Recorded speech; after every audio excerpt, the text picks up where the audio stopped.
The story starts with the main lead holding a sword on the shoulder of Ianfried Dan Hellsdante, the Emperor of Hellsdante. He shouted, "How dare you! You may also be a Hellsdante, but that won't help you escape the curse." Carnephelia Hellsdante, second princess of the Hellsdante Empire, said, "I would expect no less. I can end Ianfried's life before he gets here. I don't mind being cursed if I can end your life once and for all." Ianfried shouts, "Huh. Is this your final ploy to get his attention?" She is surprised. "What?" He continues, "What makes you think he'll mourn your death? That would happen only in your dreams, little sister. What makes you think he'll forgive the wife that came from the empire, that dragged his country into ruins?" She thinks internally, "You need to focus, Carnephelia. You can't let this bastard get to you." She continues, "I know I'll die if I kill you. The curse will prevent me from being reincarnated into my next life. No one will remember that I existed. But what about it?" She cracks the sword on his chest and says, "Who cares about the damned curse? Strike the killing blow. I've heard enough of his conniving lies." She slashes the sword, her hands trembling. "The Hellsdante Empire will fall today. We're paying the price for taking advantage of the blessing our God bestowed upon us." She steps forward and kicks him, cheered, until the very end. "My sibling and I were destined to be enemies. I don't have much time left. I can feel the curse pulsing through my veins. It will soon reach my heart. The shouts of the rebellion are getting closer. But it's still quiet here on the final day of the Empire. He should arrive any minute now. Would things have been different if I had killed Ianfried earlier? If I had been stronger? If I had more power? Would I have been able to protect you?" "Is it you?" She says, "Now, I'm the only Hellsdante left. It's all over. You may have wanted to have your own revenge. I'm sorry I took it away from you. I don't have much time, so please hear me out. I hope you find happiness. I was the cause of your misery, so I truly wish you can finally be happy. This is enough. I'm sorry. I didn't have the heart to tell him that I love him." Hellies, how strange. I feel like I'm in someone's arms. This warmth, this scent. No, it can't be. I thought I felt something warm brush against my cheek, but it quickly faded away. It's finally over. How did it come to this? All I wanted was to see your smile again. You look like Prince Charming when you smile. A boy asked, "Do you want the boy?" She replies, "I do. How long has it been?" If you love heart-fluttering romances, charming leads, and dramatic twists, you're in the right place. Make sure to like this video, subscribe, and hit the bell so you never miss a new romantic recap. Now, let's dive into the story and enjoy your video. "Wait, is this a blanket?" A lady was asking. "Are you awake, Your Highness?" She said, "It's me, your nanny." She thinks internally, "My nanny?" Nanny ran for her life while leaving me behind. How is she here now? She looked at her hands. She threw the blanket, and the lady shouted, "Wait, Your Highness." She ran, grabbed the mirror, and looked at herself in it. "I'm a child. So tiny." The lady asked, "Did you have a nightmare, Your Highness?" Her eyes widened. "A white room, and familiar furniture." "Yes, it must be. I came back in time as a child." The Hellsdante Empire, ruled by a family blessed by God. Those who murder the Hellsdante shall be forever cursed. That slogan has been passed down since the Hellsdante Empire was first founded. It was a warning to those who dreamed of rebelling against the royal family. This so-called blessing of God helped the Hellsdante family stay in power. Carnephelia Hellsdante, the second princess of the Hellsdante Empire. The Hellsdante trademark is hair like spun gold. Yet, the second princess was born with hair as dark as night. And that princess is yours truly. A servant said, "Your Majesty, Her Highness was born with raven hair." Raven hair is considered unlucky in the Hellsdante Empire. The emperor said, "She has the same hair color as her mother. I have the perfect name for my daughter, and that's how my father named me after a poisonous flower, Carnephelia, the damned princess. That was how the others called me. But while everyone went out of their way to avoid me, there was one person who dared to approach me. Your Highness, why are you here all by yourself? I've been looking all over for you. My nanny. Nanny's eyes filled with tears and she said, I'm so glad. You finally recognize me, Your Highness. I was so worried. I snatched her hand. Nanny was shocked. Your Highness, I said. Nanny, my throat hurts. Nanny chuckled and said, oh, what was I thinking? Let me go get something to drink, Your Highness. I'll be right back. I said, sure. Then I grit my teeth and covered my nose. I clenched my dress. What the hell is this? I'm sure I was cursed after I killed Ian Fried with my own 2 hands. I looked at myself. Bony legs. I'm tiny. And frail, too. Let's think things over. I feel pain, so this can't be a dream. It's the curse. Curse? Yes, curse. The curse. Is this how the curse works? This is worse than I thought. If this is the curse of Hell's Dante, I'll gladly endure it. Nanny came back. Oh, Your Highness, she chuckled. Sure you don't need to lie down? The medicine must be working. You won't believe the number of people who sent you medicine to wish you a speedy recovery. I chuckled. Is that so? Nanny said. I feel energized just by looking at your beautiful smile, Your Highness.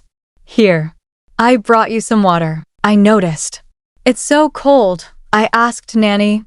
What day is it today? Nanny chuckled. What? Oh, you were in bed for over a week. It's only natural that you lost track of time. Don't worry. You didn't sleep through your birthday.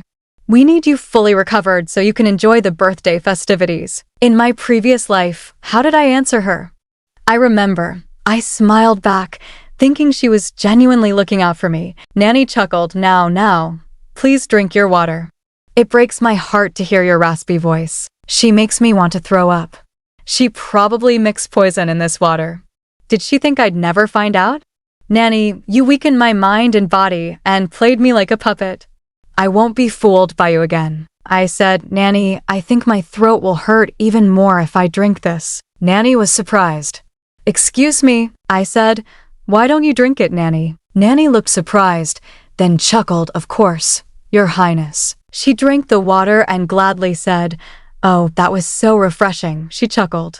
My apologies, Your Highness. I drank the entire glass. I said, it's fine.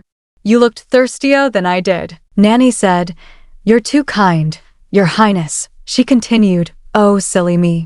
Look at the time. I'll go prepare your meal. Please ring if you need anything, Your Highness. I said I will. Nanny opened the door and left. I finally relaxed. Nanny, thinking to herself, said, thank goodness I didn't mix poison into her water today. I could have ended up poisoning myself. Anyways, that twat isn't her usual self today.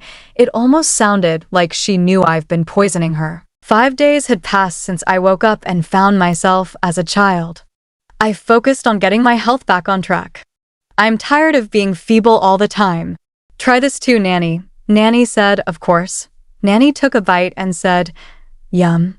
I don't know who made it, but this dish is absolutely delicious. Now, please have a bite, Your Highness. Carnephelia said, all right. It's delicious, she exclaimed. But she thought, what is this? The food is so bland. Nanny asked, is it to your liking?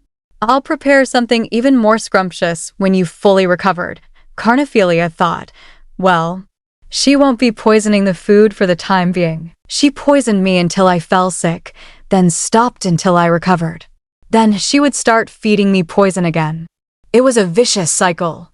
This was all for the twisted pleasure of the person who hired Nanny to poison me. Nanny gleamed. Would you like to read a book when you're done with your meal, Your Highness? Carnephelia said, I want to express my gratitude. Nanny looked confused. Express your gratitude? To who? Carnephelia replied, I'd like to express my gratitude to those who sent me medicine. Nanny's eyes widened and she shouted, oh well. Carnephelia continued, they also sent the ingredients for this delicious meal, did they not? She thought she must be flustered, as it was all a lie. Nanny hugged her and said, but Your Highness, you're still not fully recovered. I'm worried that you'll fall ill again if you venture outside. She chuckled, you're right, Nanny. Yes, I'll go thank everyone on your behalf. I'd like to pay a visit to just one person today. Nanny, shocked, responded, Excuse me, Carnephelia exclaimed. I can bathe on my own. I'm sure you'll be busy clearing the table. She went to the bathroom, opened the tap, looked at herself in the water, and entered the bathtub. It's freezing. The water's as cold as ice. She started shivering. This is nothing. I must endure this. People murmured. That hair. Is she that princess? Why is she wearing that awful dress? How did she find her way into the emperor's palace? Shh, keep quiet. Don't meet her eyes. Why? She. Did you hear the rumors? That unlucky. Carnephelia reached back. Nanny said, Your Highness. It's not too late to turn back, she said, but we're already here. Nanny gave a questioning expression. Carnephelia said, We've arrived at His Majesty's office. No one enters His Majesty's office without a prior appointment, Your Highness, said the Grand Chamberlain of the Royal Palace. Carnephelia thought internally, How pitiless of you. It's my very first visit to my father, he said. Well then, please wait here. Nanny said, Your Highness, I think we should head back. We don't want to anger His Majesty. We should leave before he becomes furious with us. Carnephelia said, Don't worry, Nanny. I know you'll protect me from His Majesty's wrath. She snatched her hand. Nanny said nervously, Of course, I'll do my best to protect you. Carnephelia thought, Stop lying through your teeth. Nanny grit her teeth and said, Your Highness. He came back and said, Ahem. His Majesty will be seeing you now, Your Highness, she asked. Is that so? I'll see you later, Nanny. Nanny said, Don't what? You want me to come with you? Carnephelia smiled and said, I don't want you getting scolded on my behalf. It's best if I go in alone. The door creaked open. Here we are at last. Much sooner this time. Curate Alpin Hellsdante, the Emperor of Hellsdante. Second Princess, it's been a while. My father, the man who doomed me for life. Carnephelia said, Greetings to the son of our empire. Carnephelia Hellsdante at your service, Your Majesty. Curate Alpin asked, What brings you here? She said, I'm here to inform you that someone's been putting poison into my food and drink. To hear this, all were surprised. Was it under your orders, Your Majesty? Curate Alpin was confused and said, And what if it was? Carnephelia said, Thank you for letting me know. I'll be taking my leave now, Your Majesty, he said. Wait. You didn't answer my question. He smirked and said, Take a seat. She sits, her hands trembling, and she was thinking, I can't afford to make any mistakes. Stay focused. The Chamberlain went near the Majesty and offered Carnephelia a cup of tea. She thought, What if I'm the one feeding you poison? Curate Alpin said, Will you let yourself be poisoned to death? She thought, He's not being subtle about it. I'm sure he finds it interesting that the daughter he tossed aside came to pay him a visit. Good. Continue to show interest in me. I want you to be invested in my well-being. Look at me and notice that I'm alive and kicking. She smiled and said, You have the world at your feet, Your Majesty. And that's why, if you wish me dead, I'll do what it takes to make it happen. The Chamberlain thought, How? How could a young girl speak like that without batting an eye? Curate Alpin thought, The poison has made her frail and her complexion quite pale. How can she be so sassy when she looks like she could faint at any given minute? She's quite something. Carnephelia thought internally, Don't be scared. Stay calm. Curate Alpin said, You'll do what it takes to make it happen. If I ordered you to end your own life right now, would you do as I say? She was looking at him with a smile on her face. Curate Alpin got confused. He stood up and shouted, What is the meaning of this? The Chamberlain shouted, Your Majesty? He thought, Did she bite her own tongue? Curate Alpin said, Carnephelia said, If I may, Your Highness. You dare to play mind games with me, she said. My apologies, Your Majesty. Curate Alpin thought internally, She's as cunning as a fox. She treads the line, but doesn't step over it. Let me make myself clear. I didn't order anyone to poison you. He continued, Now then, tell me. Do you want me to punish the person who made the order? She smiled. I was waiting for him to say that. She said, No. What I want is much more grandiose than that. He was confused and said, What? She smiled. I want to be given a chance, Your Majesty. I don't remember what happened next.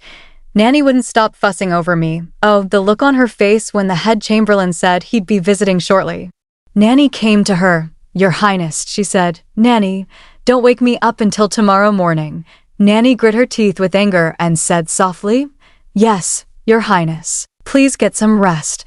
I want to be given a chance, Your Majesty. Karade Alpin thought, Carnephelia. She does the name justice. He said, Did you say she has no other servants besides her nanny? The chamberlain said, Yes, Your Majesty. And the nanny is, he interrupted him. That's enough. He waved his hand and said, She was poisoned, but it's not life-threatening. It's clear who gave the order, so there's no need for an investigation. The chamberlain said, Yes, Your Majesty. Alpin thought internally, I thought she'd ask me to spare her life, not ask for a chance to compete for the throne. Giving birth to Carnephelia was the only thing that wench did right. She was dreaming. There was nobody around her. She was alone. Suddenly, she saw a face. There you are, Carnephelia. Then she woke up. She thought, I woke up drenched in sweat, all because of a mere nightmare. She squeezed her hand. My body is too weak for my own good. After I went to see the Emperor, Nanny continued to press for details throughout the week. But I was too drained to give her a proper answer. Nanny asked, What did you discuss with His Majesty? Carnephelia thought, I do feel better after sleeping and eating properly.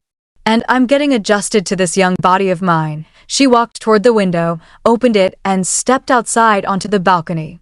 It's so cold. I came to the past with the memories of the future intact. She raised her hand toward the sky. But one thing hasn't changed. I'm still alone, for now anyways. I need to find people who will offer loyalty and trust. And this time around, I'll make sure my curse doesn't affect you in any way, Princess.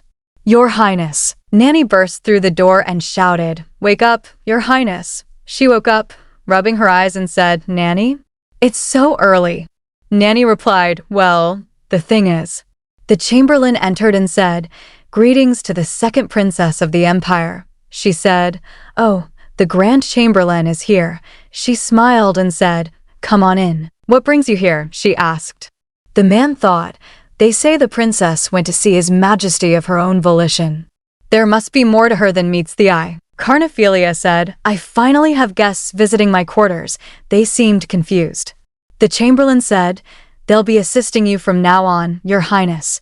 Nanny, surprised, said, What is the meaning of this dash? Carnephelia responded, I'm fine as I am. Nanny has been taking such good care of me. You'll never leave me. Am I right, Nanny? Nanny replied, Oh, of course. Carnephelia continued, After all, you've been making all the decisions on my behalf. Who to keep and who to let go, it was all you're doing. Nanny, shocked, said, When did I ever do that? She said, It's all a misunderstanding, Grand Chamberlain. Her Highness gets things mixed up from time to time. You may have noticed earlier, but it took a while to arouse her from her sleep. Nanny looked confused and thought, Why are they staring at me like that? The chamberlain said, These people, more so than your nanny, will do their utmost to cater to your every need. And they will pledge loyalty to Her Highness as they should. We'll nurse you back to health, Your Highness. His Majesty also wanted me to relay a message, Your Highness. We'd like a moment of privacy. You may all take your leave. Nanny said, Both servants said, As you wish, sir. Carnephelia asked, Did father send his answer to my request? He answered, He did, Your Highness, and handed her an envelope. She opened it. I see. He did give me a chance, but it didn't come for free. I guess I'll have to work harder to prove myself worthy. The chamberlain said, If I may have a word, Your Highness. I think it'd be best if you laid low for now, Your Highness. Poison was mere child's play. From now on, everyone in the palace will be watching your every move. In fact, it wouldn't surprise me if there was an assassination attempt in the near future, she asked, But what of it? The chamberlain said, Be mindful of the second prince. You must lay low and bide your time. That's more than one word. My apologies, she said.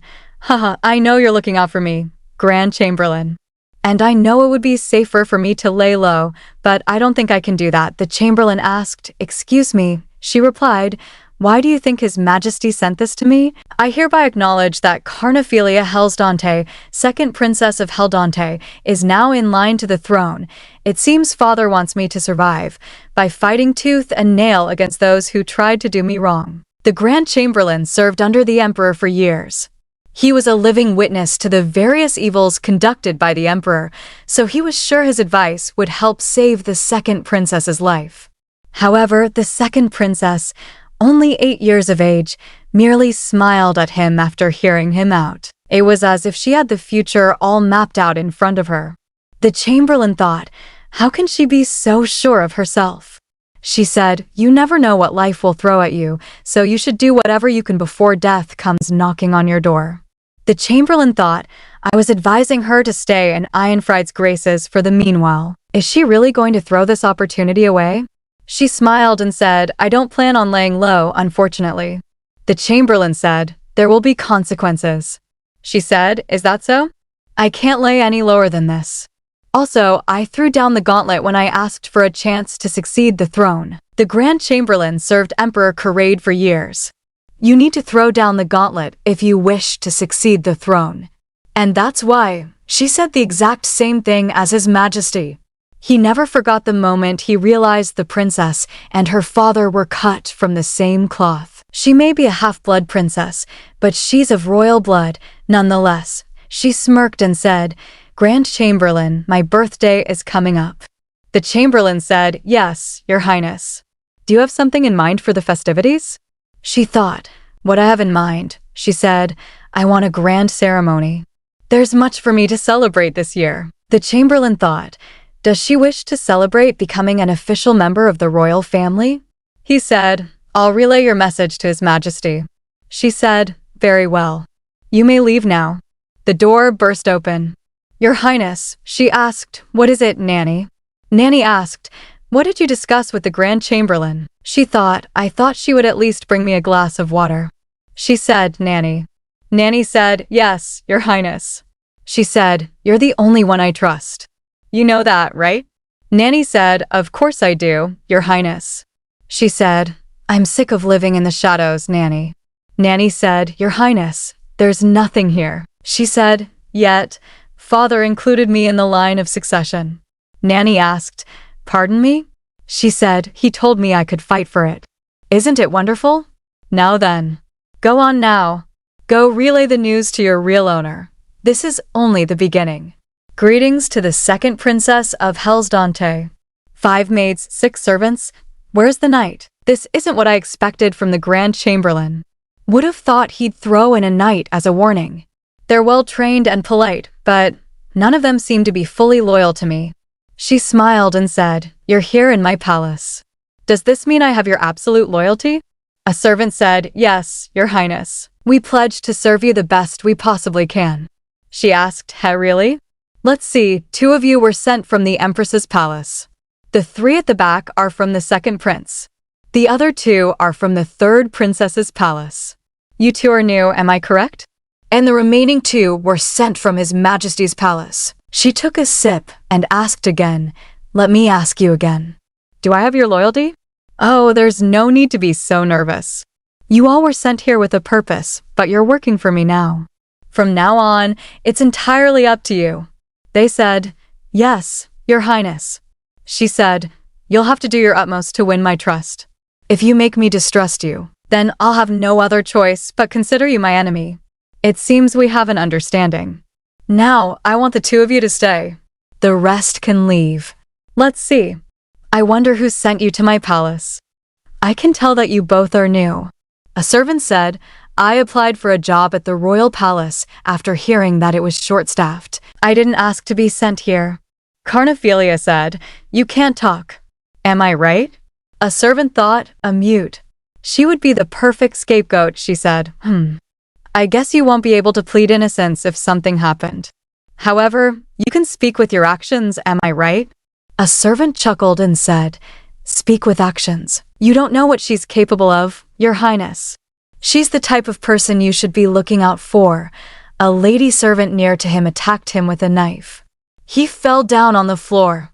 She hugged her and said, I've been waiting for you, LL. Carnephelia was always alone. That's because everyone who showed her kindness suffered an untimely death. And once she realized her brother Ianride was behind it, Carnephelia did her best to push everyone away. She mocked them, repelled them. She shouted, "Didn't you hear me? I told you to get lost. Get out of my sight." But LL refused to leave Carnephelia's side. She thought, "Don't stay. It will put your life in danger." LL stood by Carnephelia until the very end. A prince said, "You finally made it, my lovely sister. I found a filthy bug in your palace, so I took care of it for you. Mark my words, Carnephelia. You're going to be alone, forever. As long as I'm alive and breathing," she said, LL. "I swear to destroy your enemies until the day I die," she thought. Hasn't changed a bit. Mommy must have been a scary person to have prepared you on my behalf. Just what did Mommy teach you, for you to be so unconditionally loyal? She said, "You're my people now. So I don't want you to harm yourself anymore. The only person I fully trust. And now my trustworthy servant. Thank you for coming, LL. Help me turn this filthy royal palace upside down." So he was hiding these daggers. Now I remember. He was an assassin sent by Ian Fried. The room reeks with the smell of blood. I'm losing my appetite. Nanny burst through the door and shouted, "Your Highness. It's time for..." She got shocked and thought, is that a body? What's going on? She hugged Nanny and said, "Nanny, I was so frightened." That servant suddenly crumbled to the floor and the carpet started to turn red. Nanny thought, suddenly, was there an assassination attempt? Then why is the princess still alive? This doesn't make any sense. Carnephelia said, "By the way, I'm hungry." Nanny was shocked. After some time at the dining hall in the second princess's quarters, they had to dust off the dining hall so she could have her meal there. Oh, the look on Nanny's face. She was sure Nanny was wondering why she survived and the servant did not. The new staff will try their best to win my trust, in order to gain control over me, just like Nanny did. So I'm sure there's no poison in the food, she said. It looks delicious. Poison or not, I think I could eat to my heart's content. The servant said, "Allow us to check the food for poison." "Why, Your Highness," she replied, "it's fine. I know you didn't poison my meal. There's no reason to be so worried. I look forward to my next meal." As she was stepping outside, the servants were thinking, "She's so young and frail." Another said, "Yes, she's still a mere child." They whispered to each other. She hardly touched her food. Was she really being poisoned? She just saw a person die. I'd lose my appetite too. Carnephelia thought, I need to find my people. I need people who pledge loyalty to me for who I am, but there must be a justifiable reason for their loyalty. She said, "LL, there's something you need to know. Do you know the blessing Ian Fried received from our gods? Those who dare to end his life will be cursed. That is his blessing. And because of that curse, I'm back in the past living my second life. In my past life, Ian Fried took everything I ever loved away from me. I got my revenge by beheading him, but the curse brought me back to the past. I'm sure you're having trouble understanding this, LL. You did your best to protect me in my previous life. But back then, I was weak and powerless, and I could do nothing to prevent your death. I'm not going to let that happen this time around. I'm going to become the emperor, and I'll bring the Hell's Dante Empire down in ruins. I shall protect the people I love. So brace yourself, LL. Serving a cursed princess won't be easy. Your wish is my command." Evelyn Vett was never faithful to Carnephelia. Her loyalty didn't lie with the princess. Her master had promised her a hefty compensation in return for staying close. She had 3 missions. First, keep an eye on the princess at all times. Second, make sure she stays ill. Lastly, make routine reports on her condition. Evelyn was confident. She believed the second prince would eventually ascend the throne. That meant her reward was guaranteed. To her, Carnephelia, just a mere child, was hardly worthy of her master's efforts. And in a twisted way, Evelyn was having the time of her life. She chuckled as she called out, "Your Highness."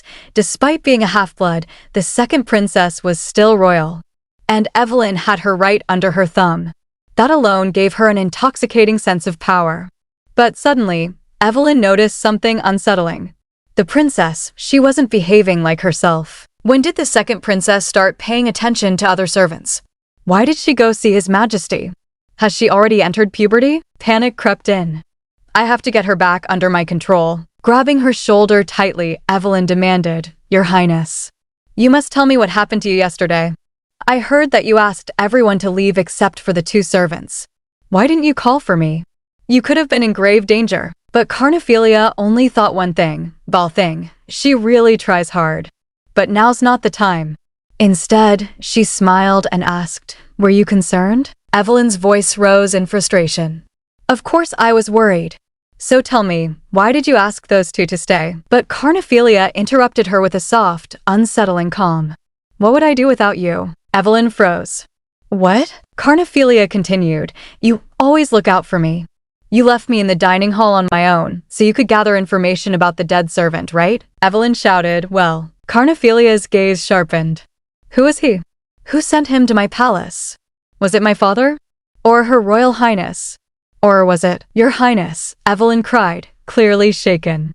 You must watch what you say. But Carnephelia pressed on, voice unshaken. Do you wish to know what that servant did in my room? He ended his own life while cursing me. He told me not to leave my quarters again. He said it was a warning, then he slit his own throat. I need to find out who sent him so I can keep myself from harm. Do you know who sent the servant? Evelyn could only think, I'm sure it will feel like your master was sending you a warning. But aloud, she snapped, How would I know, Your Highness? Anyways, there's a reason why I tried to keep you from visiting His Royal Highness. You'll be fine if you stay inside your bedroom. I'll do my best to keep you safe. But Carnephelia only chuckled. But father already promised to throw me a lavish birthday party. His Royal Highness wants to formally introduce me to the world. It would go against his wishes if I were to stay in my room. I like having my head on my shoulders. She smiled softly. The warning was scary, but I'm fine.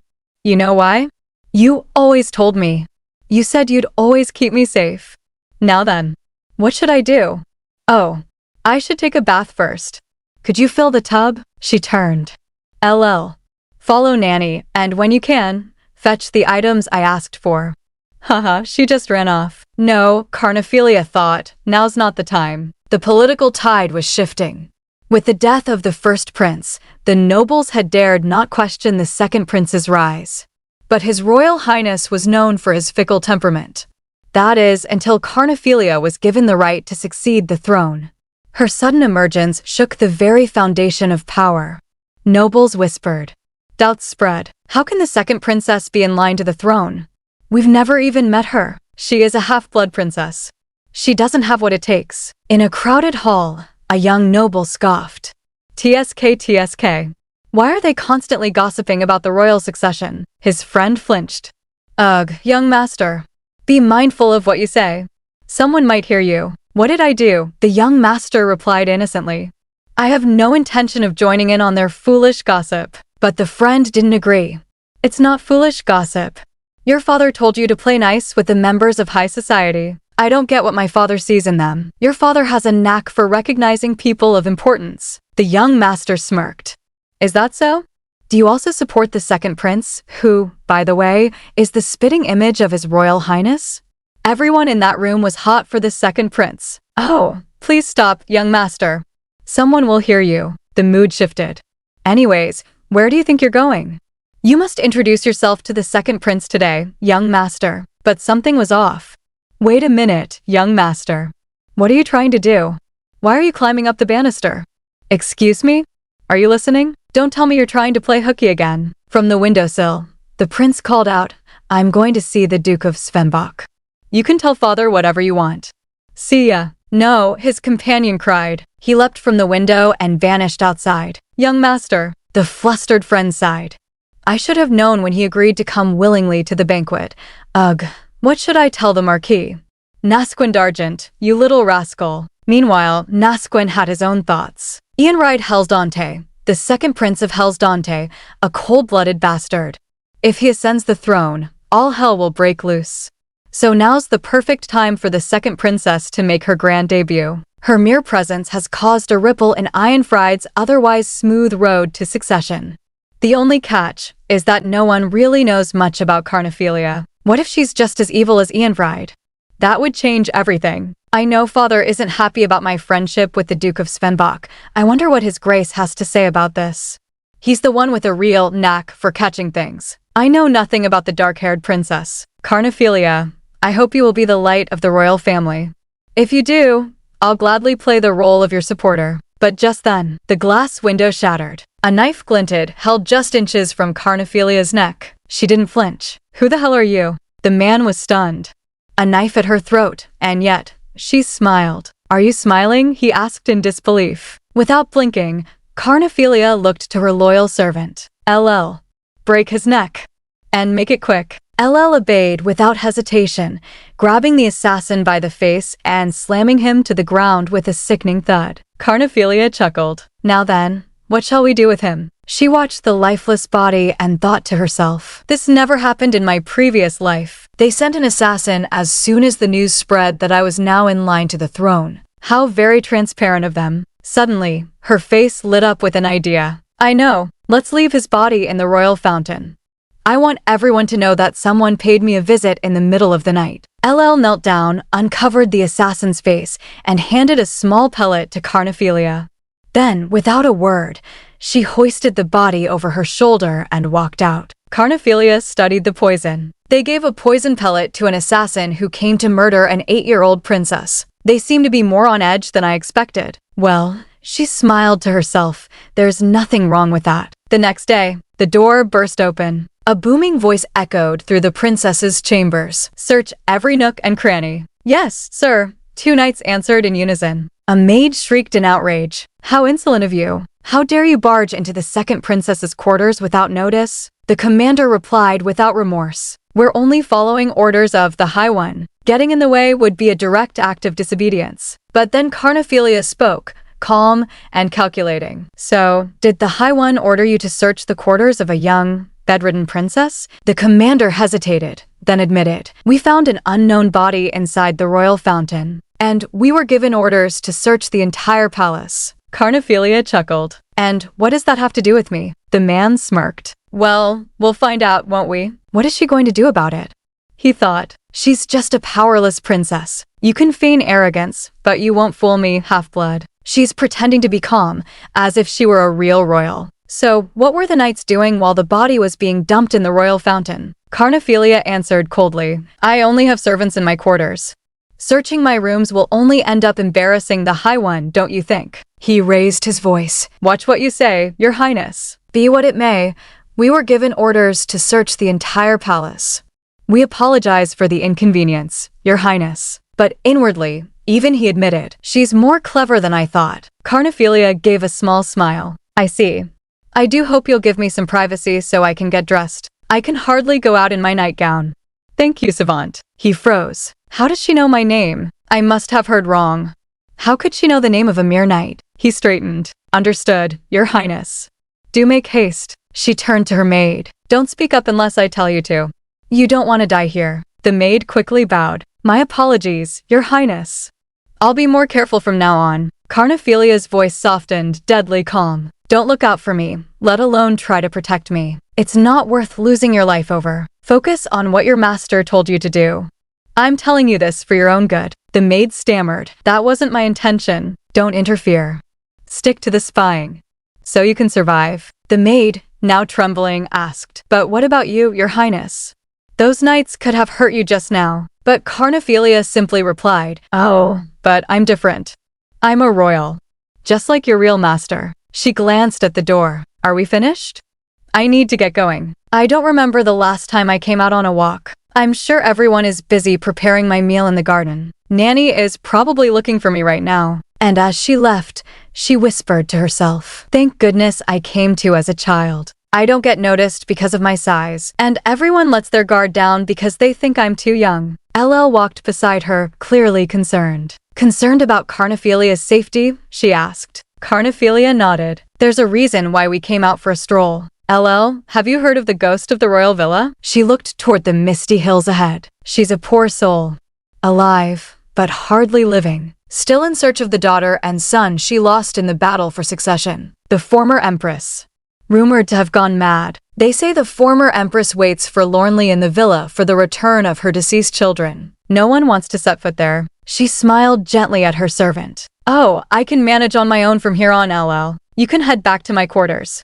I'll be back shortly. LL nodded silently and departed. Carnephelia looked around as she walked alone. I see yellow flowers here. And there. Her palace is full of yellow flowers. The color yellow stands for longing. The scent of the flowers is overwhelming. And then, she stopped. Standing before her was a woman. There she is. As Carnephelia stepped deeper into the villa, she glanced around, frowning slightly. I don't see a single servant here. Is it because she lost favor with the emperor? From the shadows, a woman slowly approached her. Is it you, Marie? The woman asked gently. Marie, my poor baby. She stepped closer, her voice cracking. Mommy knew you were alive. You grew up to be such a beautiful child. Carnephelia stood still in her arms, letting the woman hold her. Her embrace is warm, she thought, yet empty. And then she spoke firmly. Snap out of it, Empress Sarah Latina. You don't have time for this. If you truly cared about real Princess Marie, you would get your act together. The Empress's eyes widened in shock. Who are you?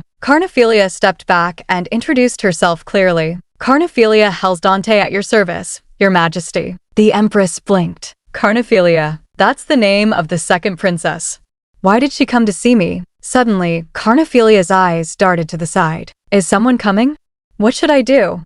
It won't do me any good if they find out that I'm here. A sudden jolt of fear. Hide behind those bushes, the Empress whispered quickly. Without hesitation, Carnephelia ran and crouched behind the thick leaves. A commander arrived. Excuse us, Your Majesty. Did you see anyone here? I thought I heard you talking with someone. Another knight added. If you'll excuse me, Your Majesty. But before he could finish, Latina gently took his hand. Is it you, my son? The soldier stiffened. Pardon me. She giggled softly, completely lost in the moment. Oh, it's you. You came for me. Do you know how long I've waited for you? How could you not visit your mother for an entire week? You seem to have grown even taller. One commander whispered. She took you for the deceased prince. The other sighed. I told you she was talking to herself again. She's lost it. 5 years has passed since the first prince passed away. He turned back to her. Please get some rest, Your Majesty. Carnephelia, still hidden, watched silently. How insolent. The former empress may have lost her mind, but she was once the empress of Hellsdante, and she's taking the insults in stride, as if she has no choice, just because she's deemed weak. That's why people crave power. They don't want to be looked down upon. After they left, Latina turned and called softly. Why don't we head inside? Inside, the empress gestured to a seat. Have a seat. Carnephelia sat down. Latina took a sip of tea and asked, So, what made you come here to see me? Carnephelia replied without hesitation. I thought hard. I knew there must be someone with the same enemy as mine. Someone who wishes a violent death upon the current empress, the second prince, and their supporters. Someone who hopes to strip them of their power. Who else would want that, I wondered. And that's why I came to see you, Your Majesty. I seek your support, Your Majesty Latina. The empress looked her over. She's a mere child, but she seems to have a will of steel and a strong desire for revenge. Second princess, you're rather strange. I'm having trouble figuring you out. Carnephelia continued. I sat there and let them take everything away from me, but I won't let that happen again. I'm going to take the Hellsdante Empire away from them. Latina asked. You'd do that, knowing you could lose everything? Carnephelia looked her in the eyes. I have nothing to lose. The only thing I have left is my heart and soul. The Empire has taken everything else, and I'll do whatever it takes to ensure its fall. Latina stared at her. But those eyes. I can see the truth simmering within. Everything she said just now rings true. She sat upright and said with new clarity, You seek my support. Well then, can you tell me more about this plan of yours? Carnephelia smiled. Of course, Your Majesty. The Empress stared deeply into Carnephelia's eyes. You have such wondrous eyes. When I look into them, my fears seem to melt away. How extraordinary. She pressed her hand to her chest. All I have is this body of mine. Yes, I'd like to help you and protect what is mine, whatever that may be. But then, her voice shifted quiet, serious. However, I have one condition. Carnephelia nodded. What would that be? Anything within my power. The Empress didn't hesitate. Will you give me the honor of beheading Dicella Rachel myself? I didn't think she'd want to get so involved, Carnephelia thought. Dicella Rachel. Mother of the second prince and the current empress of Hell's Dante. She answered, I'll make sure that happens, Your Majesty. The empress chuckled. Thank you. Now that I've heard what you have planned, what exactly do you want me to do? Carnephelia explained calmly. Not long from now, His Royal Highness will pay you a visit. When he does, can you treat him like you did when you were the Empress of Hell's Dante? Erelatina raised an eyebrow. You want me to treat him as I did when I was the Empress? Carnephelia affirmed. That's right. She gave a quiet nod. Fine. I'll play along. Carnephelia leaned in slightly. Will you be all right? The Empress answered softly. You've given me a reason to live again. I look more than forward to it. She stood up quickly. Oh, I almost forgot. Will you wait here for a moment? She returned with a box. Please accept this. Carnephelia opened it slowly. Could this be? Did this belong to Princess Marina Belle? Erelatina smiled sadly. I made it myself so Marie could wear it on her 6th birthday, but I never got the chance to give it to her. It's time the dress met a new owner. I hope you enjoy it. Carnephelia hesitated. Thank you, Your Majesty. Cradling the box in her arms, she stepped out of the villa and made her way back to the castle. Looking up at the palace gates, she whispered, Now then, back to the birdcage I go. Suddenly, a maid screamed. I found this child collapsed on the floor. Another rushed over. Wait, isn't she? The second princess. What is she doing here? There's dirt all over her dress, as if she had taken a tumble somewhere. One maid whispered. Could it be? Right? It must be. They must be referring to their real owner, Carnephelia thought. An hour later, the royal chamberlain stormed in. That was reckless of you. Carnephelia blinked. What was? He shouted. You pretended to faint in front of the Empress's palace, Your Highness. The entire palace knows what happened. Everyone believes the Empress tried to hurt you because you're now in line to the throne. Calmly, she responded. Why are you so upset? There are facts within those rumors. You of all people should know, Royal Chamberlain. Just like you know who sent the assassin to my bedroom last night. She stared at him. You look like you have a lot to say. But why don't we let bygones be bygones? I should be the last thing on your mind. For the flower that the entire palace forgot about is ready to bloom once again. The Chamberlain froze. What do you mean? She'll no longer show benevolence to the staff. In fact, she'll bloom even more beautifully than before. She told him. Keep your eyes wide open. Understood, Your Highness. But he thought to himself, does she mean for me to relay her message to His Royal Highness? He bowed. Please get some rest, Your Highness. She turned around. LL, you're back. Welcome back. Did you manage to find it? She nodded. You did good, LL. LL handed her a small bottle. Carnephelia took it and smiled. Now find another bottle just like this one and slip it into one of Nanny's pockets when you have the chance. LL paused and raised her hand, noticing Carnephelia's hands. She asked quietly. Carnephelia answered, Oh, this happened while I was digging a hole in the ground. It doesn't hurt. She injured her hands while burying the box. Carnephelia reassured her. There's nothing for you to worry about. LL gently squeezed her hands. Carnephelia chuckled. Thank you for looking after me, LL. That night, the Emperor sat in quiet thought. She may no longer be the Empress, he mused, but she's still my wife and a part of the royal family. He clenched his fist, so how can her quarters be in shambles? He opened the creaking doors and stepped in. Erelatina, she turned to him gracefully. Greetings to the son of our empire. Did she have a hunch I'd visit? The Emperor wondered. She's groomed and dressed properly for a change. He walked over and brushed his hand along her cheek. Are you still upset with me? She clenched her fist. You promised to make me the most noble woman in this empire. Is this your version of noble? She suddenly embraced him. Are you going to make me wait for you all alone? Spending time alone has done her good, he thought. They said she lost her mind, but she seems to have gotten more obedient. Tears welled in her eyes. You're all I have left, Your Majesty. Please don't leave me. I don't have to be the Empress again. As long as I have you by my side, I have just one wish, Your Majesty. He asked, and what is that? She looked at him. Please come visit me time to time, like you did today. He chuckled. This is the Erelatina I know and love. My docile, beautiful flower, he thought. You're my flower, destined to sit pretty in my crystal vase, to be enjoyed by me and myself only. Just then, the Chamberlain rushed in. Your Majesty, please forgive my tardiness. Don't fret. I know you purposely came late so I could get some rest. His tone darkened. Anyways, behead the guard here and send the head to the Empress's palace. Also, send more ladies in waiting to serve Erlatina. That should do for now. I have a feeling the little twat was involved in Erlatina's change of attitude. He tightened his cloak. I can put on the coat myself. The twat said she wanted an opportunity, he thought. An opportunity, indeed. Then he turned to the Chamberlain. Royal Chamberlain, let's hold the second princess's birthday banquet at the West Banquet Hall. The Chamberlain flinched. But that's where the third princess. Don't forget to send out invitations to all members of high society. Your Majesty, it's the second princess's first birthday banquet. It should be an elaborate feast. Back in Carnephelia's room, the maids knelt nervously. Please forgive us, Your Highness. We failed to protect you. There's no sincerity in their words, Carnephelia thought.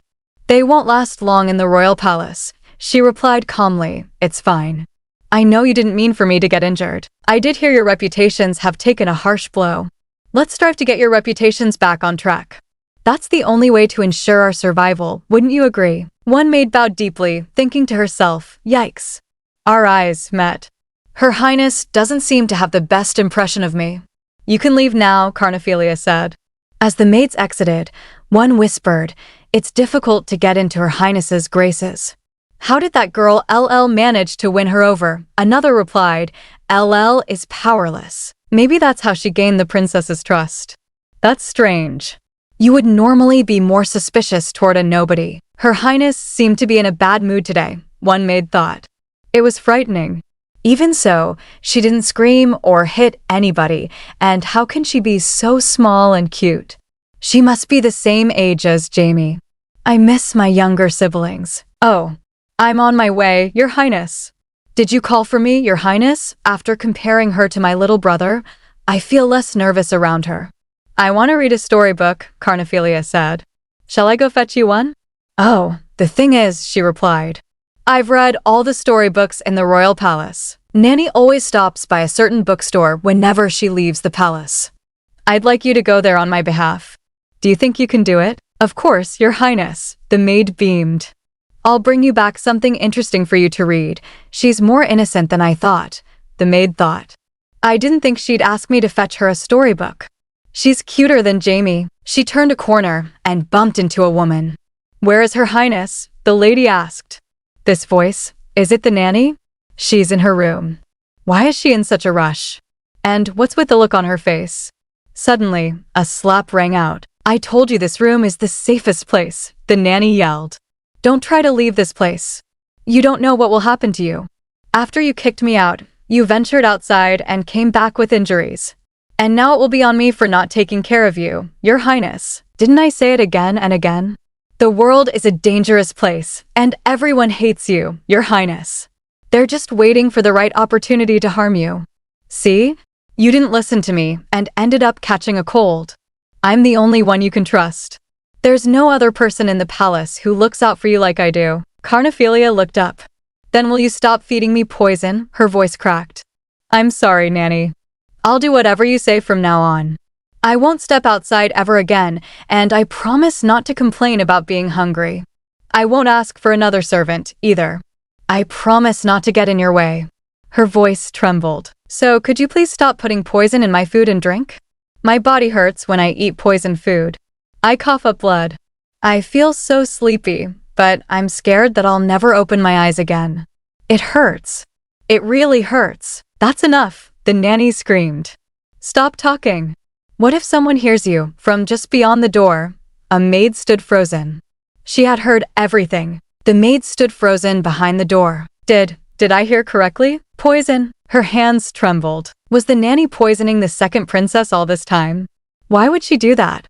I thought she genuinely cared for the princess. From inside the room, the nanny yelled, How dare you spew such lies? But Carnephelia stood firm. But think about it, Nanny. Where else could I have been poisoned?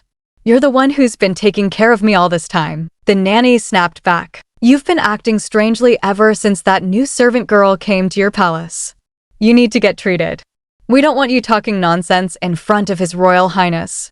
I'll do everything in my power to stop your lies. It's my duty as your nanny. How can a nanny be so cruel? The maid thought, still listening. What should I do? I need to call for help. But who? Her hand froze midair. I don't know who to call. Who would help the second princess? The royal guards? No. Judging from their behavior, they won't help. And the nanny beat the princess, like she'd done it before. It reminded her of someone. Princess Renabella Hellsdante. And just like that, Trua realized something. The nanny and her true master had something in common. At that moment, she collected herself and became calm once more. Her highness was right. She thought, a mere servant like me won't do her highness any good. Since I can't help, I have no choice but to turn a blind eye. She remembered Carnephelia's quiet warning, don't interfere. Stick to the spying. So you can survive. So this was what she meant. How could I ever compare her to my brother Jamie? She stood straight. I need to go find a storybook for her highness. That's my job. A storybook. Later, the nanny stood smiling. Did you enjoy your meal, your highness? I hope you were able to reflect upon your actions last night. Carnephelia spoke softly. I did, nanny. Good. The nanny nodded. I have faith in you, your highness. I trust you won't be accusing me of such falsities again. A pause. Why aren't you answering? Yes, nanny. I was wrong. I won't lie to you again. She smiled proudly. That's a good girl. I have to go out for a bit. Stay out of trouble. Yes, nanny. The door closed. Carnephelia turned to the shadows. Now that the troublesome tyrant is out of the way. She smiled. Come in. I've been waiting for you. Trua. She looked hopeful. Did you bring me a new storybook? What's wrong? Were you unable to find a new book? Trua bowed her head. I'm sorry, your highness. I'm really sorry. There was nothing I could do, your highness. Carnephelia gently placed her hands on Trua's cheeks. Are you sorry that you don't regret your actions? Or are you sorry that if something similar happens again, you'll still make the same choice? Did you know? Turning a blind eye to violence is also a form of abuse. Especially if it happens more than once. But I am a princess, you know. What makes you think I won't be getting my revenge? Trua fell to her knees. Please spare me, your highness. I was merely trying, to. Carnephelia spoke softly now. Yes, I know you have a big family to support, including your younger siblings. Then how about this? If you could turn back time and go to the beginning, who would you serve? The third princess or myself? Carnephelia narrated in thought. Trua Helton. From the information LL gathered, she is the eldest of a low-class family. Sold to the palace to pay her father's debts. Commoners like her are disposable here. Easy to eliminate if things go awry. Yet, she still sends money and letters home. She's soft-hearted. Naive. That's why she looked out for the cursed princess, with hair as dark as night. And that's why she fell so easily into my trap. Poor thing. Trua asked, would you take a commoner like me under your wing, your highness? I know I'm not as clever as the other servants, and I was too scared to go ask for help when you were suffering. Are you still willing to take me in, your highness? Carnephelia thought. It's not death she's afraid of. She truly feels guilty for not standing up for me. And that's more than enough. She smiled. Let's do this. Why don't we save each other? If you look out for me, I'll do the same. Let's find a way to survive in the royal palace. As you said, I'm weak and young. Maybe that's why I consider you a kindred spirit. I may be a royal, but everyone looks down upon me. And you're nothing but a servant from a lowly background. We can't get any lower than this. The only way for us is up. Trua's eyes widened. I didn't think you could look so determined. She knelt and declared, I, Trua Helton, pledge to serve Her Highness Carnephelia Hellsdante, second princess of Hellsdante, for eternity. Carnephelia smiled. That look, she reminds me a bit of LL. She said gently, be prepared, Trua. Serving the cursed princess of Hellsdante won't be easy. Suddenly, a furious voice echoed. What did you say? How dare you show such arrogance? The emperor stormed in, eyes blazing. Carnephelia. The West Banquet Hall. Carnephelia tilted her head. The West Banquet Hall? The royal chamberlain bowed. Yes, your highness. We're getting the West Banquet Hall ready for your birthday. Carnephelia chuckled softly. Oh, that's more than I expected. His Majesty hopes you won't feel too burdened by the decision. I see. You can take your leave now. Yes, your highness. Carnephelia's thoughts darkened. The West Banquet Hall. I can almost see the wheels turning in father's head. Everyone knows that this particular hall is reserved for the third princess, Renabella Hellsdante. My father made his intentions crystal clear when he chose the West Banquet Hall to hold my party. Is this his way of testing me? Well then, let's put myself through the test. Aloud, she commanded. LL, take whatever money left in my budget and donate it to the orphanage.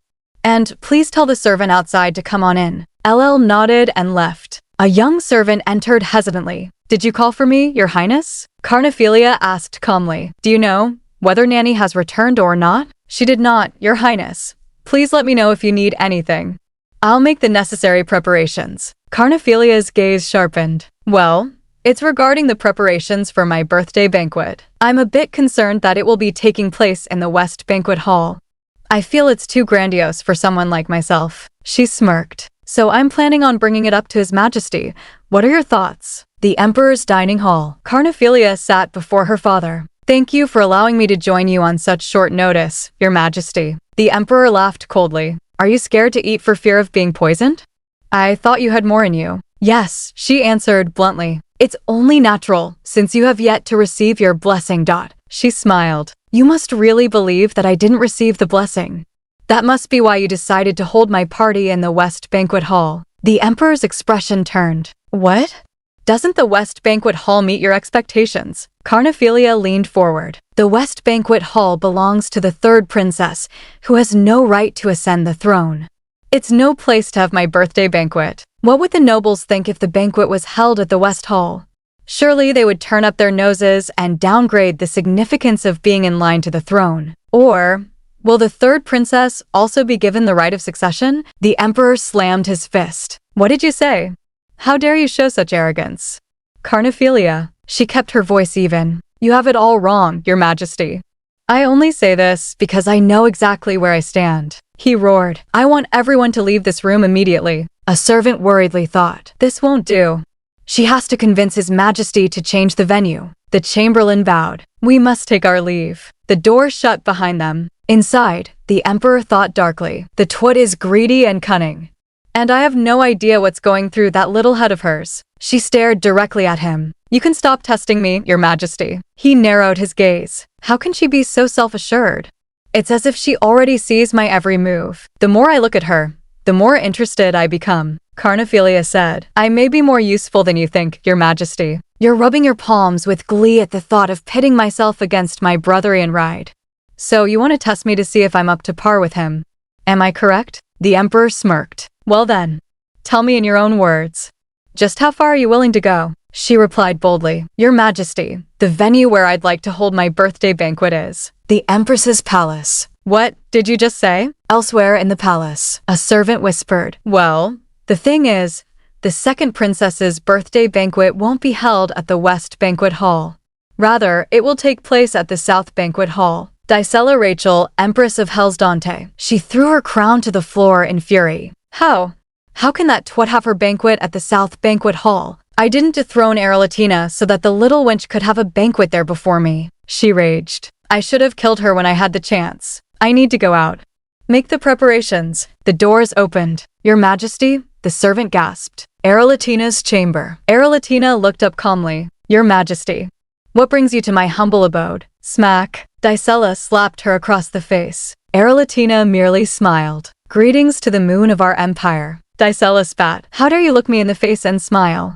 You could hardly raise your face in my presence before. Erlatina grabbed her hand. Let go of my hand right this minute. Have you already forgotten? There's no guarantee that you'll be the Empress forever. I'm a prime example. Dicella trembled. Are you finished talking? You must not value your life. Do you know who you're addressing? I was gracious enough to let you stay in the palace. You have no clue how easy it would be to get rid of you. The way I got rid of that son of yours that you loved so much. A voice cut through. How interesting. It was the Emperor. Did you say you'd get rid of Erlatina like you did away with the first prince? Dicella. Erlatina is still recovering from her illness. Treat her with more care. Dicella turned pale. Your Majesty, there seems to be a misunderstanding. The Emperor frowned. What happened to your face? It's bruised. Call for the royal physician. Dicella's thoughts spiraled. This won't do. This won't do at all. No, no, no. At this rate, she'll become Empress again, and I'll be dethroned. I can't let that happen. Manfred. I'll call him in. He must come back to the palace and protect me. Back in her room, Carnephelia chuckled. Haha. The rumors are spreading more quickly than I anticipated. In fact, I think I can hear the Empress's screams all the way here in my room. Oh, I wonder when Nanny will return. I'd hate for her to miss out on all the fun. And outside, Nanny stormed down the corridor, fuming. The palace air was tense when the Nanny burst through the doors. Your Highness, I heard you went against my word and left your rooms. But as she stormed in, her eyes narrowed in suspicion. Who is that? She thought. Sitting calmly was Carnephelia, smiling softly. Welcome back, Nanny. What took you so long? The Nanny raised her hand in frustration. Why you? But then she froze. Her eyes widened. Isn't that a royal physician? It seems His Majesty sent the oldest and most useless one to attend to the second princess. She turned sharply, her voice cold. There was no need to call for the royal physician over something so trifle. She continued, condescending and dismissive. Her Highness has been frail since she was a child. She bleeds often from the nose. There's no need for you to be here, as the bleeding usually stops on its own. The royal physician, unfazed, asked gently, Do you suffer nosebleeds often, Your Highness? May I take a look at your hand? The Nanny's thoughts grew dark. Did she just ignore me? Carnephelia extended her hand silently to the physician. But the Nanny was far from done. I asked you to leave. Her Highness needs her rest. Carnephelia turned and glared at her. Why is she looking at me like that? The Nanny thought, confused. And then crack. The physician struck the floor with her cane, shouting, Shame on you. What do you mean she was frail as a child? Her Highness is still of tender age. Her voice rose with fury. Nosebleeds are still a form of bleeding. How dare a mere Nanny treat it as if it were nothing? She seethed. You're supposed to be her caretaker. TSK. Her Highness is weak and frail because of your incompetence. Calming slightly, the physician said. I'll send over the medicine shortly. Make sure Her Highness takes them on time. Carnephelia then said calmly, Trua, LL. Please escort the royal physician back to her quarters. Of course. Trua replied with a bow. The royal physician, near retirement, had long served the royal family. In the Nanny's eyes, she probably seemed old and powerless. But being scolded so publicly, Nanny was fuming. Your Highness, ever since you started acting out, people have started to look down upon me. I don't deserve to be treated this way. But Carnephelia remained quiet. Yes. Get angrier. Keep going, she thought. Show the world how insolent you are. Why are you suddenly acting this way? You were such an angel.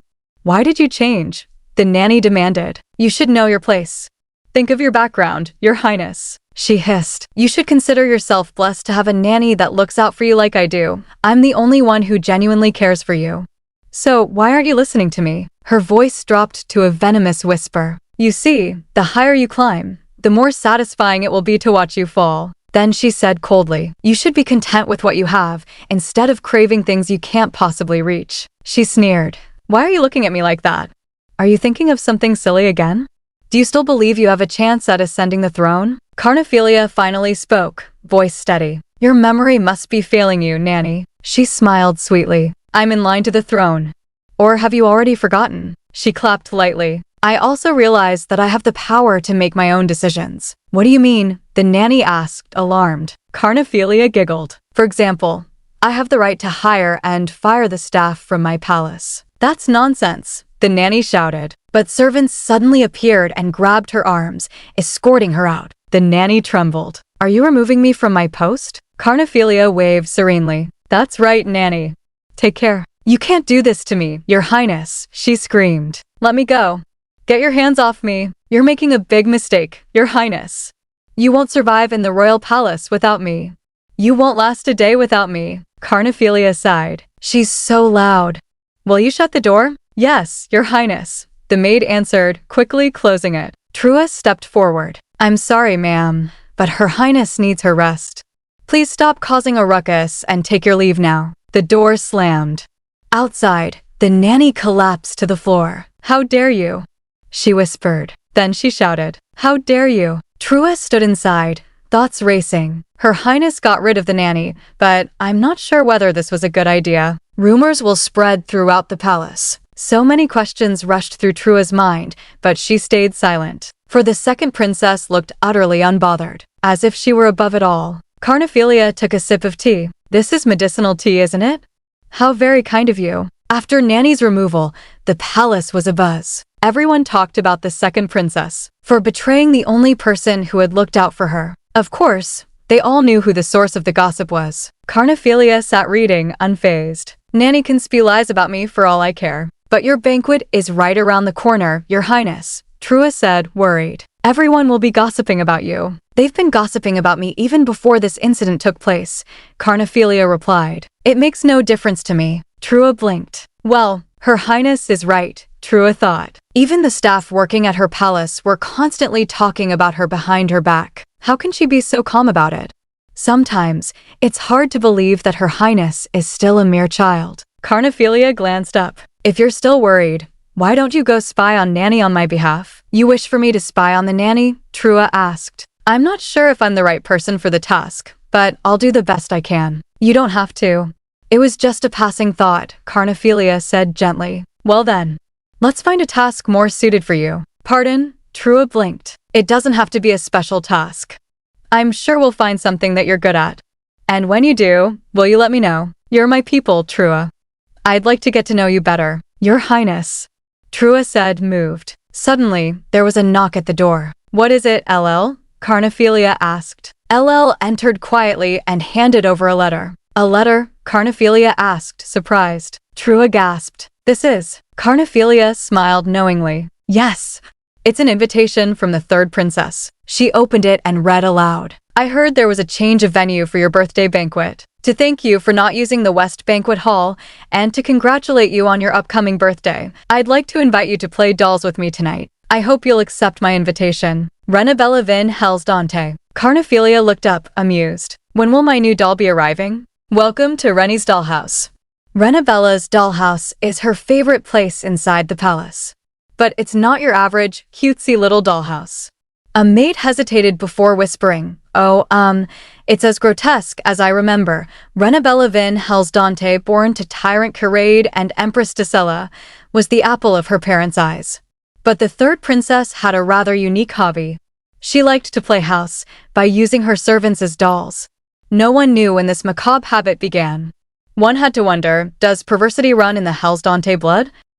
Renabella, waving a doll's hand, chirped, looky here. Hi, friend. Nice to meet you. Carnephelia, watching silently, thought, all that suffering, simply because they served the wrong master. Now then, Rennie said cheerfully, say your hellos. She's new to our dollhouse. She pointed. This doll was here first, so she's going to be your big sister. Carnephelia noticed. The girl must be new. Her clothes and face were still clean. Grotesque, nonetheless. Unfortunately, there was nothing she could do for them right now. Renabella giggled. What do you think? Do you want to be Rennie's friend? I'll buy you a new outfit and brush your hair. You're a royal, so you have a choice. Do you want to be my doll, or will you give me your eyes instead? They're so twinkly. Carnephelia didn't respond. Renabella asked again, do you want to be my doll, or give me your eyes? Her eyes twitched. Did you just laugh in Rennie's face? She asked. Carnephelia thought, she catches on fast, just like her older brother. Then she spoke calmly, you can't turn me into one of your dolls, let alone take my eyes, Renabella. Renabella pouted, why? They said you were a bastard. That means I'm higher than you. Carnephelia grabbed her shoulder firmly. What are you talking about? Unlike you, I'm in line to the throne. And I'm your older sister. Not the other way around. Mind your manners. Renabella blinked. Older sister? Carnephelia smiled. That's right. I'm the second princess, and you're the third. Renabella frowned. That's strange. Nanny said I could do whatever I want, since you're a bastard child. Carnephelia raised an eyebrow. Really? Did your nanny tell you that? She must not be very competent. That's not true, Renabella shouted. My nanny said I'm the most precious thing in the entire world. And I have mommy and daddy and Ian Fried, so I can do whatever I want, Carnephelia asked. That's strange. Why would she tell you such lies? It's irresponsible to say you can do anything just because you're a royal. Father can't protect you forever. Do you really think you can hurt me when I'm a contender for the throne? She paused, then added, not only that, those who dare to go against me will meet a gruesome death. I wonder why your nanny didn't tell you this.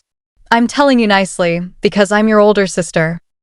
She thought to herself, was that enough? Even an idiot would understand the veiled threat behind my words. Pretty, Renabella muttered. What? Carnephelia asked. She pointed at her eyes. Your eyes are pretty. Carnephelia grabbed her hand. Do you understand what I just said? Mind your manners, little sister. I will, older sister, Renabella replied. Carnephelia gave a cold smile. That's right. I'm your older sister, Renabella. Wait, does that mean I can't have your eyes? She asked.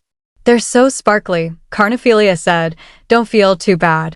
I brought you a gift to make up for it. What? Where? She asked in surprise. Carnephelia smiled. Do you see the two servants behind me? Your Highness, the servants called out. Huh, Renabella scowled. I don't need ugly dolls in my dollhouse, Carnephelia replied. Oh, I thought you'd recognize who they were right away. They belong to our brother, Tamfride. Really? They belong to Ianfride. Seriously? She squealed. That's not true, the servants cried. We serve Her Highness the second Princess of Hellsdante, Renabella smiled. She's right. I think I can make an exception, since they belong to my brother. I love your presence, sissy. Welcome to my dollhouse. You're going to have so much fun here. It's a misunderstanding, Your Highness, the servants cried. We're sorry. Please save us, Carnephelia thought. I know you two will stab me in the back the minute your rail owner gives you orders. There's no reason for me to keep you by my side. Meanwhile, at the Svenbach Manor, Nasquin asked urgently, Are you really going to the second princess's birthday banquet? It's too dangerous. Answer me, Lady Prita. It would be dangerous even for the Duke, Lady Prita responded. Sorry, Nasquin, but it's already been decided. How can you be so nonchalant about it? He snapped. You didn't say a word to me. Mother is busy injecting her divine power into Helly's, and Father is searching high and low for a cure, although we have no idea why Helly's has fallen ill. So the only person who can attend the banquet is me. I have no other choice. The Svenbach Dukedom, the only sacred land within Hellsdante Empire, untouched by the royal family. A peaceful dukedom ruled by its benevolent leader, the Duke of Svenbach. Yet, the dukedom maintains a strained relationship with the cruel and violent Hellsdante Empire. Lady Prita chuckled. I convinced my parents to allow me to attend the banquet. I plan on searching for the cure while I'm there. I just need to find my way into the royal library. The only question is, how? Nasquin shouted. There's no way His Grace could have agreed to your ridiculous plan. Not even the royals get free access to the royal library. Only those in line to the throne can enter. Then he thought, is that what it is? Does she want to use the second princess to access the royal library? Where does she get her brashness from? Lady Prita smiled. I learned from the very best, dear mentor. Stop reading my mind, he muttered. Unlike you, I always look out for myself. I know your goal isn't just to meet the second princess, but the second prince as well. I've told you many times that he's dangerous, that's right. Lady Prita whipped around, shouting. I can't wait to meet that bastard. He's such a jerk. How can he capture all the birds in our dukedom, dissect them, and send them as a gift? He must be a lunatic. We can't let that psychopath become the next emperor. I know the relationship between our dukedom and the Hellsdante Empire is frail. That's why I want to go take a closer look. I need to find out who will ascend the throne, so I know who I'll be going against.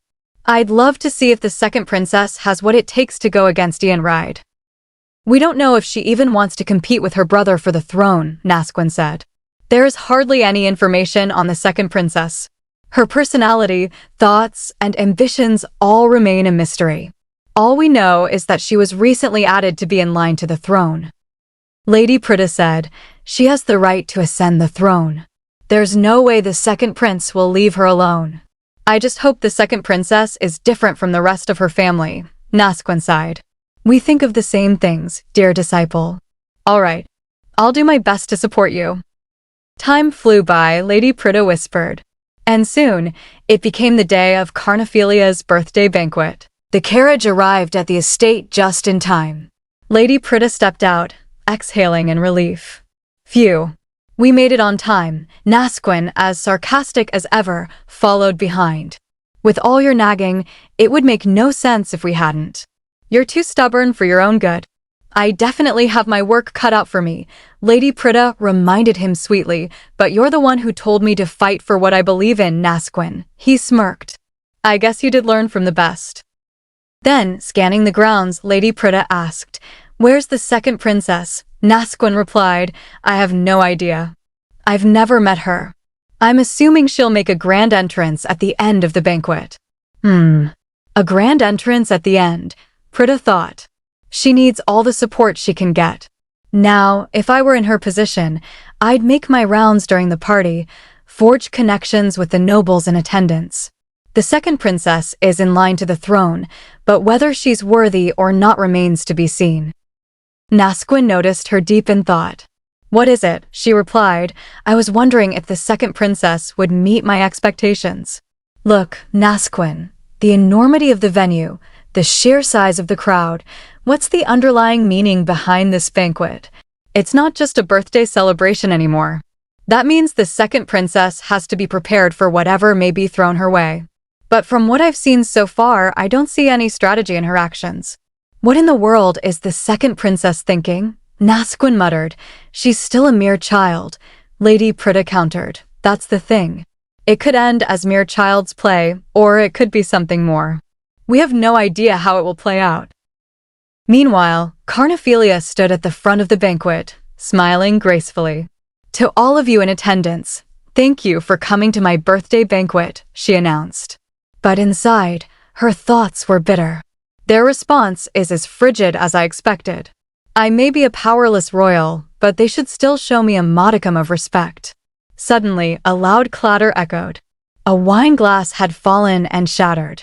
My apologies, declared Marquis Reeve. I've soiled the floor of the banquet hall.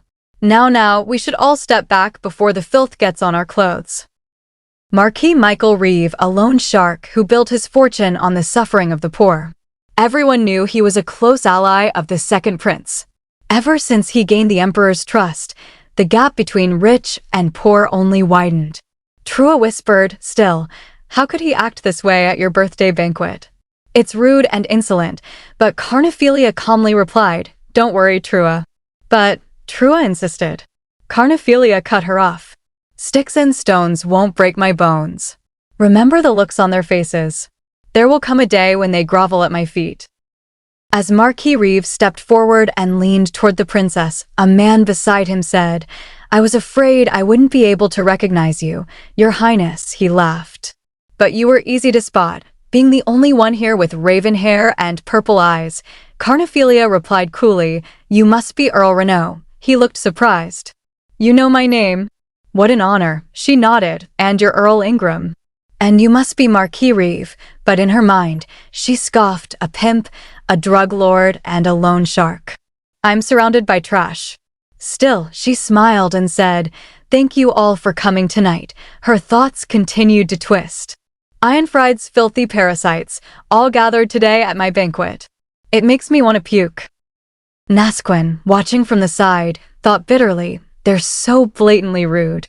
Did the emperor host this birthday banquet just to make the second princess a laughingstock of high society? Lady Prita added, Everyone knows that Marquis Reeve supplies dirty money to the second prince.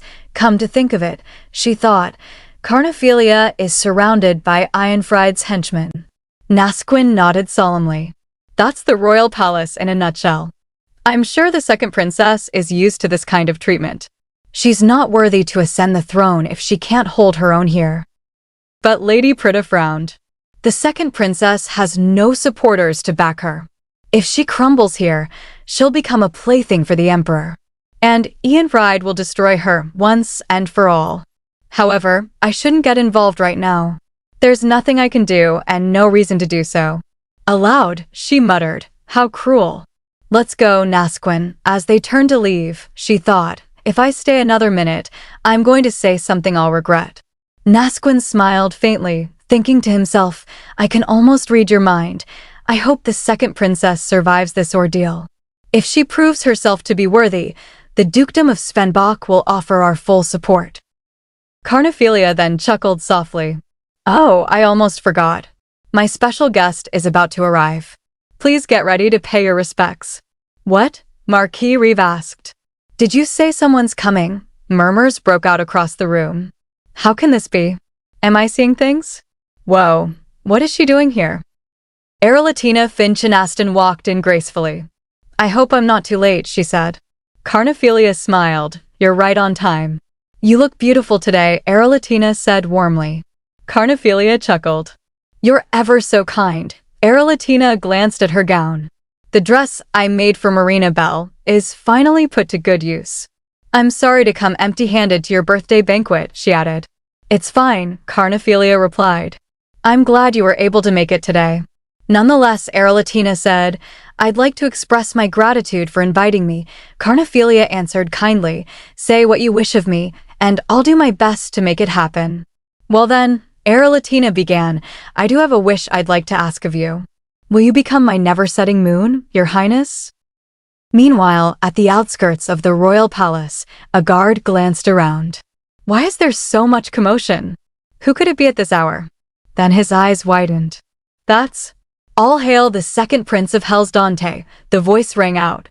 Lonfried Hellsdante, the second prince of Hellsdante, had returned. At the entrance of the southern banquet hall, the guards stood firmly in place. You cannot enter without an invitation, one said sternly. You have no choice but to head back, my lady, but the old woman was unfazed. Nanny stepped forward and shouted, Don't you know who I am? I'm the nanny of Her Highness, the second princess of Hellsdante. Even then, the guards hesitated. Even if you are, one replied, we still have to obey orders. Nanny lowered her voice, trying to appeal to them. Please, can't you make an exception? I brought the cake Her Highness enjoys every year on her birthday. I'm sure she'd love to have it today. The guards exchanged glances, thinking she was obnoxious. They had heard rumors that the second princess had let go of her nanny not too long ago. Was it a false rumor? Eventually, one of them gave in. Well then, please head on inside, Nanny smirked. Now that's more like it, the guards whispered among themselves. All royal nannies came from noble families. She wouldn't dare show her face unannounced unless... Inside the banquet hall, Carnephelia turned to Erlatina and asked softly, Will you become my never-setting moon, your highness? It was more than a poetic phrase. In the empire, the emperor was the sun. The moon? That was the empress. So when the second princess uttered those words aloud in front of everyone, she was publicly asking Erlatina to become her godmother and subtly proclaiming that she could become the next son of the empire. Erlatina was stunned. She called me her never-setting moon, in the dress I made for the daughter I lost. That's hardly a favor, she replied. We're merely trying to look out for one another. It would be my honor to be your moon, Carnephelia. Murmurs rippled across the crowd. Are they joining forces? Someone whispered. This isn't good. I'm sure she knows the second prince has a higher chance of ascending the throne. Is that why she called in the former empress? But Carnephelia stood tall. The moon of the empire shines bright in my sky, she said. As a member of the royal family in line to the throne, I pronounce to all gathered today, those who threaten me, those who threaten my people, and those who threaten to take my place, a curse, stronger than any blessing, shall be placed on their necks, hearts, and lungs, and it will eventually take away the meaning of their existence. Just then, a voice rang out from behind the crowd. It seems I came right on time for the festivities. The second prince had arrived. Son, a lady behind him called out, but he ignored her, smiling instead. I came on your behalf to celebrate the birthday of my half-sister. But now that you're here, why don't we enjoy the party together, your majesty? Oh, you're here too, Renabella. Yes, dear brother, Renabella giggled. Now then, the prince said. Let's say hello to our half-sister. His mother tried again. Son, you have yet to greet me properly, but he interrupted her coldly. Hold up, mother. I'll pay you an official visit after the banquet is over. His thoughts wandered as he entered the grand hall. This is the banquet hall father denied my mother. I see it now. The color scheme, the atmosphere, it reminds me of ex-Empress Erlatina. No wonder mother was dying of jealousy. Raven hair and violet eyes, named after a poisonous flower. I let her live because she wasn't worth my time or effort. But I didn't think she'd try to get in my way like this. Why isn't she on her guard? I could behead her with a mere flick of my wrist. That's strange, he said aloud, looking directly at Carnephelia. Aren't you frightened of me? He chuckled. How refreshing. Everyone trembles in my presence, but you seem so calm. And I can't read your thoughts at all. So interesting indeed. I hope you last longer than the former crown prince did. But Carnephelia answered gently, today is a day of celebration.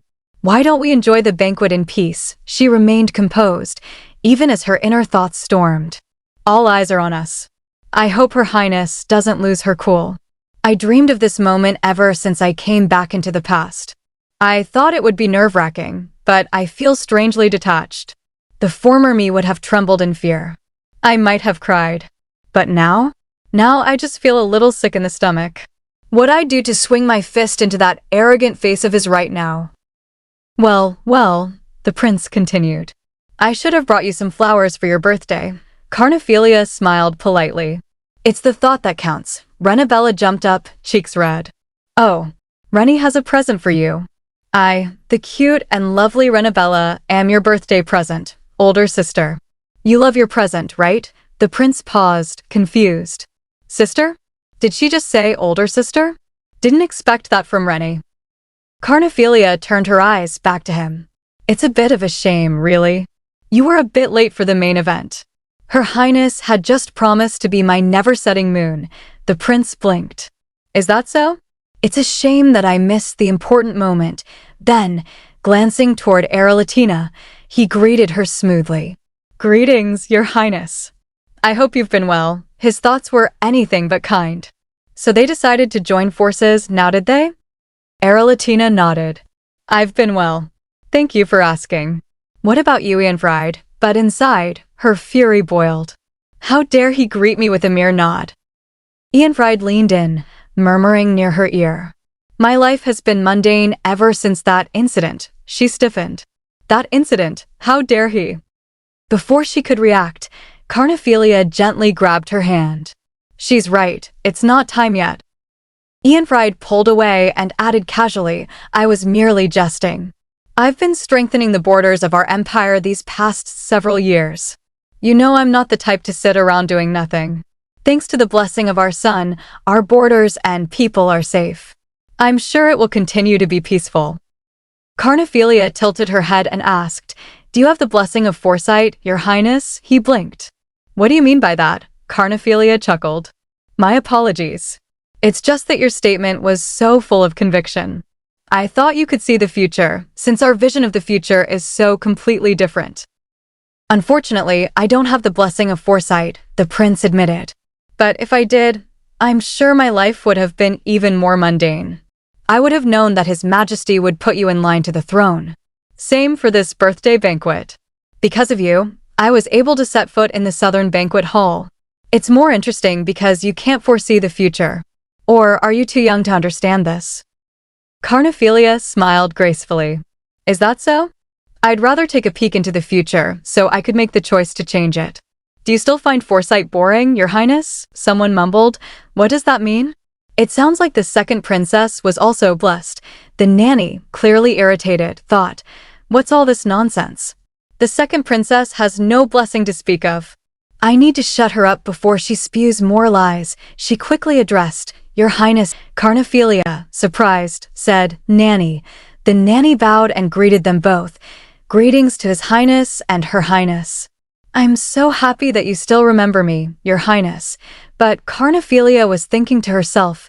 She still came crawling back after I gave her the boot. Aloud, she asked, What brings you here? The nanny cut in. Do you remember, Your Highness? I brought the same cake we shared together on your last birthday. We celebrated just the two of us in your quarters. There was no lavish birthday banquet filled with the members of high society back then. When we lit the candle on the cake, you cried tears of happiness. I never forgot that moment. So I had to bring it today. The second prince, observing from afar, thought, bringing up the memories of a lonely birthday party during a grand banquet hall prepared by His Majesty. She's just like Mother. The nanny continued, You put a big forkful into your mouth and gave me the biggest smile. I couldn't get it out of my mind, so I went and got the exact same cake for your birthday this year. Won't you accept my present, Your Highness? Oh, before I forget.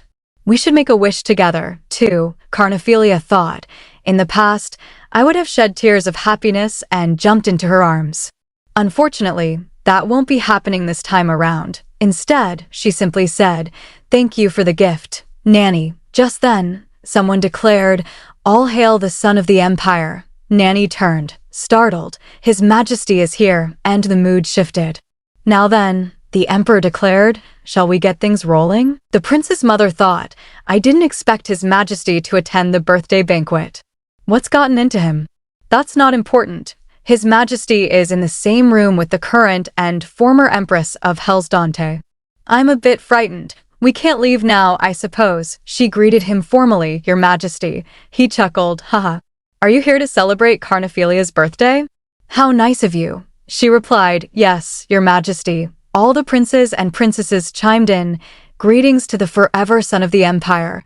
Carnephelia smiled warmly, "I'm honored to have you at my birthday banquet, Your Majesty." But the nanny, watching her closely, thought, "This can't be. Why isn't she shaking in fear?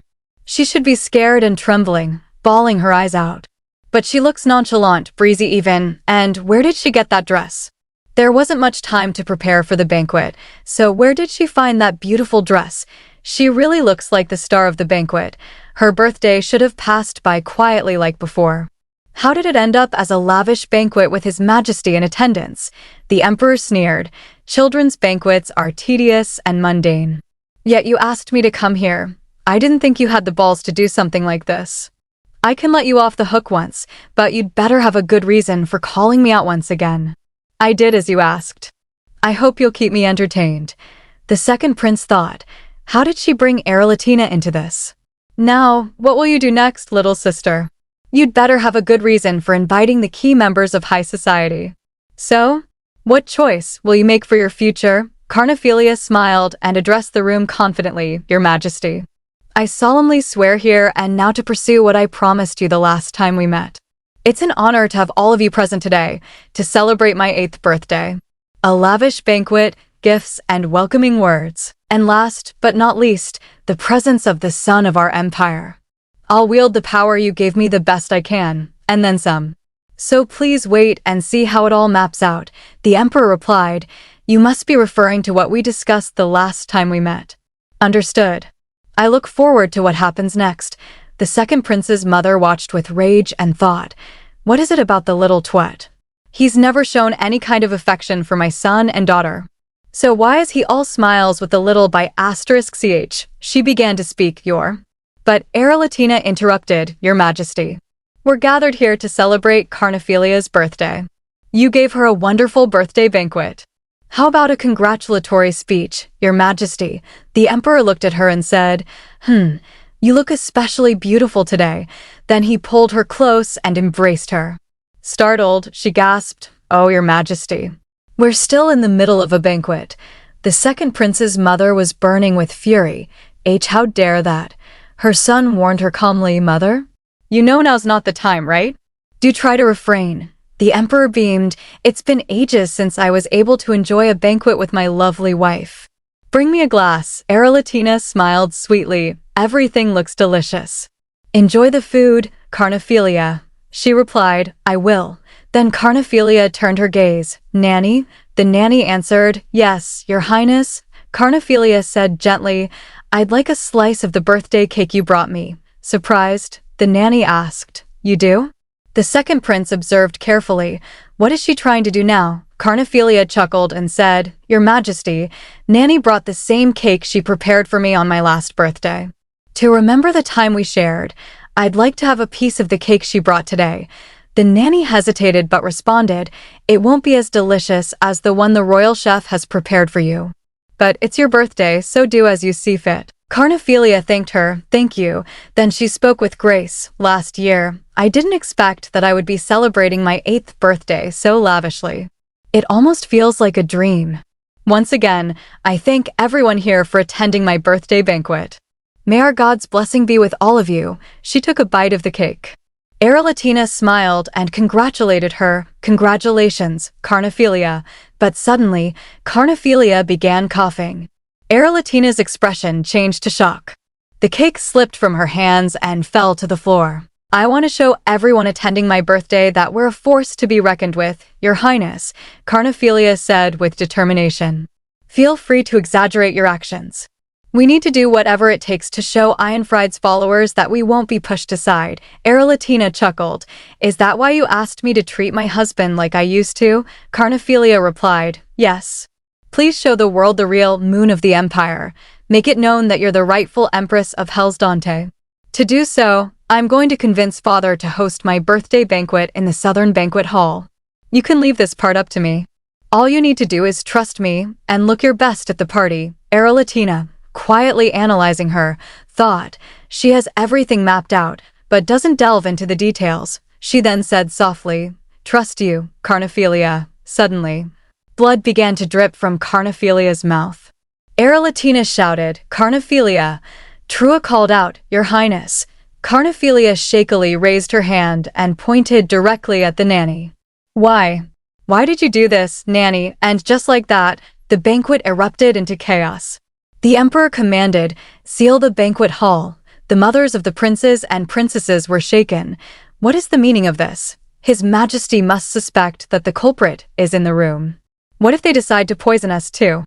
I'm scared. One woman accused, is this your doing? How dare you do such a thing without permission? Nanny, visibly trembling, insisted, no, it isn't me. I didn't do it. Latina wept, holding Carnephelia. No. Wake up, little one. You must open your eyes. A servant approached. Your Highness, it'd be best to return to your quarters.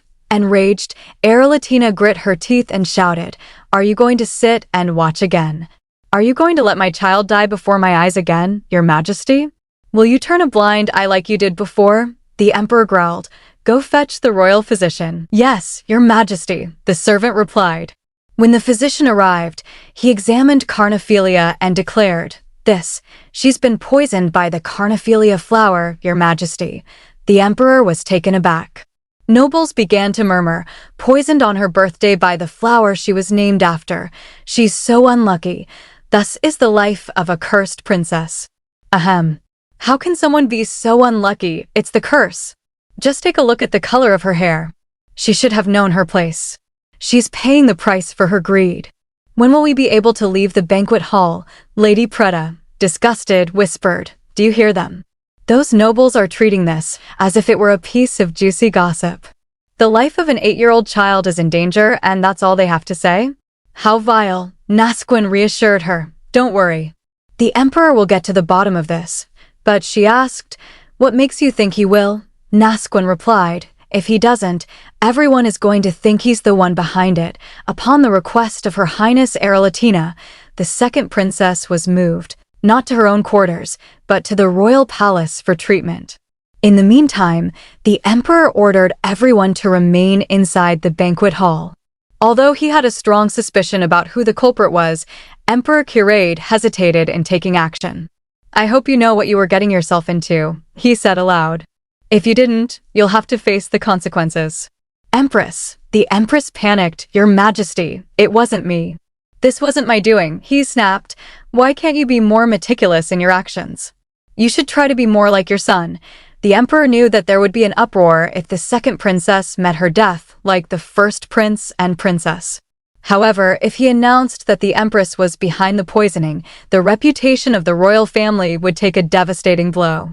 He thought grimly, it's not good either way. Who should I choose to be the scapegoat? Then, Renabella said cheerfully, Rennie is having trouble understanding, Your Majesty. Confused, he asked, what do you mean? She replied innocently, I don't understand why everyone is being so fussy. I know my sister will get better soon. She told me her nanny gives her medicine every single day. That means my sister will be able to recover quickly, doesn't it? The nanny shouted in confusion, Your Highness. Your Majesty, I had nothing to do with this. The second prince stepped forward. Come to think of it, you brought that cake to the banquet, Lady Vet. Well, Nanny stammered, I didn't bake it myself. All I did was order it from the AIM pastry shop. My sister collapsed after taking a bite of that cake, he stated coldly. Grab her. Yes, Your Highness, the guards responded. Nanny screamed, it wasn't me. I'm being framed, Your Majesty. Suddenly, a small bottle fell from the nanny's pocket. The second prince asked coldly, "How can you deny it when the evidence is right in front of us, Lady Vet?" "This is obviously a bottle of poison," the emperor said without hesitation. "Right this minute. Send the knights to the second princess's quarters and bring me evidence that she was being poisoned." "Yes, your majesty," the knights obeyed.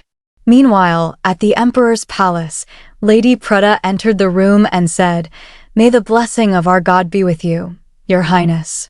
"Prutta Svenbach of House Svenbach at your service," Erlatina asked.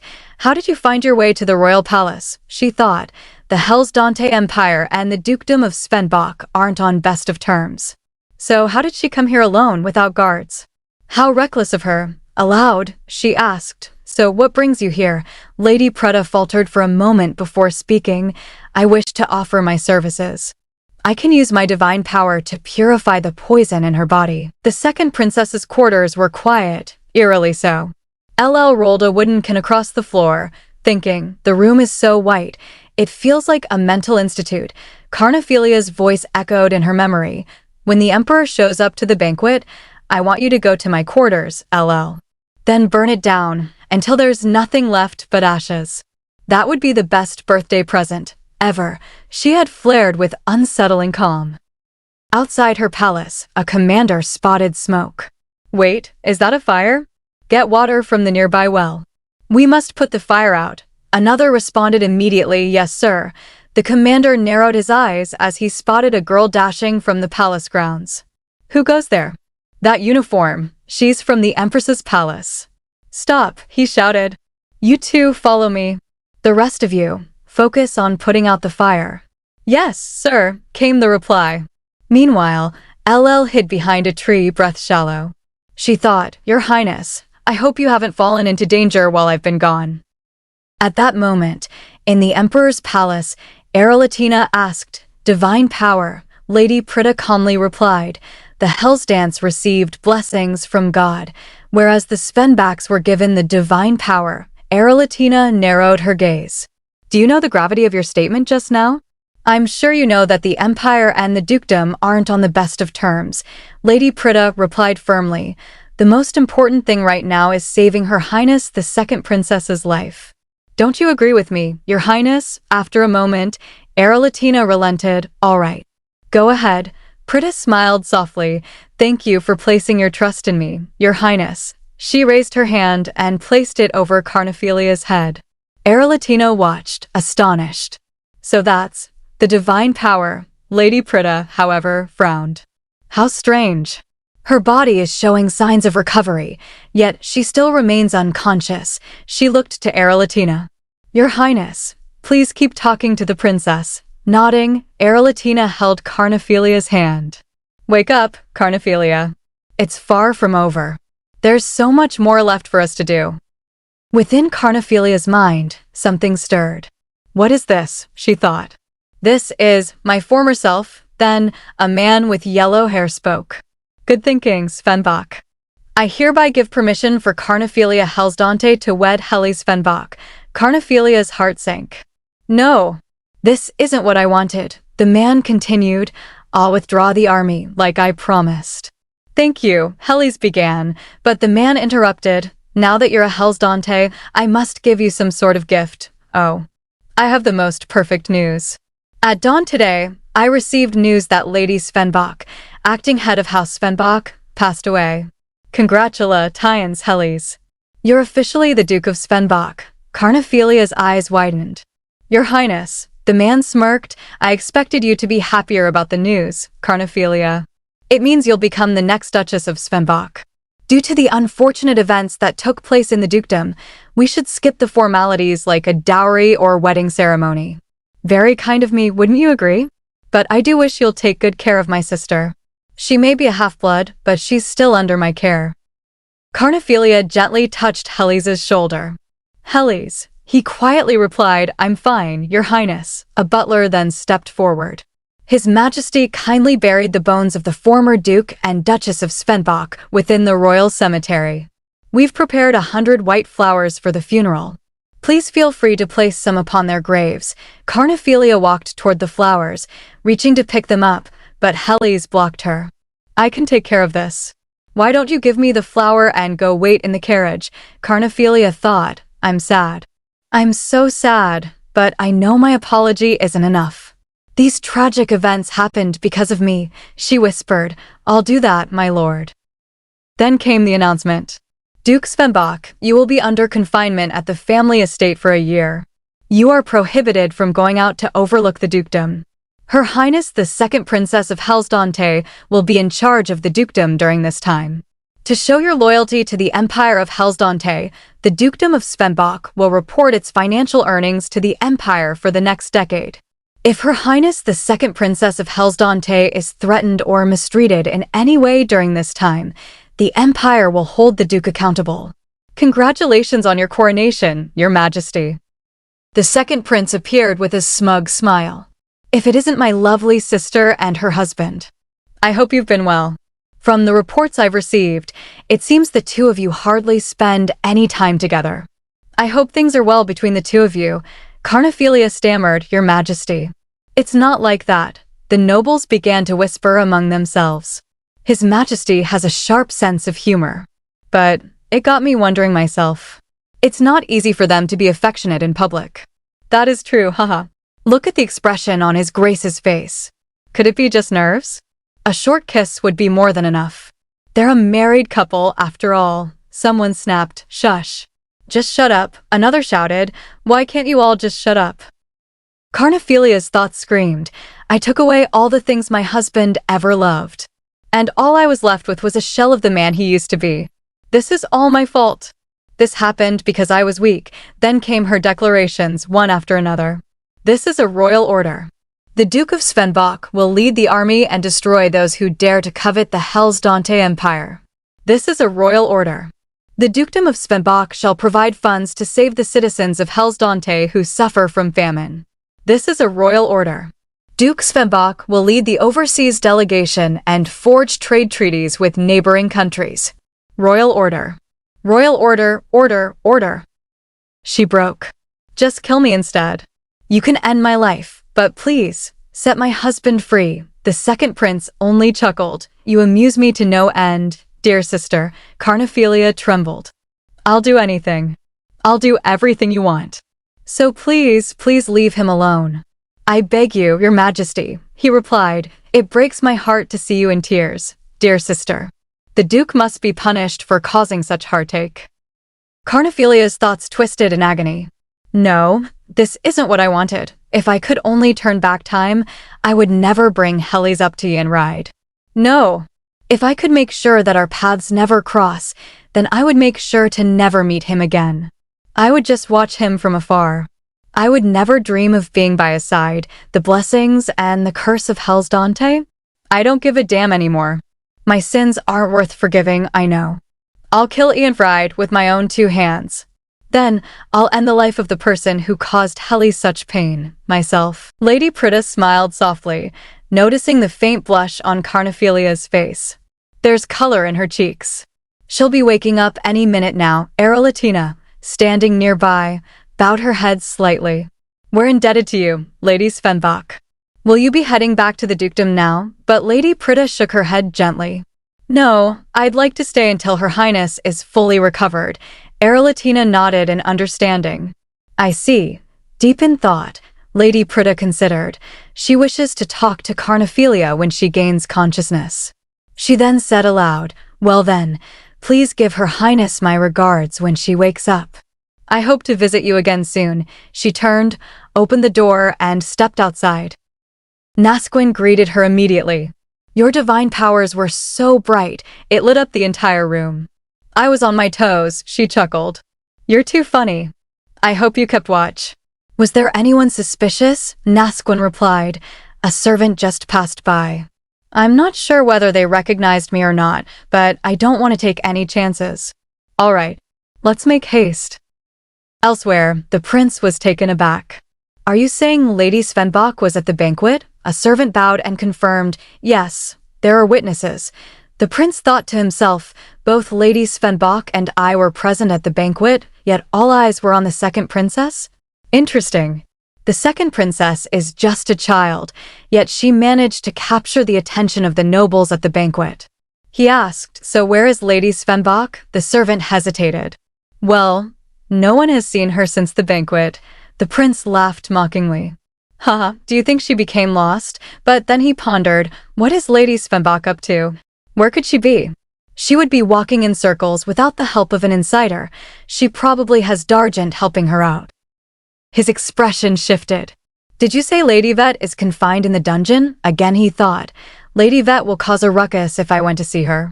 With a sly smile, he said, "I'll pay a visit to Mother first." The servant responded, "We'll make the preparations, Your Highness." Just then, the door burst open and a maid shouted, "Your Highness." The prince frowned. "How dare you barge into my room in this fashion?" The maid gasped, "My apologies, Your Highness. But word is that the second princess has gained consciousness." The royal physician proclaimed that she couldn't have recovered without a blessing, and she's heading over to visit the Empress with Her Highness Aralatina. "What?" The prince muttered, then thought angrily, "Well, look at that. How dare she bring up the blessing? You have no right to a blessing, half-blood brat." Meanwhile, in the Empress's chamber, she snapped, "What did you say? Didn't you say that she just regained consciousness? Why is she coming to see me? She should be in bed recovering. How annoying." The maids bowed and said, "They're nearly here, Your Majesty. What will you have us do?" The Empress shouted, "What do you mean?" "You should send them," but then she paused. "Wait. All I need to do is convince the brat to take my side. If I take her under my wing, she will testify for me, not against me. I can frame Lady Vet. Then I'll be free of all charges. She's still a young thing. I'm sure she'll do as I say if I show her a bit of mercy." She said calmly, "It's fine. When the second princess arrives, show her to my dining room." "Yes, Your Majesty," the maids replied. In the Empress's dining room, she chuckled, "You were asleep for quite some time, so I prepared something for you to eat. Being unconscious takes up more energy than you'd think, don't you agree? I made sure to use the healthiest ingredients. Please enjoy yourself." But internally, she thought bitterly, what is she staring at the food like that? I deigned to prepare food for her. Carnephelia asked quietly, "You prepared a feast for me, Your Majesty." Aralatina quickly interjected, "You don't have to eat, Carnephelia." The Empress erupted, "How dare you tell her not to eat the food that I personally prepared? I prepared the food especially for the second princess." "How dare you?" Her thoughts raced, that beat ch. She's on her high horse after receiving the attention of His Majesty, asterisk. Carnephelia bowed her head. "My apologies, Your Majesty. Her Highness didn't mean to be rude, she said it because she's worried for me." "Please don't be angry, Your Majesty." The Empress blinked, surprised. "Worried," Carnephelia explained, "I always fell ill after my meals. So eating is difficult for me." The Empress softened. "Oh, you poor thing," but in her mind, she scoffed. For someone who received a blessing, she seems to be rather frail. She won't stand a chance against my Ianvride. Carnephelia then said, "I heard you were in a plight because of me, Your Majesty. That's why I came here as soon as I woke up." The Empress nodded. "How clever of you." "Yes, I was put in a spot because of what happened." Carnephelia's eyes sharpened. "I have just one question for you, Your Majesty." "Do you wish me dead, Your Majesty?" The Empress gasped. "What do you mean by that?" Carnephelia asked again. "Does that mean you want me alive?" The Empress quickly said, "You are His Majesty's child, like my son and daughter. Of course I wish for you to be healthy. I'm innocent. I've never ordered anyone to feed you poison." But inside, she was fuming. "Why do I feel like I'm being interrogated? How annoying." Carnephelia smiled. "That's all I needed to hear, Your Majesty. Now then, will you give me permission to find the culprit? Who dared to poison me and frame the Empress of Hellsdante, so I can punish them as I see fit?" The Empress blinked. You wish to clear my name?" Carnephelia smiled sweetly. "Sinners must be punished for their evil deeds." The Empress pretended to be touched. "I'm touched that you wish to personally clear my name. You can do as you see fit." A moment later, in the Empress's hallway, Aralatina looked at Carnephelia with concern. "Wasn't that stressful for you? Maybe we should have gone to His Majesty instead." But Carnephelia shook her head with a faint smile. "No, it was the right time to visit Her Majesty. Anyways, Did the person who saved me go back safely? Latina asked carefully. Would you like to meet them once this is over? Carnephelia exhaled. No, I don't want to meet them. Her thoughts drifted. There's only one type of divine power that could have pushed the poison out of my body. I don't deserve to receive help from the Svenbach family. I don't want them to get involved. Suddenly, the prince appeared. So the rumors were true. Your cheeks have color, and you seem to be able to walk and talk. And you got enough energy to stare at me with your violet eyes. You're really alive. So, did you manage to meet my mother? The second prince asked casually.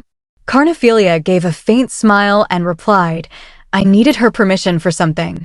And I was just on my way to interrogate the culprit. Were you waiting for me? You're too kind. The prince chuckled darkly. Haha, you have some nerve. Who do you think you are? You have no blessing to speak of, so why are you purposely trying to get on my nerves? But Carnephelia remained calm. I don't see why you're so curious. Now that I have the right to ascend the throne, you'll find out soon enough whether I received a blessing or not. Now then, I'll be on my way, big brother. I'm quite busy. See ya. Watching her walk away, the prince's heart began to race. Unlike the first prince, she's quite feisty. I like it. Don't disappoint me, half-sister. Latina, concerned, asked, Are you sure you can manage on your own? Carnephelia reassured her, I'm fine. Don't worry about me. She made her way to the prison and stood before a cell. Facing the woman inside, she greeted, Hello, Nanny. Oh, I nearly forgot.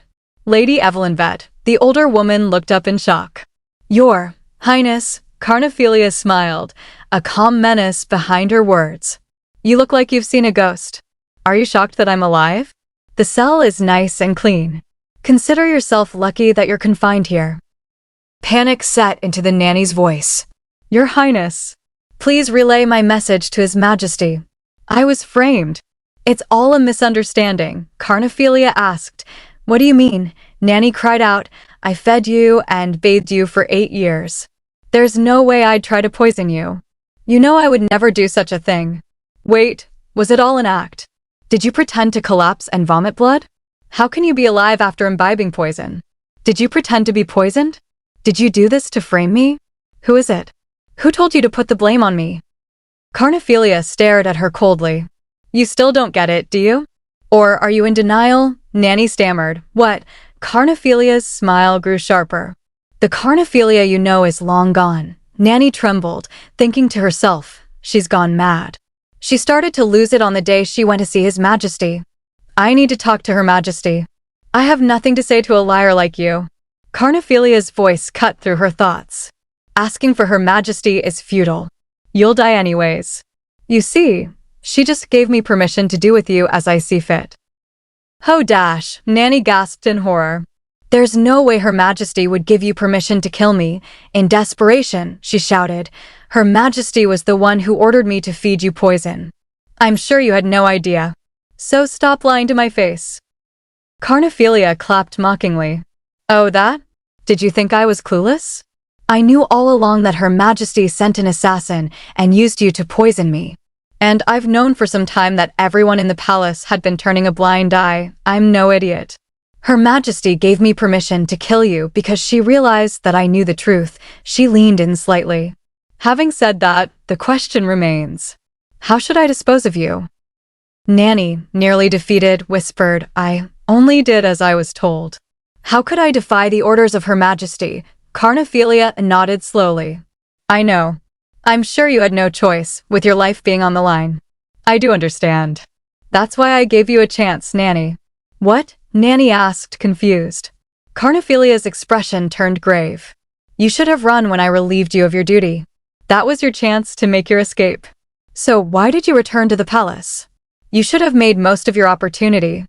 I hope you learned your lesson. This is only the beginning. For all the drama you caused, the result is rather disappointing. A voice broke the silence. That's not true. It was worth putting my life on the line. It was the Emperor. Worth it, my ass. It was rather tedious. Anyways, what brings you here? Carnephelia turned to him. I have a favor to ask of you, Your Majesty. The Emperor raised a brow. Your brazenness never fails to amaze me. Speak. What is it that you want from me? She answered, I want you to halt the investigation on the poisoning attempt. He mused. We don't want high society gossiping about Her Majesty, as it would hurt the reputation of the royal family, Carnephelia continued. I gained consciousness and am doing better now. If I keep silent, the gossip will eventually die down. The Emperor warned, that means that some will view you as weak. Carnephelia smiled knowingly. That's exactly what I was hoping for, Your Majesty. Lastly, she added, I'd like you to hand over the evidence you've collected to Her Highness Latina. Wait, I thought of another favor to ask of you, haha. Regarding the punishment of Evelyn Vett, I believe cutting off her tongue will be sufficient. The Emperor raised an eyebrow. Don't you want her head on a platter? Carnephelia responded coolly, Oh, but I'm also a Hellsdante, father. Death is too easy. It's better to make them suffer for the rest of their lives. I want her to fear me as long as we're both alive. The Emperor let out a laugh. That does seem like something a Hellsdante would conjure up. Now then, I know this isn't what you came here for. What is it that you really want from me? I'm all ears. So tell me, what else do you wish of me? The Emperor raised an eyebrow. A deal? You dare to propose a deal to the Emperor of Hellsdante? Carnephelia smiled calmly. It's only possible because I know my place. I know you could strip my right to ascend the throne at any given moment. The Emperor scoffed. You're quite the smooth talker, but internally, he was intrigued. Yes, I believe you're capable of going against Ian Ride. As impudent as you may be. He finally said, I suppose it wouldn't hurt to hear you out. Carnephelia began, well then. I'll start by making sure the Empress isn't blamed for my poisoning. Her reputation will remain intact. The Emperor narrowed his eyes. Is that what you think I want? The Empress's reputation. His voice hardened. The Emperor didn't make Dicella Empress because he loves her. He did it to placate the followers of Ian Ride. And here lies the fundamental problem of the royal family of Hellsdante. The nobility of Hellsdante have no respect for the royal family. To them, we are pawns they use to ensure they maintain their power. The nobles who pledged allegiance to Curate switched to Ian Ride after the death of the first prince. To them, the real leader of Hellsdante was Tanride. And that meant the Emperor is the head of state in name only. Having said that, what Curate Hellsdante wants most? Carnephelia continued, Secondly, I plan on getting the Chinaston family back on the political map. Also, I'll bring you a letter of attorney from Marquis Zentiad. The Emperor frowned. I don't know where you heard his name, but I hope you realize how ridiculous you sounded just now. In case you don't know, Zentiad, she interrupted, yes, he's ill and bedridden. I know. I also know he was one of your loyal subjects. The Emperor was silent for a moment. Continue on, Carnephelia said, I'll also collect the stolen money from Marquis Gordonshall and hand it over to you, Your Majesty. The Emperor sighed. That's enough. I've heard enough of your wishes, Carnephelia. And lastly, Royal Chamberlain, see the second princess out. But Carnephelia added, I hope to reduce the number of nobles by half until the day of my coming-of-age ceremony. Right now, the thing Curate Hellsdante wants most is to strengthen the power of the royal family. He's too old to regain his power, so he started pitting the royal family against each other. The weaker nobles are eliminated along the way. But he didn't expect Ian Ride to kill the first prince and princess. And ever since, Ian Ride made sure no one challenged him until, I know I'm your only hope. She looked directly at him. You have nothing to lose, Your Majesty. I am just a girl, Your Majesty, but I don't make empty promises. The Emperor stared, stunned. How can a mere child plan something so grandiose and be so confident about it? And everything she proposed is exactly what I was wishing for. The increase in nobility has weakened the royal family. Reducing their numbers may seem ideal, but it makes sense. At that moment, someone elsewhere exclaimed, Only a blessing could have saved Her Highness, and the Emperor's thoughts continued. Did she happen to map out her miraculous survival too? She's right, I have nothing to lose. Even Ian Ride wouldn't have the guts to come up with such a proposal. Oh, I so look forward to this. He smirked. Fine. So tell me, what's in it for you? Carnephelia smiled. Well, I'll tell you every time I meet one of the goals I propose to you. Meanwhile, Somewhere in the capital city, a girl in a yellow dress rushed through the streets, breathless with excitement. This is an exclusive, she thought. Poisoned at her own birthday banquet after gaining the right to ascend the throne, they must have captured the culprit, since they let us leave the banquet hall. From what I heard, it seemed her former nanny had given her poisoned cake. On what should have been the most glorious birthday party ever, the princess fell to the floor, poisoned. Not only that, Prince Ianfried and Princess Renabella were in attendance. There will be another bloodbath in the royal palace. She grinned. Now, which newspaper shall I sell this precious piece of information to? Then she paused. Wait. They wanted me to spread gossip first. I received a dress and an invitation a few days ago. The letter was anonymous. But it was a proposal I couldn't refuse. The sender had one simple request. I was to remember the details of the night and spread the news throughout the empire. Thankfully, it was fairly easy to enter the venue, as the second princess hardly has any followers. I know nothing about formal etiquette. The moon of the empire shines bright in my sky. Thanks to the second princess, who was the center of attention, it was easy for me to move around undercover. The only thing that worries me is that I have no idea why they chose me to spread the news. But if they want someone to spread the news, they chose the right person. That night, at a local pub, a boy shouted, "What do you mean by that? The second princess? Isn't that Princess Renabella?" A woman corrected him. "You have it all wrong. Princess Renabella is the third princess." The boy blinked. "So, are you saying this second princess had a birthday banquet today at the palace?" "Hey, Natalie. How did you know all this?" Natalie chuckled. "Oh, I have my ways. Everyone who attended the party has been talking non-stop about it. Isn't that weird? Why did His Majesty suddenly give the second princess the right to ascend the throne? Was it mere coincidence that the second prince happened to attend the birthday banquet? And who was it that tried to poison the second princess at her own birthday party? Who tried to kill the second princess of Hellsdante? And why did the palace send the participants home without conducting a thorough investigation?" The boy hesitated. And Natalie leaned in, eyes gleaming. "Doesn't it make you wonder? The first thing Ianfried did when he came of age was media control. All media focused on churning out positive propaganda for Ianfried, and the public, who had limited access to information, believed the lies and revered Ianfried as if he were a god. The crown prince saw a continuous surge in popularity, and everyone believed that he would be the most powerful emperor Hellsdante had ever seen. The public, not knowing the ugly truth, dreamed of living a prosperous life under his reign. But there was one person who sought to tell the truth to the public. Reports about the second prince's violent behavior began to surface, signs of a tyrant, they said. Disturbing behavior not fit for the future empire, with over 627 palace staff murdered that year. That person who dared to speak up was Natalie.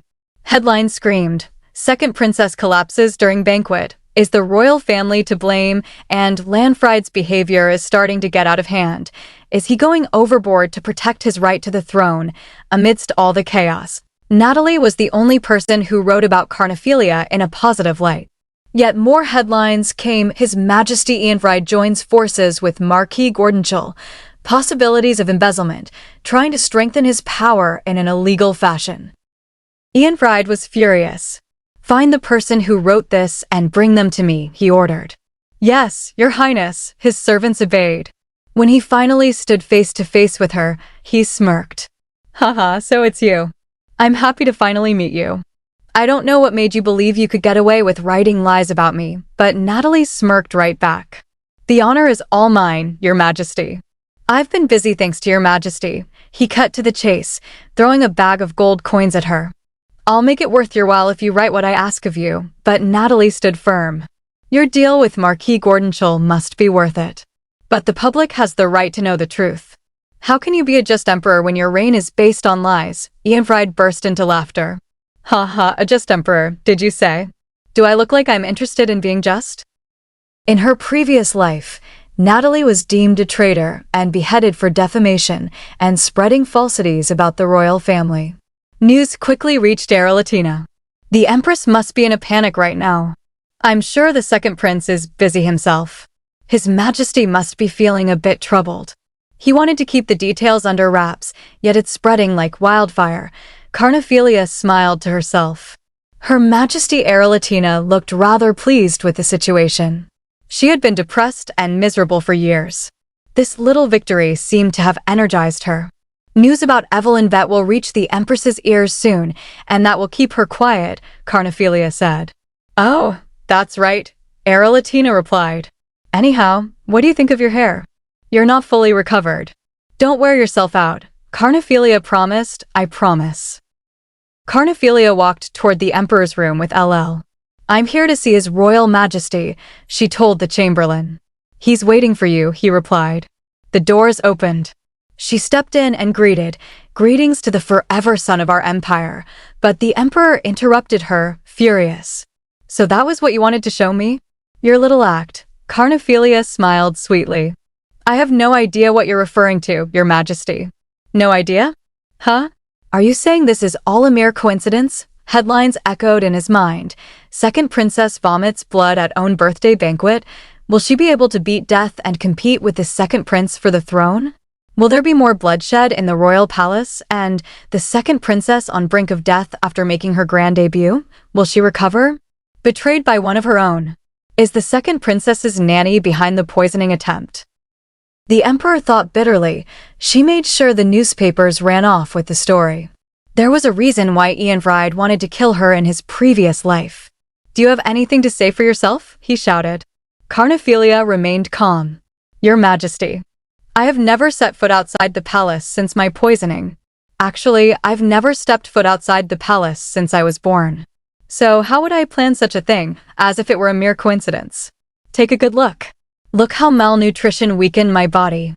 See the remnants of poisoning on my skin. You'll realize that I am in no condition to sneak away from the palace. What would I gain by releasing those articles, Your Majesty? It portrays me as the subject of people's gossip. Are they going to recognize me? The Emperor looked at her, stunned. You're quite convincing. Get those papers out of my sight. Carnephelia stepped forward. Is death the only way? Death? Are you asking if I'll kill you? The Emperor asked. No, I'm referring to my staff, who are being held in prison, she replied. What, you want to strike a deal for their lives, too? They would make the perfect scapegoats. Please allow me to do with them as I see fit, the Emperor sighed. Fine. Do as you wish. I'm forever grateful, Your Majesty. Now then, if I may take my leave, Your Majesty, he muttered, you only stay long enough to say what you wish. How very annoying. Wouldn't dare. I'll be taking my leave now. As she turned to go, Carnephelia flinched. One last thing, the Emperor said. I have heard the most interesting news.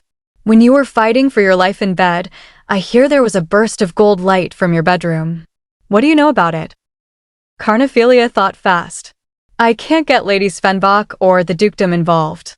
I have to make sure he doesn't connect the dots, so she replied, it's the Golden Palace for a reason. It is made entirely of gold. It only makes sense that it would give off a golden glow, the Emperor smirked. Is that so? Understood. You may take your leave. Carnephelia stepped outside. LL, I need you to find someone for me. It has to be secret, so make sure you aren't caught. You have to move with the utmost discretion. The Emperor seems to have caught on, so I need to come up with plan B. In the dark, damp dungeon of the royal palace, Carnephelia stood calmly, her lips curled into a gentle, mocking smile. Your Highness, she said softly. You look like you just saw a ghost. But I'm very much alive. Her gaze drifted over the broken expressions before her. It also looks like you haven't eaten or slept properly for days. Tears welled up in Trua's eyes as she called out, Your Highness. Carnephelia chuckled at the sight. Trua, I'm sorry you had to go through this. Trua's voice trembled with relief. I'm so glad you're fully recovered, Your Highness. I was so worried. Carnephelia looked at her, a question heavy in her heart. Why?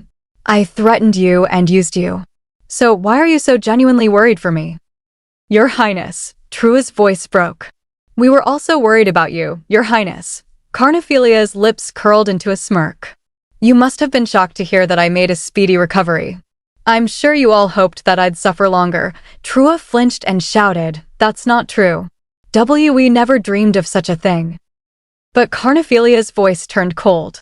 You all turned a blind eye whenever Evelyn Vet mixed poison into my food and drink. Did you think I would be oblivious about it forever? Whispers filled the room. Someone murmured, did she know all along? What should we do? Are we all going to die here? Are you going to punish us, Your Highness? A voice echoed in the shadows, Ian fried. He stepped forward with a smirk. Their punishment will be death, am I right? Carnephelia's eyes widened. Ian fried. A maid cried out, Your Highness. He's here to spare us. His Highness came to our rescue. Ian fried looked around with indifference. Why is everyone still alive? I would have killed them all off by now. Are you really going to let them off the hook? That's no fun. Carnephelia answered firmly, it should be punishment, rather than death. She narrowed her eyes. I should give them a chance to redeem themselves. Ian fried tilted his head, amused. You really think that will work? I know you don't. I know you want to kill them here and now. You want to rip them apart into tiny little pieces so they feel the pain you went through tenfold. Am I wrong? His words sliced through the air like daggers. They got a kick out of watching you vomit blood. And you still want to give them another chance? They have no remorse for their actions. So why are you hesitating? Why in the world do you want to let them live? Is it pity? Or is there something that I don't know about? Carnephelia's voice was calm, but resolute. If that's what you believe, I have even more reason to spare their lives. I have no intention of doing what you wish of me, dear brother. Ian Fried's expression hardened. What did you say? She looked him in the eye. I'll take care of this as I see fit. He laughed, a cold, bitter laugh. Well, I felt this way with my deceased half-brother, but so many of my siblings are too weak to be a true Hell's Dante. You're all too nice. Yet they all treated me as if they could get the best of me. Why are you so overly confident? He wondered. Do you have the support of Father? Erlatina? Or someone I don't know about? It doesn't matter. I'd do anything to wipe that arrogant look off her face and fill it instead with dread and despair. He spoke with a twisted grin. You're an interesting one, half-sister. I hope you continue to be my source of entertainment. I'm tired of washing the blood of my siblings off my hands. So please, carry on with what you've been doing. Carnephelia clenched her fists. Did he come to irritate me? If so, it worked. She recalled the sight of Evelyn Vet, her tongue sliced off. In her final words, Evelyn had insisted that she wasn't the one behind the poisoning. Quite strange, right? Since I hardly have any visitors in my palace. If it isn't Evelyn, then who could have fed me poison? Trua suddenly cried out in fear. It wasn't us. Another added, that's right. We were just keeping an eye on you. We did as we were told by Lady Vet. Please spare us, Your Highness. The fault is ours. Someone else said desperately, we'll take any punishment you dole out. So please. Carnephelia looked at them, puzzled. I thought they would deny their actions. So why are they fessing up? What are they so afraid of? I'm sure it's not me. And then it hit her. I see. This is why he came to see me in the dungeon. That bastard. How dare he look down upon me like that? But then again, I guess he has every reason to. She straightened and spoke clearly. Let them go. A guard immediately responded, Yes, Your Highness, a maid gasped. Your Highness, you're letting us free? Carnephelia nodded. I don't want everyone here to die. But His Majesty, Her Majesty Erlatina, and myself would like to know the real culprit. The sinner must be punished, should they not? The maid jolted. What would you have us do? Carnephelia's voice was steady.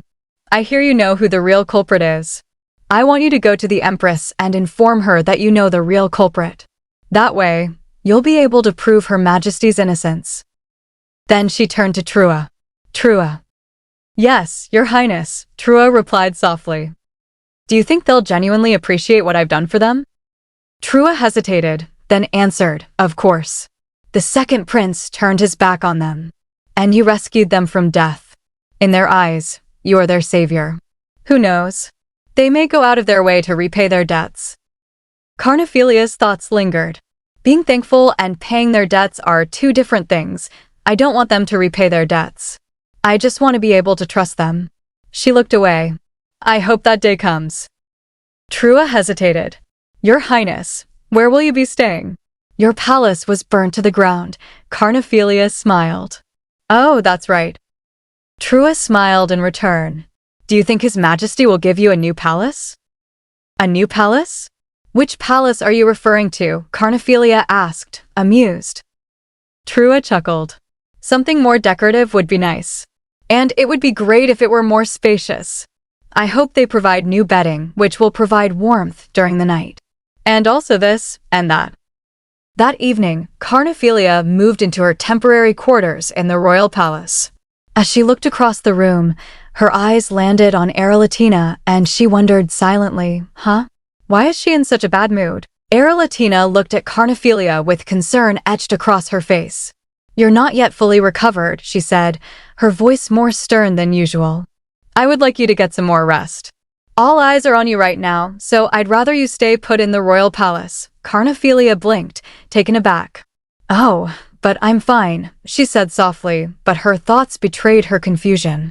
So that's why she looked unhappy. I've never heard Her Highness talk so sternly before. Aralatina continued, her expression resolute. I'll have a talk with His Majesty to decide where you'll be staying from now on. Your palace should be a place where you can fully rest. Carnephelia hesitated before asking, shouldn't we focus on renovating your palace first? But Aralatina simply replied, I'm fine. I want to stay by His Majesty's side for now. That's right, Carnephelia thought. Ever since my birthday banquet, Her Highness has been receiving letters from various nobles. That means we successfully showed the world that Her Highness Aralatina still has a hold on His Majesty, and that she is still a force to be reckoned with. Aralatina suddenly smiled and said, Carnephelia. The rack of lamb is especially delicious today. Carnephelia blinked in confusion. Pardon? Aralatina chuckled. The mashed potatoes are also soft and fluffy. Do you like cabbage? Are there vegetables that you dislike? I know who you're gearing to go up against. That means you need to eat better and sleep well. And you need a safe resting place. I hope you will take better care of yourself, Carnephelia. A safe place. Carnephelia looked at her and quietly responded, Yes, Your Highness. Aralatina smiled gently. Eat up. Would you like to try this too? I'm glad the food is to your liking. Carnephelia felt her chest tighten with unexpected warmth. This almost makes me feel like I'm a child again. It feels so comforting. And I don't mind it at all. Aralatina stood up and said, I'll get going now. Please get some rest. She shut the door behind her. A knock came moments later. Carnephelia opened the door and smiled. Welcome, LL. Thank you for your hard work. I haven't seen you since my birthday banquet. LL stepped inside, plopping down and raising her hands to Carnephelia. Carnephelia reached out instinctively. I worried about you. Her expression says it all.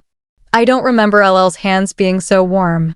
Is it because this was the first meal I enjoyed since I came back to the past? Or is it the lingering warmth from Her Highness Aralatina? If that's not it, maybe I mistook the trembling in LL's hands as warmth.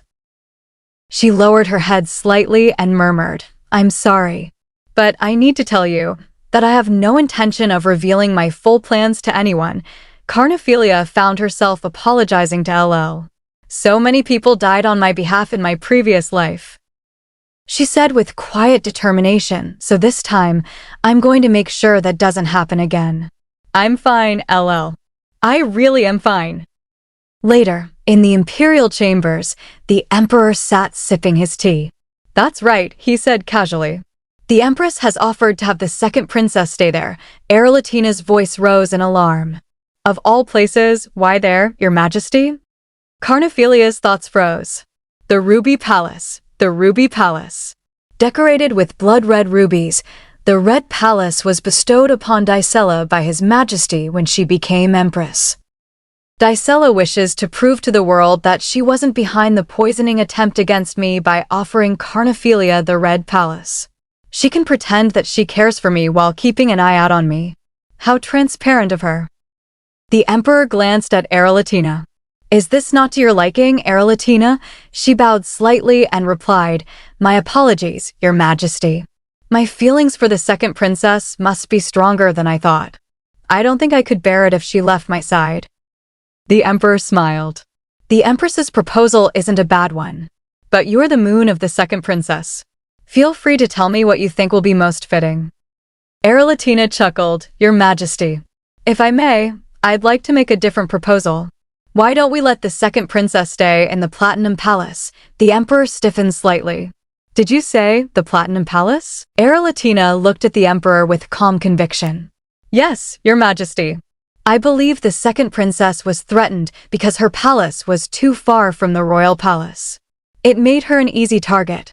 The Platinum Palace is the closest to yours and likely the safest. The Emperor then turned to Carnephelia. What are your thoughts, Carnephelia? Do you wish to stay in the Platinum Palace? She bowed slightly, her voice steady.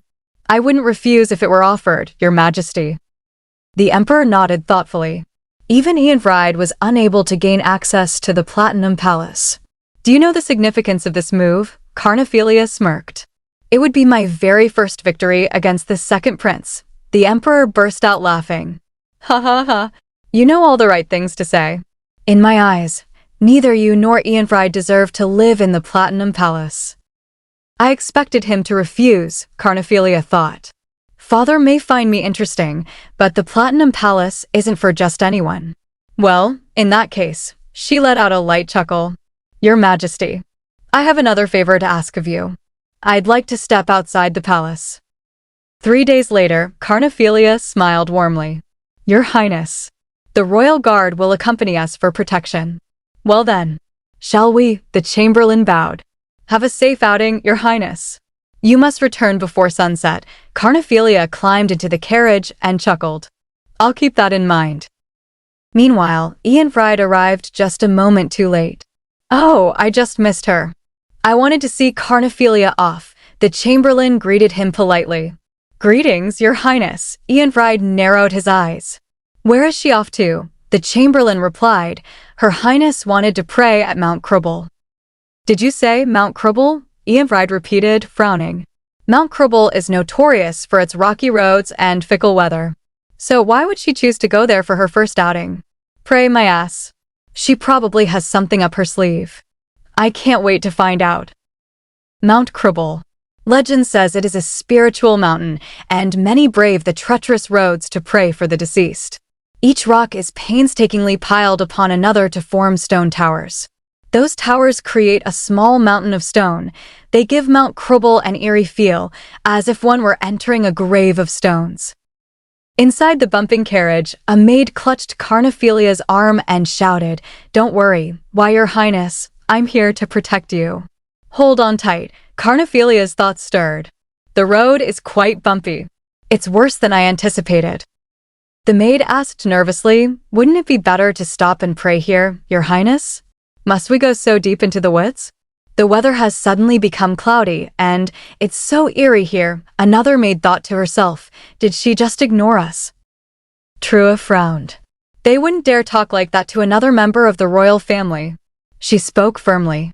It's my duty to take care of Her Highness.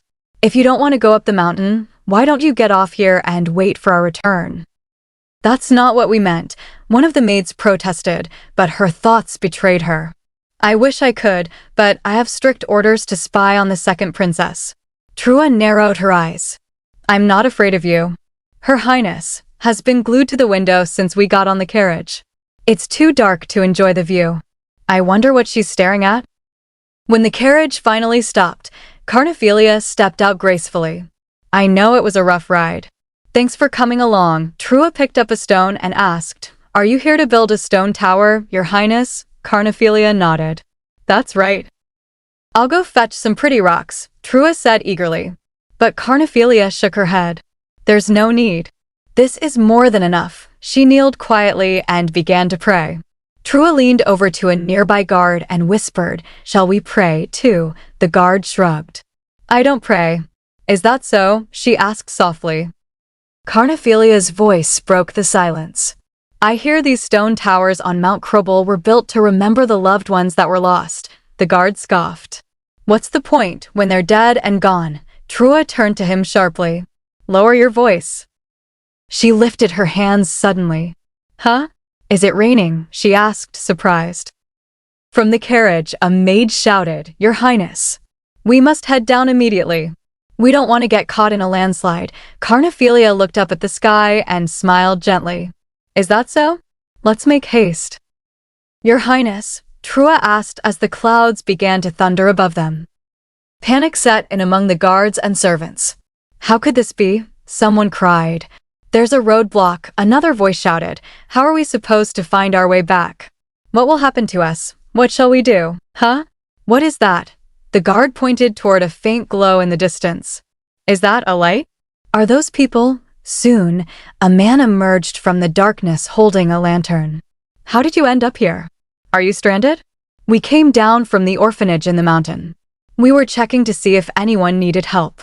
The rain fell quite unexpectedly. Trua let out a breath she didn't know she was holding. What a relief. God is on our side. She quickly got off the carriage and bowed. Thank you. Thank you so much. Carnephelia arrived at the orphanage with those mysterious rescuers. But something about the place made the guard uneasy. Something doesn't seem right. One of the locals offered warmly, "Would you like to join us for dinner?" "We don't have much, but we have enough to share." Carnephelia nodded. This place is safe. The guard's thoughts tensed. What did she just say? Another voice called out, "Come here, Tan." The guard approached, and the man asked quietly, "What is it?" The guard murmured, "I want you to keep an eye on, protect Her Highness." Surprised, the man blinked. What? But the other just smiled and said, "We'll go eat first." The guard scoffed internally. Who cares? I don't give a damn whether she dies due to lack of protection. In fact, I would dance with joy if she did. I heard it's her first time stepping foot outside the palace. And that she nearly died at her own birthday banquet. Why am I worried about the second princess? Something is definitely weird. His gaze wandered the orphanage. This orphanage is in the middle of nowhere, yet the food is plentiful. You're overreacting. They offered us corn and potatoes. But they have wine. Wine is expensive, and this is an orphanage for children. The realization made him pause. You have a point. Later, a maid approached Carnephelia. Would you like to go to bed, Your Highness? The weather has gotten worse. It may be best to go to bed early. Carnephelia chuckled softly. Of course. You must all be tired. Get some rest. After the maid left, Carnephelia walked over to the wall and blew out the candle. Is it here? She wondered. I can't see it, but I can definitely feel it. There's a hidden passageway behind this wall. She pressed forward. It's more narrow than I expected. An adult would have to crouch to get through. There's the light. As she opened the secret door, a familiar voice greeted her gently. You made it safely, Your Highness. Nasquin Dargent at your service. We don't have much time, Your Highness.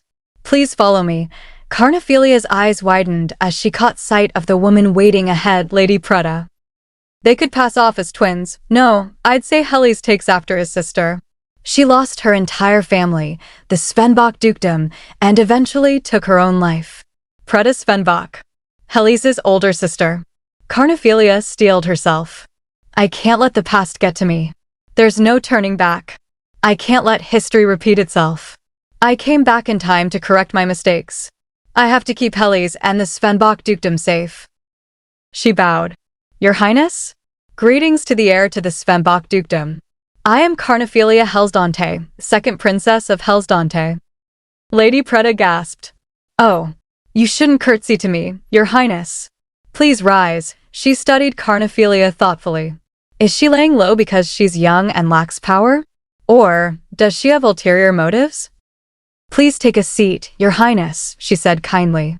Your clothes are so thin. Aren't you cold, Your Highness? Have you eaten and gotten some rest? Carnephelia's heart softened. She's just as kind and warm-hearted as I remember. This will make it more difficult. Lady Preta continued, We didn't expect you to find such a secretive location when we reached out to you, Your Highness. How very clever. Carnephelia cut her off. Why did you wish to see me? Preta paused, startled by her bluntness. She must be more short-tempered than I thought. She smiled and replied, Oh, that's because you're the only person who can stand up to the second prince of Hellsdante. Carnephelia narrowed her eyes. Is she referring to the battle for the throne? Other than that, Preta hesitated. My younger brother is on the brink of death, and I would like your help. Carnephelia's heart dropped. Did I hear correctly? Helles is severely ill? Why? This is news to me. This didn't happen in my previous life. My brother Helles fell ill recently, Preta said gravely. And the problem is, we don't know why he fell ill, which makes it difficult for us to find the cure. So we'd like to access the royal library or the royal physician to see if we can get a proper diagnosis. And you were the only royal we could reach out to. She lowered her head. Our physician warned us that Helles may not survive. I know this is a difficult request, but we beg you, Your Highness. Carnephelia felt her chest tighten. I don't recall Helles falling ill. So how can he be on the cusp of death? No, I can't bear to watch him suffer. Fine, Carnephelia said at last. I'll help you find the reason for his illness, and possibly the cure. Lady Preta gasped. I thank you from the bottom of my heart. But in return, Carnephelia interrupted firmly, you must swear to never pledge allegiance to me in any way. Preta looked confused. Excuse me? Carnephelia looked her straight in the eyes. I plan to fight tooth and nail for the throne. I'm not doing it to become emperor or for my own personal gain. My plan is to bring down the Hellsdante Empire for good. Lady Preta hesitated for a moment, then asked, do you need the cooperation of our dukedom? Her thoughts swirled. This is treason. But Carnephelia calmly replied, no, in fact, I'd like for you to lay low and stay out of my father and brother's sight. You must protect the dukedom. Surprised, Lady Preta questioned, in that case, shouldn't you be requesting our help, Your Highness? Carnephelia's tone grew firm. I'm sure you don't want the blood of the innocent. Supporting me would equate to directly challenging the second prince. You don't want to give him a reason to attack the Svenbach dukedom. So I urge you to stay neutral. Instead of joining forces with me, you should focus on protecting your people. Lady Preta stared at her. Her Highness has seen right through us. I didn't think she would be so knowledgeable about my current situation. She finally said, fine. I'll be honest with you, Your Highness. I'll stop beating around the bush. You're spot on. I believe I should focus on making the Svenbach dukedom as strong as possible. But as you may well know, Your Highness, His Majesty is reluctant to grant more power to our dukedom. We've been victorious in battles and pledged our allegiance to the Empire, but our efforts have been futile. It seems the Hellsdante Empire is keeping us at arm's length. Carnephelia didn't flinch. Any noble family could do the things you just stated. Her words hit hard. It's infuriating, Lady Preta thought, but the second princess is right. Any other noble family could have done what we accomplished. But what else can we do to get into His Majesty's good graces? Accomplish something that has never been done before. Something that only the Svenbach dukedom can handle. Nasquin looked confused. I don't understand. Carnephelia answered, I'll give you a hint. But in return, I want you to make me a promise. I want your signature on this contract. It states that the Svenbach dukedom will not get involved with me in any way. My condition is that you stay absolutely neutral in the future. I made not only Lady Preta, but Sir Dargent sign the contract, Carnephelia thought. This should be enough. I played my hand more earlier than I expected, but all in all, it was a pretty good move on my part. My ultimate goal is to make sure that the dukedom of Svenbach doesn't get involved in my quest for revenge. But anyways, I wonder why Helles is sick. This didn't happen in my previous life. Is it due to my curse, because I came back in time? My avoiding him wasn't enough? I don't want you to lose everything you ever loved because of me. I'll find a cure for your illness, so please hang on, Helles. Suddenly, a knock came at the door.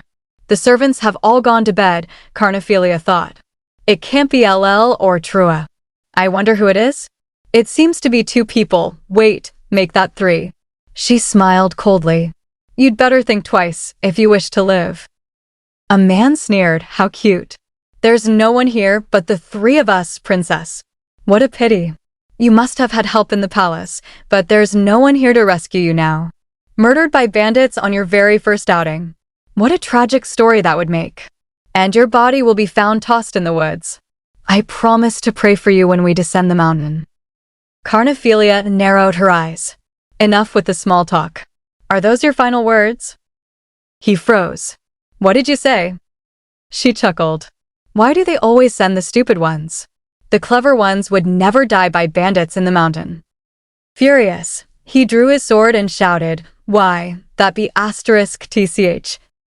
But before he could strike, LL appeared from the shadows, slashing her knife across his arm and pinning the second attacker with her blade. He cried out, Who dares? Panic filled his face. I made sure no one was in this room. How in the world did they get inside? Carnephelia stepped forward. Your friend won't be coming to help you. You know, the one who went to kill the staff of the orphanage. I tried to feign innocence, but your actions were so transparent. It's a shame, actually. The assassin trembled. Spare me, Your Highness. I don't want to die. If you let me live, I'll tell you everything I know. The information will be worth your while, Your Highness. And there will be less blood on your hands. She met his eyes. You're right. I don't like getting blood on my hands. Then, however, I'd rather have your blood on my hands than the blood of the innocent. She turned to her maid. Good job, LL. Could you make sure to leave no trace of the bodies? LL nodded silently. Just then, Trua burst through the door. I found him, Your Highness. Carnephelia's expression softened. I knew you could do it. Lead the way, Trua. Yes, Your Highness. Trua whispered into her ear. You were right. The children were sleeping in the innermost room in the orphanage. And the boy you were looking for is here. The boy with the golden hair. There was a reason Carnephelia had chosen this isolated orphanage to meet Preda and Nasquin. Not only was it in the middle of nowhere, it was, in fact, directly connected to the contract she signed with the Svenbach dukedom. In the Hellsdante family, aside from Carnephelia, Irongreed, and Renabella, there were many bastard children sired by His Majesty. The Emperor was a man of carnal instinct, and he bedded any woman he wished. Of course, most of the concubines were kicked out by Dacella, but the Emperor still found ways to bed various women. However, the moment one of those women became pregnant, the Empress and Eanvride made sure they didn't live to see another day. But there was one survivor. Unbeknownst to the Empress and the second prince, a bastard child managed to survive. Carnephelia stepped into the quiet room. Her eyes scanned the dark, and she saw a small figure trembling beneath a blanket. Gently, she reached out and pulled it aside. A boy with golden hair cowered before her, frightened and small. Carnephelia knelt, meeting his eyes. Hello, she said softly. You must be my brother, Zerzhan. In her memories, the third prince was just a small child. And now, standing before her, the boy greeted her with a hesitant, greetings. Carnephelia smiled gently. I'm Carnephelia Hellsdante. It's a pleasure to meet you. The boy, still trembling, tried to muster courage. I'm Zerzhan Hellsdante. It's a pleasure to meet you.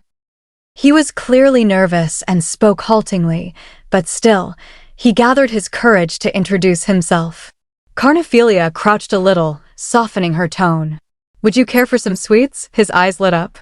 I would love some, however. Her heart grew heavy, because she knew that in her past life, his lifeless body was found just a few years later. Then he asked, Do you know me? She replied softly, Of course I do. I'm here to save your life. His eyes welled up with tears. My mommy, she died trying to save me. I am going to die too. I have to hide. I have to run away. Carnephelia exhaled slowly. No matter where you hide, no matter how hard you try, on your own, you'll eventually get caught. That's why I came to rescue you, Zerzhan. He hesitated, his small voice trembling. How will you do that? She placed a hand on his head. I'm your older sister. You can trust me. Don't worry. You can trust these people. Try to get some sleep, but Zerzhan resisted. I don't want to. What if I wake up, and it was all a dream? Carnephelia pinched his cheek gently and teased. What if I wake up, and it was all a dream, correct? He yelped, ouch. Then softly asked, When can I see you again? Carnephelia whispered, You'll have to come into the royal palace at some point. But now's not the time.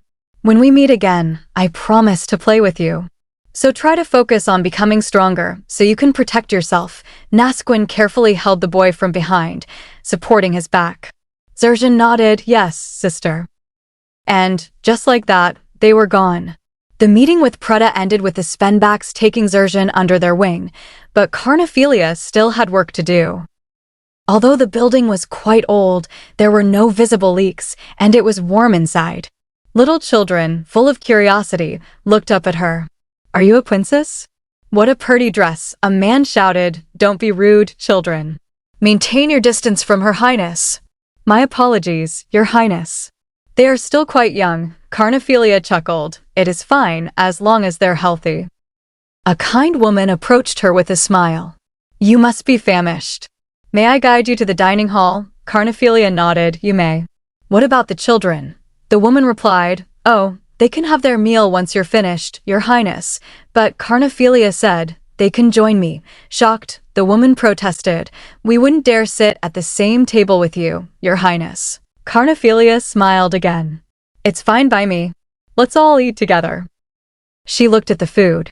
Thank you for the food, a boy shouted excitedly. Try this, Your Highness. The headmistress made it herself. It's yummy. And this. Here you go. Carnephelia laughed gently. It's too much. One at a time, please. The children giggled. Wow, Her Highness isn't picky about her food. She's so mature. I'm going to eat everything, just like Her Highness. Carnephelia's gaze softened. The children look happy and energetic. The woman beside her gently explained. The children here ran away from home to avoid starvation and domestic violence. The same goes for our staff. We're not an authorized orphanage even, but we never turn away those who come to us in need. That's why we've had trouble providing food for everyone. As you can see, we're located on a rocky mountain in the middle of nowhere. In the worst-case scenario, we may have to sneak down to the village below to look for food. Now that you know our story, are you still willing to support us? Carnephelia thought back. Out of the money I received to prepare for my banquet, I sent a portion of it to this orphanage. It wasn't much, she asked. Is that why you accepted my proposal, knowing it could have dire consequences? The woman smiled sadly. The world has already turned its back on us. But you gave us another opportunity at life. We were able to feed the children, and that was worth any consequence that may come our way. I'm sure you noticed it during your trek up this mountain. Mount Cribble is notorious for its dangerous trails and unpredictable weather. Even the most seasoned hikers avoid coming here. And these children risked their lives to get here. They inched up the treacherous mountain in order to live. And we couldn't let them die of starvation. So I'm going to do whatever it takes to keep them alive. Carnephelia was taken aback. Those are dangerous words. What if I had asked for something that you couldn't give? Then her expression softened. Having said that, I'm glad you took a leap of faith. Your bravery saved everyone in the orphanage. The woman's voice trembled, Your Highness. I don't deserve your praise, but Carnephelia replied, it doesn't matter whether you deserve it or not. Your decision saved not only the children here, but one of mine too. You turned risk into opportunity, and now they have a chance at a better future. Of course, I'm thankful to you for that. The woman placed her hand over her heart. Your Highness. Carnephelia stood.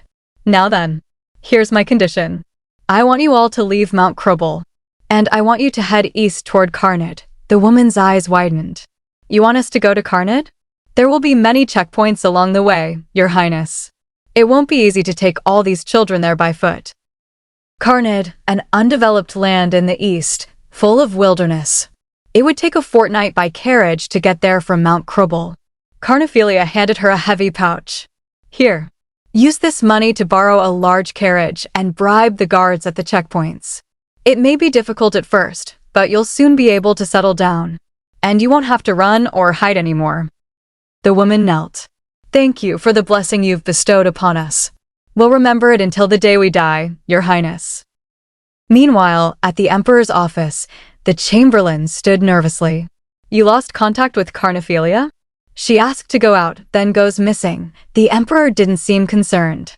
I am a bit appalled, but this is the second princess we're discussing here. She wouldn't die so easily. In fact, I'm sure she'll come back with something that piques my interest. And I can't wait to hear all about it. To make the deaths of the soldiers seem natural, Carnephelia had no choice but to collapse yet again. The carriage rolled up to the castle gates and Trua's urgent voice rang through the courtyard. Call for the royal physician. We need the royal physician. There was a bandit attack, and Her Highness has lost consciousness. The chamberlain rushed out, his voice filled with fury. What is the meaning of this? Why are you alive and unharmed when the other soldiers have met their death? All eyes turned toward the lone young soldier who had returned without a scratch. And when he refused to speak, he was immediately imprisoned in the dungeons. He sat in the dark cell, bitter and quiet. So, is it my turn to die now? Carnephelia entered with a calm smile. Have no fear. I don't kill the innocent. I only retaliate when attacked. Consider it self-defense. The soldier blinked in disbelief. I thought you had fainted, Your Highness, yet here you are, up and about. Carnephelia smiled wider. You don't seem worried about me. Are you sorry that I'm fine? Did you hope that I was seriously injured? Her voice was teasing, but her eyes were sharp. Having said that, if you're plotting revenge, you'd be better off hiding your emotions. He grit his teeth, rage spilling from his mouth. You're trash, like every other Hell's Dante. Carnephelia didn't flinch. Whether it be a half-blood princess, noble, commoner, or slave, we are all equal in the face of death. His breath hitched. Where did that come from? Does she know that I was once a slave? Carnephelia looked directly at him. Tan Karpf. Tan for short. I don't intend on becoming your enemy. And if I could give you a piece of advice, build up the rage inside you. One day, I'll help you get your revenge. And when I do, don't you ever give up. Meanwhile, in the Emperor's chambers, the atmosphere was tense. Chamberlain, he asked, how is the atmosphere within the palace right now? Do you believe that this was all a coincidence? Can't anyone see ahead? Am I dealing with a bunch of bumbling fools? The Chamberlain bowed. Apologies, Your Majesty. The Emperor gave a sly smile. It's fine. It's not you I'm worried about, but that silly Empress of mine. She didn't think to send more than 3 soldiers. Pardon? The Chamberlain asked, confused. The Emperor leaned back, deep in thought. It's blatantly obvious. It's 1 soldier too many to merely frighten Carnephelia. But it wasn't enough to successfully murder her. The second princess is the only one who seems to think ahead. This has significant meaning. By the way, Your Majesty, the Chamberlain handed him a sealed letter. We received a letter from the Svenbach dukedom. The Emperor opened it, scanning the contents. Then suddenly he laughed. Ha! Ha ha! Prepare to greet Lady Svenbach. Pardon? The Chamberlain blinked. The little Svenbach Twat has dared to request a meeting with me. A few days later, in the Emperor's audience chamber, Lady Preda stood tall. Greetings to the eternal son of the Hell's Dante Empire. Preda Svenbach at your service. The Emperor's voice was unexpectedly gentle. You were but a mere child the last time we met. So, what brings you here to my palace? She looked at him and thought to herself, he's the spitting image of the second prince. Wait, it's probably the other way around. I, Preda Svenbach, would like to formally inform His Majesty that we happened upon a child of Hell's Dante lineage. The Emperor's expression twisted. What? His thoughts spiraled. A child that carries my bloodline that I don't know about? I thought I had disposed of them all, both old and young. The Empress was adamant that I take action. But the Svenbach Twat wouldn't dare come here and lie to my face. Where is the child? He asked. He is at a safe place, Your Majesty, she answered. The Emperor's tone sharpened. When you say safe place, are you implying that the royal palace is unsafe for this child that you just mentioned? His gaze grew darker. As you well know, I took care of any unwanted Hell's Dante blood myself. But here you are, saying this child is under your protection. Shall I consider this treason on your part? Those who commit treason are beheaded, successor to the Svenbach dukedom or not. Lady Preda chuckled calmly. I can prove that the Svenbach dukedom remains loyal to the Hell's Dante Empire. We would gladly end the child's life upon your command. However, we'd first need proof that this child is a royal. She held up a vial. I heard you can decipher the royal bloodline through a blood test. This blood comes from a young boy with golden hair and hazel eyes. And his mother is said to be Lanya Hall. The Emperor stood. Lena Hall. It's not a name I remember. But if he has hair like spun gold, he turned to his men. Bring me the Holy Grail. Yes, Your Majesty, Lady Preta answered. The Emperor reached for the dagger. I'll take the dagger. I assume this is holy water. But of course, Your Majesty, Lady Preta confirmed. He sliced his finger, and drops of royal blood fell into the bowl. The water reacted. He really is one of mine. His voice was low and deadly. So where is this child, and what has he been up to? Was he born with a blessing? As I said earlier, Lady Preta replied smoothly, he is at a safe place, Your Majesty. He went through quite a bit at a young age and needs time to recover. The Emperor muttered, yes, the royal palace wouldn't be the safest place for him. But I'm not sure he will be safe elsewhere either. Lady Preta's voice held an edge. From what I've seen with the second princess of Hellsdante, it may be safer for His Highness to stay where he is. The Chamberlain's heart skipped a beat. She's treading on dangerous waters. But the Emperor simply smiled. Well. I never knew the Svenbach dukedom had such interest in the second princess. This isn't the right place to have this conversation. Why don't we carry on elsewhere? As Lady Preta turned her head, a soldier approached and covered her eyes with a cloth. The Emperor commanded, lock her up. But make sure to handle her gently. Yes, Your Majesty. Lady Preta chuckled silently. Wow, the second princess was right. Everything is going as she said it would. Carnephelia chuckled softly. You'll achieve what you wished for. Now, it's all up to Lady Svenbach. So many things had already changed from her previous life. Back then, it had been Preta's mother who met with her father. But during Renabella's birthday banquet, she was caught in an unfortunate event and unjustly imprisoned in the dungeons. This time, however, things were different. Preta had Zerzhan in her grasp. Kirade wouldn't be able to harm her. But still, Carnephelia's thoughts darkened. Just how ill is Helly's for Preta to risk coming to the royal palace? If it were that serious, rumors would have spread. So why didn't I hear about it? But then again, Helly's had never been the type to share personal matters. Even if it was a matter of life and death, the nobility would have gossiped, especially if it could shake high society. Damnation. If only I weren't a Hellsdante. If I had been the daughter of a mere baron, I would have rushed over to the dukedom of Svenbach without hesitation. She closed her eyes. I want the Svenbach family to survive this time around. I had no choice, Lady Preta had said earlier. My younger brother's life is at stake. Carnephelia's thoughts spiraled again. Are they keeping it hidden on purpose? If I could just look into his eyes, take his hands into mine, I'd profess my love to him and do my best to nurse him back to health. But then she shook her head. There's no point imagining our reunion. There should be no member of the Hellsdante family near Helly's. It's for his own good. And I don't deserve to be by his side ever. She sighed. Yes, I'm glad that we're apart right now. Why are we going to the Royal Library, Your Highness? Trua asked with a laugh. Carnephelia beamed. Oh, there's something I want to research. Her alliance with Erelatina had opened new doors, like the medal she received, granting her access to the library.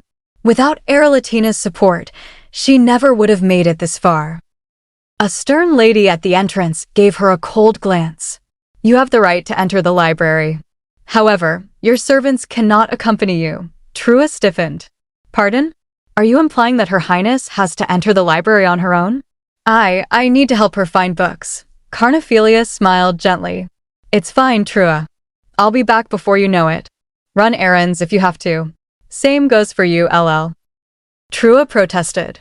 That's not it. I have no errands to run, Your Highness. I'll wait for you here.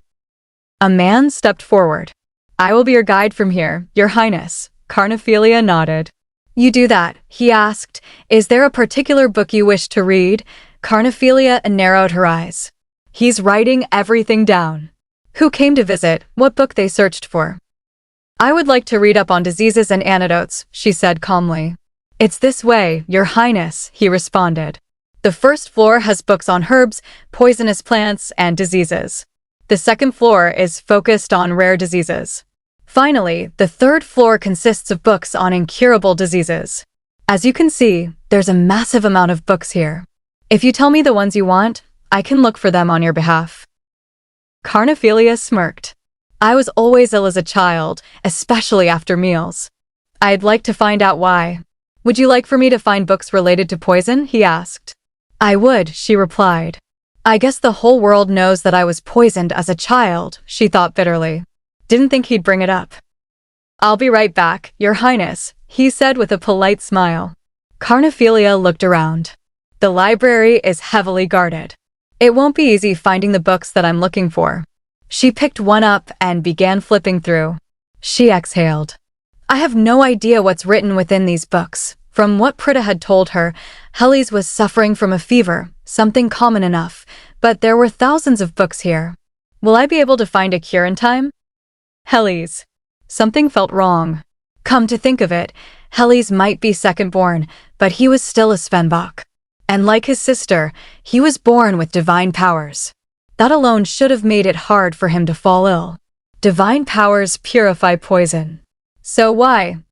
Your Highness, the guide returned, holding a stack. I found books catered to your reading level. How very meticulous of you, Carnephelia said. It was my pleasure.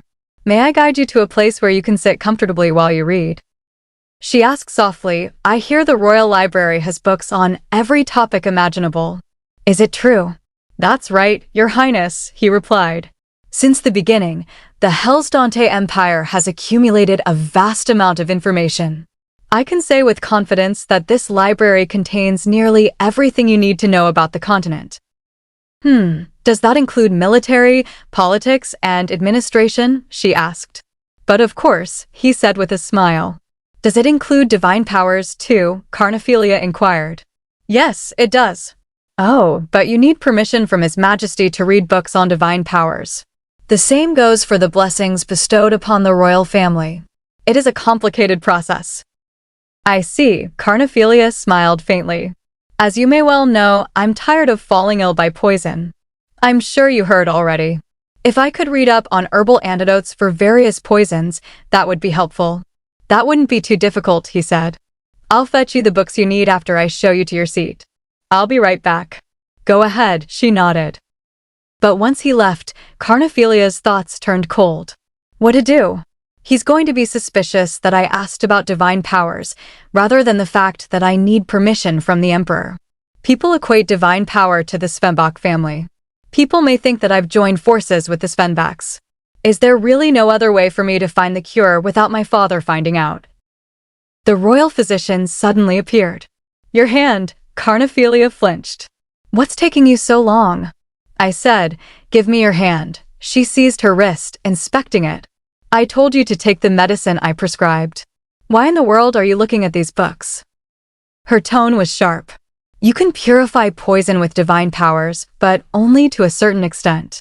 In order to heal completely, you must take your medicine instead of poring over these books. How did you know? Carnephelia asked in disbelief. No one must find out that I was healed by Prita. The royal physician smiled knowingly. I accumulated the knowledge during my tenure as a royal physician. Then I need to find a way to learn about divine powers, something that my father and the Svenbok family know nothing about. Well then, Carnephelia began. Can people with divine powers fall ill? Of course, the physician answered. I've been studying diseases for over 5 decades. I'm on the cusp of retirement, but I was the physician to the late emperor. The current emperor doesn't like me much though.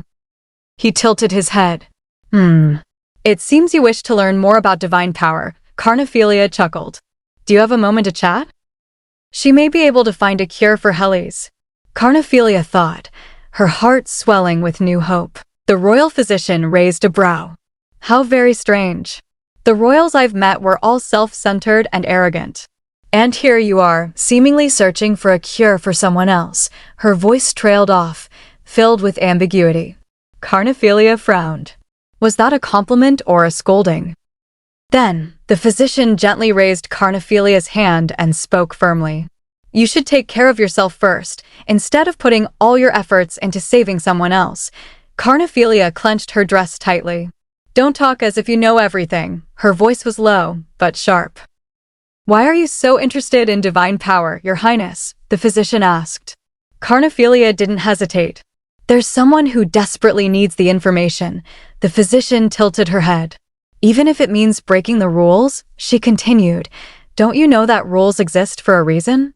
If you're desperate enough to break them, it no longer becomes an issue of good or evil, but rather what you could gain or lose from it.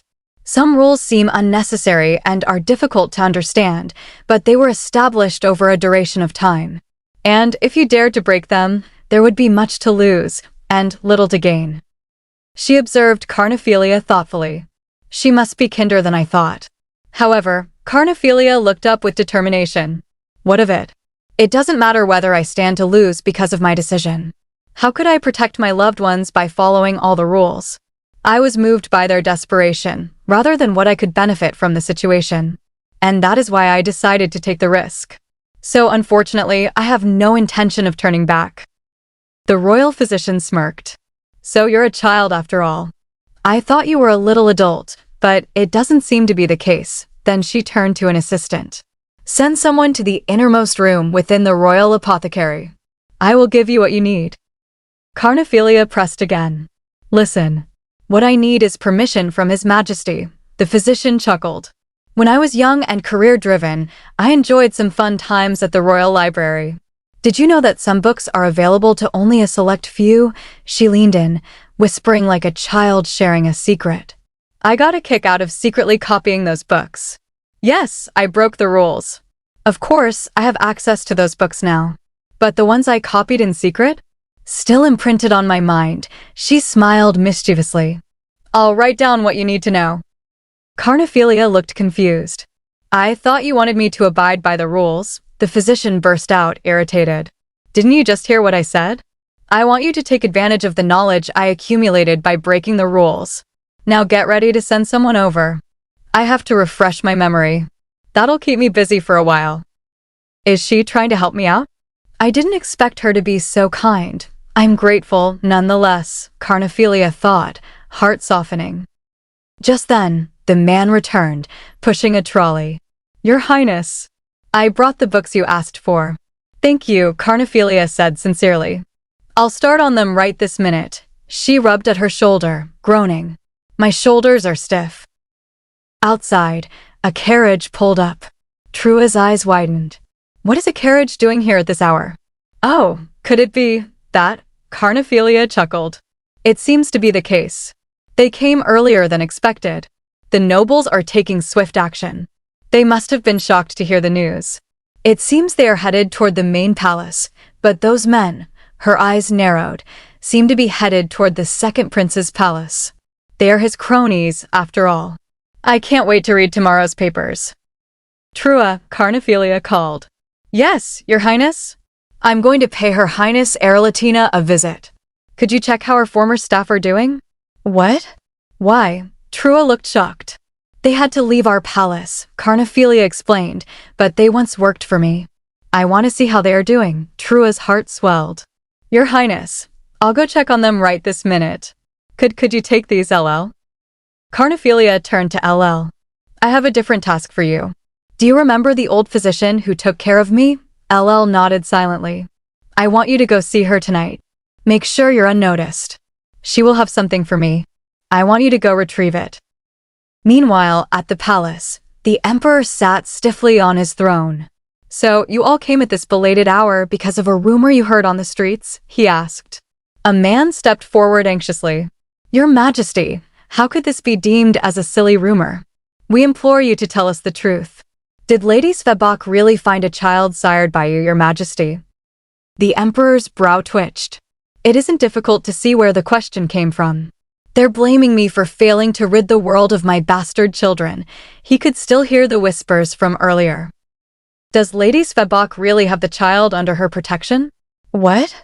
She has the child. How could this be? Is the Svebok family behind this? At this rate. You have the right to come here and berate me like this. The emperor suddenly snapped. Even if the rumors were true, you all are in no position to rebuke my actions. And yet you dare. A maid stepped forward, trembling. But we have to come up with a plan, Your Majesty. We believe we have the right to know the truth before the public finds out in tomorrow's papers. Is this child really yours, Your Majesty? The emperor stared at her, then finally said, The rumors are true. Gasps echoed in the hall. The second princess was recently given the right to ascend the throne. And now there is another child who could be a contender for the throne? And they were found by none other than the Svenbok dukedom. If the child gains their support, they may wield more power than the second prince and princess. He narrowed his eyes. We need to find this bastard child as soon as possible. Then one man hesitantly asked, Your Majesty, do you know the whereabouts of the child? The emperor chuckled darkly. Marquis, wasn't the first prince enough? Marquis, the nobleman cried out. Why is His Majesty so nonchalant about the bastard child? The room buzzed with murmurs. We didn't even get a chance to reprimand Lady Svenbok, nor did we discuss how to punish her for her actions. That's right, someone muttered. But we can't do a thing right now. A voice cut through the noise. Silence. The emperor stood firm. It seems my child is alive and well. Why should I not welcome them with open arms? His gaze swept over the gathered nobles. I can see through your excuses. I'd advise you to keep mum, unless you can come up with something that piques my interest. You fools. You couldn't muster up the courage to talk back to His Majesty. Someone whispered, the second princess threw everyone for a loop. But fortunately, the emperor and second prince do not seem to care what happens to her. The marquis turned toward two earls. Earl Renaud, Earl Ingram. What did His Highness tell you? Ingram chuckled. He said to take care of the child. The marquis paused. What His Highness wishes for shall be done. His eyes narrowed as he thought aloud. If I were Lady Svenbok, where would I stash away the bastard child? The Dargent family is the only noble family that has ties with the dukedom of Svenbok. And the firstborn son is said to be Lady Svenbok's mentor. The Dargents have remained neutral until now, so they would be the first place the Svenboks would hide their ace in the hole. We must make haste. Let us go pay a visit to the Dargent estate right away. Marquis Dargent opened the door, shouting, What brings you here at this ungodly hour, Marquis Gordonchal? The Marquis replied calmly, We're here to search for His Majesty's bastard child. Marquis Dargent frowned. What does that have to do with me? But Gordonchal's voice grew colder. Marquis Dargent. We respected your decision to remain neutral, but you seem to have crossed the line. I have no idea what you're referring to, Dargent said icily. But we're more than happy to give you the benefit of the doubt, Gordonchal continued. All you need to do is allow us to search for the bastard child that Lady Svenbok has squirreled away. Mark my words, Marquis Gordonchal, Dargent roared. How dare you frame the Dargent family like this? I'll be making an official complaint to His Majesty. A complaint, Gordonchal said smoothly. We are here on official business, Marquis. Not only that, you agreed to pledge your allegiance to His Highness the Second Prince, did you not? Now is the time to prove yourself. It will keep your family alive. The door burst open. Soldiers stormed in, shouting, We are looking for the bastard child of His Majesty. We must find him. They scattered throughout the estate. We searched the main estate, guest house, the inner and outer gardens, the kitchen, the pantry, the servants' quarters, the greenhouse, and the stables, but we found nothing. That can't be, Marquis Gordonchal snapped. Check again. Make sure to look at every nook and cranny. Yes, my lord, the soldier shouted. Marquis Dargent chuckled. I told you that we don't have him. The premises were searched through and through, but they were unable to find even a single golden hair. As Marquis Gordonchal left, fuming, he vowed to search all land owned by the Dargent family. That rude, insolent imbecile, Marquis Dargent muttered. Official order, my ass. Why, I should go straight to His Majesty and file a complaint right this minute. Beside him, Nasquin said calmly, They believe the second prince is the successor to the throne. To them, his orders are deemed as an official order. They were treating me with disrespect, Dargent yelled. Those fools, Nasquin chuckled. I told you this before, father. The followers of the second prince are all vile and not worth. He didn't finish. Marquis Dargent picked up a shoe and smacked him. Ouch, Nasquin shouted. Shut that mouth, his father bellowed. We were subject to this disgrace because of your connection to the Svenbok dukedom. Nasquin rolled his eyes. Oh, please. Don't fret, father. It's only a matter of time before those vile men meet their downfall. At this rate, I'll be falling before they do, the Marquis shouted. If you hadn't informed us in advance, we would have been in deep trouble. How dare you commit such a deed without consulting with me first? Nasquin had informed his parents minutes before the raid, nearly giving Marquis d'Argent a heart attack. Please open the secret passageway, Father, Nasquin said. Why do you need to use the passageway? Marquis d'Argent's eyes widened. Wait, don't tell me. What have you gotten yourself into? Nasquin smirked. Father, do you really take your only son for a troublemaker? What makes you think that you aren't? His father retorted. Ahem, Nasquin muttered, brushing it off. Then Marquis d'Argent paused. Hold on. Are you saying that Lady Svenbach has really found His Majesty's bastard child? Nasquin grinned. Wow, news travels fast. Does everyone know about it? Why you? How could you keep this from me? His father fumed. Haha, you can scold me later. But for now, I need you to open the secret passageway, Marquis d'Argent groaned. How I raised such a troublemaker is beyond me. Haha, Nasquin laughed freely. Only the head of the d'Argent family could open the secret passageway. And that was how Nasquin was able to send Zerzhan away. Because of you, we were able to move him to a safe place, Nasquin said gratefully. Thank you, Father, but his father remained grim. They are working under the orders of the second prince. At this rate, the child will be caught. We have to take him to the royal castle to prove that he really is a Hellsdante. If not, Lady Svenbach and our family will be in grave danger. I'll keep that in mind, Father, Nasquin said with a smile. So where is the young highness? His father asked. He is at the safest place he can possibly be, Nasquin replied. At least, I hope, Husmac. Marquis d'Argent slapped his son across the face. You're really out of your mind. You're making me worried. You should be meticulous. Suddenly, the door burst open. My lord, a servant called. Marquis Clavel looked up. What brings you here at this belated hour? You should lower your voice. Well, we received a package from Marquis d'Argent, but I have no idea how to handle it. I believe you should come see for yourself, my lord. From the d'Argents, Marquis Clavel muttered, confused. All I see is food. Why would they send this? I don't want to get involved in any more drama. Send this back at once. Yes, my lord. But just as they turned away, hold up, sir, someone shouted. A woman stepped forward, cloaked and hidden. Ack, the servant yelped. What is the meaning of this? And who the hell are you? Natalie pulled back her hood with a soft chuckle. I didn't think you'd be so cold-hearted. Greetings, Marquis Clavel Zentiard. My name is Natalie. I work as a journalist covering the lowly commoners.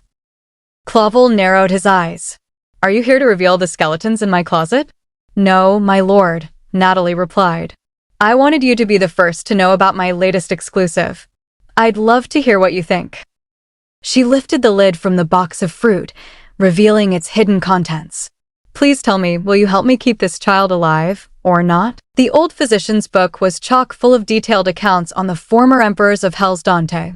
For the royal family, those supposedly blessed by the gods, the existence of people with divine powers had always been a thorn in their side. It was written that all humans had the ability to absorb divine power, and while it varied from person to person, the more intricate the divine power, the more one could accumulate. Intricacy could be attained through relentless practice, and with that practice, their strength could grow. But divine power wasn't eternal. It could fade over time or vanish all at once. If it disappeared gradually, the person would begin to age with the loss of that power. If it disappeared overnight, the sudden loss could wreak havoc on the body. Carnephelia read intently, her thoughts racing. This isn't what happened to Hellies. Still, the book explained, those who lost divine powers overnight suffered greatly. Fever, nausea, muscle pain, coughing up blood, the pain so unbearable, it felt as though every nerve was being torn apart. They began to hear and see things that weren't there. Does this mean Hellies' divine powers disappeared overnight? Carnephelia thought, stunned. How could such a thing happen? There was no clear reason for the loss. Divine power was a gift from the gods, and just as easily, the gods could take it away. Everything depended on their will. Was this because of my curse? She clenched her fists. Still, if I can find a way to get Hellies' powers back, he'll be able to recover in no time. I have to find a way.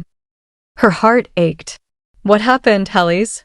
I thought that by turning back time and ensuring we had nothing to do with each other, I could save you from an unhappy life. But it seems I'm not destined to do so, even in this lifetime. She whispered to herself, the will of the gods, and then, gritting her teeth, she thought bitterly, damnation. At this rate, Hellies' condition will get worse. I must make haste. Turning to her loyal attendant, Carnephelia said, LL. I need to pay Marquise Entiad a visit. But before she could leave, there was a knock at the door. Carnephelia, came Aerolitina's voice. Carnephelia turned quickly. Your Majesty, she asked. Aerolitina tied the sleeves of her coat, calm and composed. I thought you would take action right about now. Be careful. I shall, Carnephelia nodded. Aerolitina stepped closer, her voice soft but firm. Mark my words. Marquise Entiad is a formidable opponent. If he tries to harm you in any way, you may bring up my name. Carnephelia bowed her head slightly. Thank you. She knew of Marquise Entiad. Once a staunch supporter of the first prince, he had lost his son at the hands of Eanvride, the second prince. After the first prince's death, Eanvride began gaining power. The other noble families turned against the Entiad family, isolating them. Citing health issues, Marquise Entiad became a recluse, refusing to step foot outside his estate.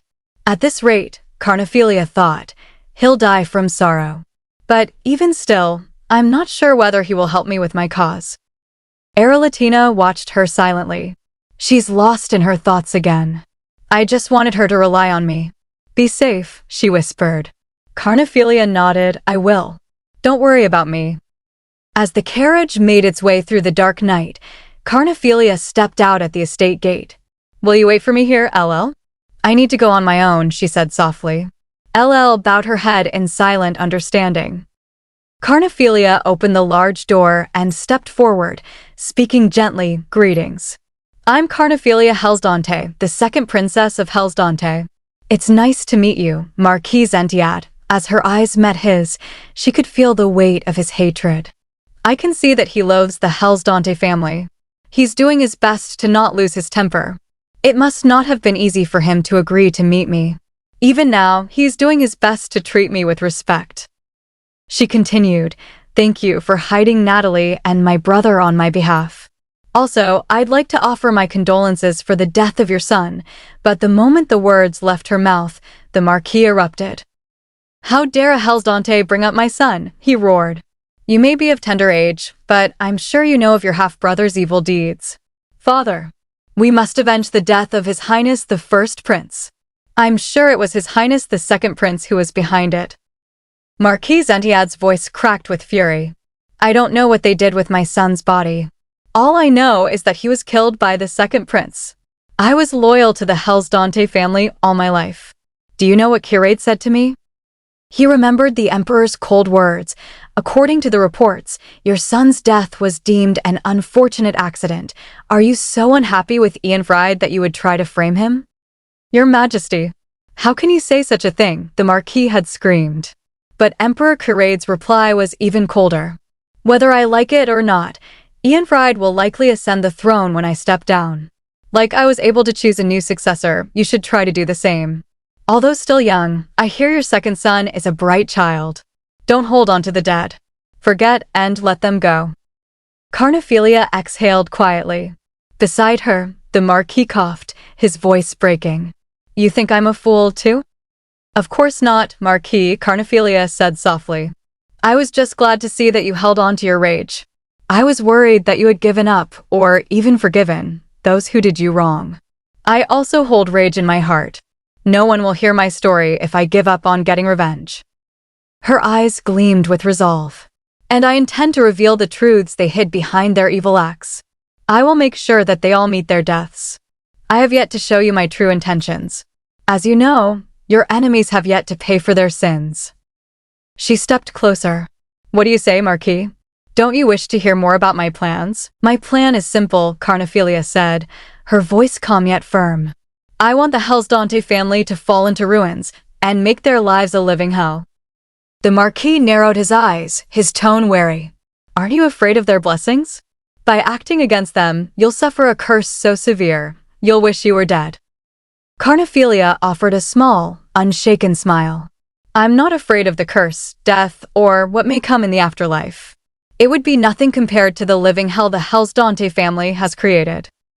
The Marquis stared at her for a moment, then exhaled. I have one condition.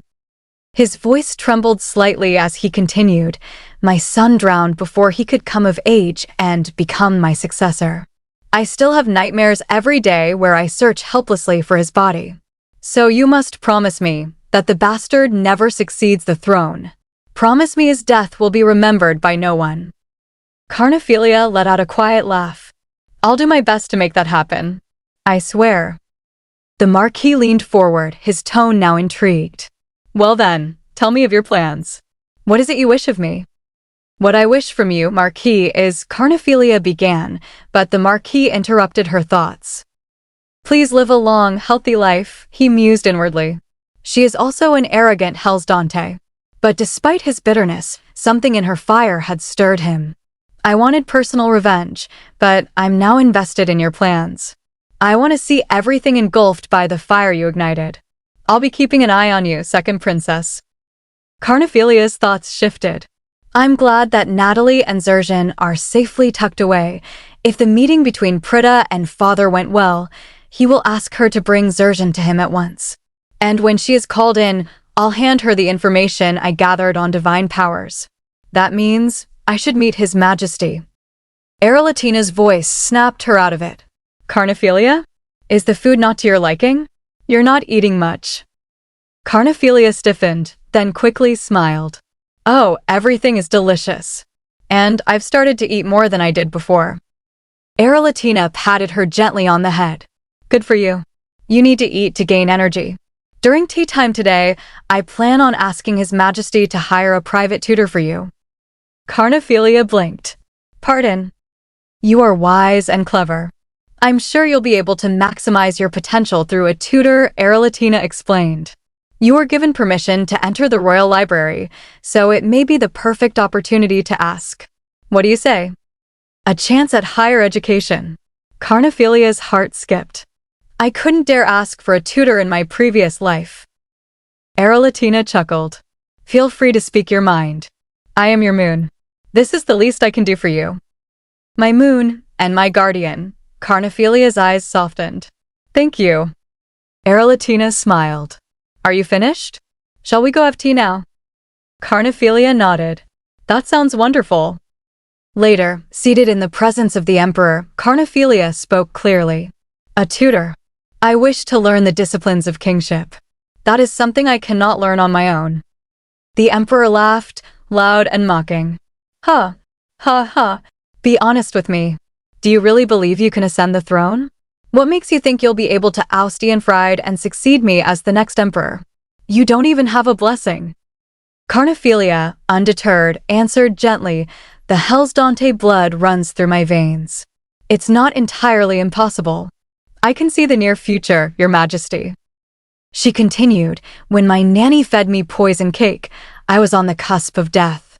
But here I am, alive and well. That's because I envisioned what would happen in my dreams. The emperor paused. That's interesting. But you have nothing to prove it. Of course I can prove it, Carnephelia replied, her smile growing. I had another dream last night. I dreamed of a silver-haired lass being rewarded by Your Majesty. And when the girl left the castle, a young boy was holding her hand. He was younger than I, with golden hair. She closed her eyes briefly. That's all I remember.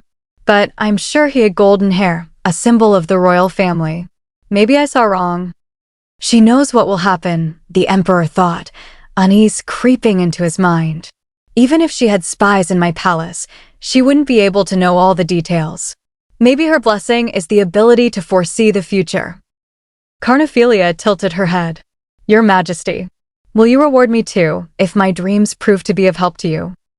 Such insolence. The emperor gritted his teeth. If you can convince me that your abilities are real, then yes, I might give you a reward. In that case, Carnephelia said with a glint in her eye, could you give me the Platinum Palace? The emperor slammed his fist on the table. Your arrogance has no bounds. I'm done here. As he stood and stormed off, he muttered, "Sincerely hope what you foresee is worthy of the Platinum Palace." But before he left entirely, he added coldly, "I'll put together a group of scholars to tutor the second princess." Aralatina bowed slightly. "Thank you, Your Majesty. I've done the base work," Carnephelia thought as she watched him leave. "Now all that is left is for my final pawn to make their move." The next morning, a carriage arrived at the castle gates. As it came to a halt, Marquis Entiad stepped out, grimacing at the familiar surroundings. "I can't believe I'm back here of my own volition," he muttered. "Back into this hellhole. I can't believe I'm back here of my own volition," the Marquis muttered, stepping down from the carriage. The sky had darkened with his arrival. "The sky has darkened upon my arrival. It is proof that the palace is an ominous place." A servant greeted him with a bow. "Welcome, Marquis Entiad. His Majesty has been waiting for you." The Marquis followed silently, each step echoing against the polished stone. The Emperor sat comfortably with a wine glass in hand, a thin smile on his face. "Welcome." Marquis Entiad offered a formal greeting. "Greetings to the eternal son of our empire." "You may have a seat," the Emperor said, gesturing with royal ease. "Yes, Your Majesty." The Emperor took a sip from his glass. "It must be coming back to you." He paused, swirling the wine before drinking. Ahem. It just doesn't taste the same. The bouquet has changed, too." The Marquis tilted his head. "Are you referring to the scent of the wine? Or are you referring to blood of the deceased?" The Emperor chuckled. "It seems you still harbor hard feelings toward me. You were once my most trustworthy advisor. I suppose you've changed too, like this wine." He thought bitterly, turned his back on me after the death of his son. It was the same with Aralatina. How could they choose their dead children over me? But I need him right now, so I must treat him with respect. The Emperor smiled. "Regardless, my feelings for you haven't changed, dear friend. You came to me first. Does this mean you finally changed your mind?" Marquis Entiad held his glass tightly. "The reason why I requested to see you, Your Majesty, is to give you one final piece of advice." "Final?" "Release Lady Svenbach. And send her back to the dukedom, Your Majesty." The Emperor raised an eyebrow. "I heard you were a recluse, hiding away in your estate. Yet you're up to date on the latest gossip. Where did you hear about the Svenbach girl?" "Lady Svenbach is only 15 years old," the Marquis said evenly. "She will likely request a tax cut for the dukedom. Take the high road by rewarding her for finding the third prince. And send her home. The public will view you in a positive light." The Marquis narrowed his eyes. "Why do you say that? Are you close with the Svenbachs? And what's in it for me, Your Majesty? I say this as your former confidant and advisor." "I heard some knights ransacked the home of a marquis." The Emperor nodded. "Yes, you must be referring to. Then you must have heard that they said they were under official orders." "Official orders?" "Yes. They said they were acting upon the orders of the son of Hellsdante," the Marquis said, his voice cold. "No one can refuse the knights working under your orders. But we both know they weren't dispatched by you, Your Majesty. As you may already know, the nobles supporting the second prince no longer follow you. They say they serve you, but we both know the truth."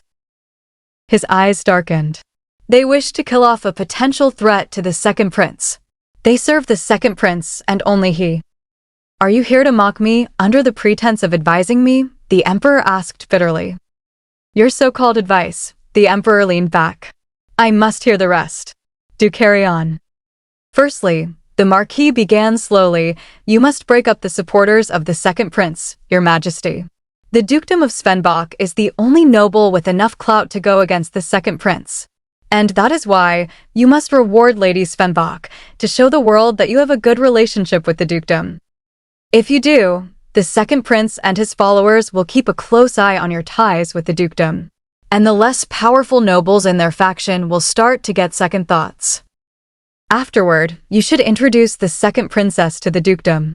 When you do, you will not only be able to weaken the power of the nobles, but shake up the supporters of the second prince." Why is he bringing up the second princess? The emperor thought. The Marquis being here, giving me advice. Did she map this out too?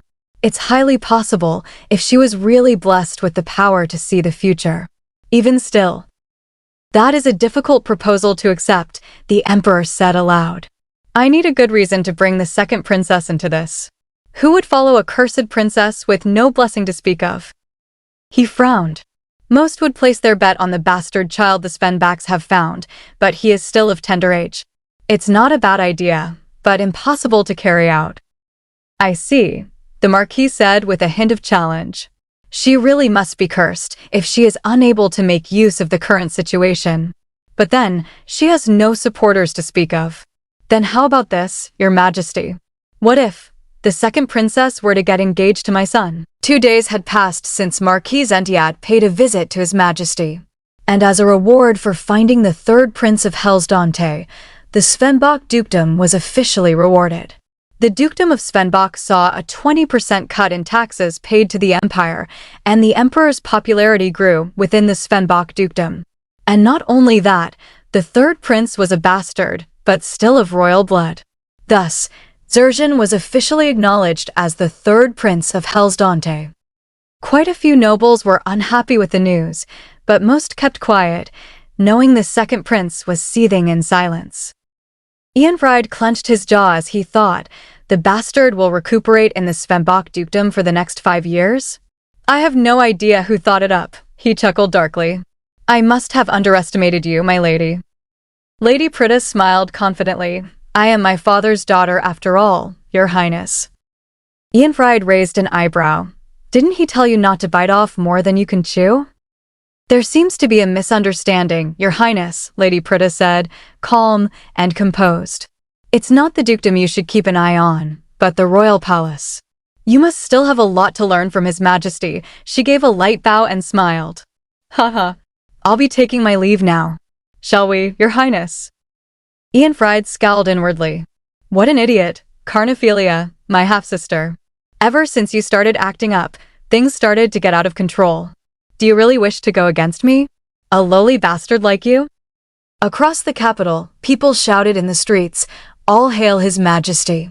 He has punished the Svenbok traitors. All hail His Majesty. All hail the second prince.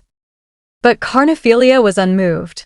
Things have changed drastically from my previous life. There will be no civil war between Hellsdante and the Svenbok dukedom. And the blood of the innocent will no longer be shed.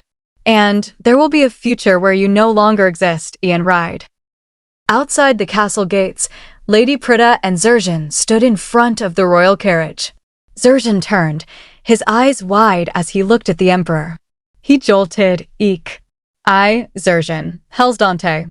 I, Zerzhan Hellsdante, the third prince of Hellsdante, swear to return safely, Your Majesty. At that moment, despite his lowly background, the third prince was able to leave an impact on the nobles. Not only that, Carnephelia was notified about her upcoming engagement. Holding the notice in her trembling hands, she asked pardon. I'm sure it came as a surprise to Her Majesty the Second Princess, Marquis Entiad said with a knowing smirk. The emperor chuckled. Yes, but surely she knows the importance of the Zentiad family in Hellsdante. The future Marquis of Zentiad will make a great husband, Carnephelia. Of course, you're both young, so the formal engagement will take place when you become 15. Carnephelia stood still, her thoughts churning. He was always like this. Would sell off all his children for his personal benefit. No, I shouldn't think too deep into this. This is a great proposal. It's just that, no, I shouldn't dream about Hellies anymore. In return for the engagement, the Zentiad family would give up their gold mine to the royal family. The gold mine was rewarded to the Zentiads when they led the empire to victory during wartime. He really must want to cut off all ties with the Hellsdante family. But there was a catch. Only the Zentiad family could call off the engagement. I see. Marquis Entiad hopes to break off the engagement. When we are ready to get revenge, he will call the wedding off. Everyone stands to gain something from this marriage contract. It's a small step toward achieving the endgame. The Marquis prepared this, to show that he is willing to cooperate. Marquise Entiad studied her face quietly. She is a mere child and cannot possibly be in love with anybody. So there is no reason for her to turn down this marriage proposal. So why does she look so miserable? What of it? I've come too far to get caught up in my emotions. We now have the foundation to go against the second prince. Seize the opportunity, second princess. Use what you have to achieve what you want. I'll willingly play my part. But you must keep your promise to me. Back in Carnephelia's room, Latina looked at her gently. Carnephelia? Are you all right? I'm fine. What were you saying again, Your Majesty? Latina smiled softly. Oh, the Marquis of Chinaston will be paying me a visit tomorrow, and I was wondering if you'd like to join us. Of course, it's not mandatory. Carnephelia's heart raced. The Marquis of Chinaston, that is Her Highness's family. She said she would introduce me to her family. I didn't know the day would come so soon. She took a breath. Carnephelia, you have no time for regrets. You need to focus on the present. And you need to take the next step toward your goal. She looked up with determination. I'd love to meet them, Your Majesty. My first meeting with the Marquis of Chinaston was even worse than I could ever have imagined. He ignored me, a possible heir to the throne, as if I didn't exist. And he didn't hesitate to mock me at any given opportunity. Raven hair and violet eyes? There's no proof that you are of royal descent, the Marquis scoffed coldly. The Chinaston family does not wish to break the peace, so let us merely enjoy our tea today. He lost 2 grandchildren, and his daughter was stripped of her title as the Empress of Hellsdante.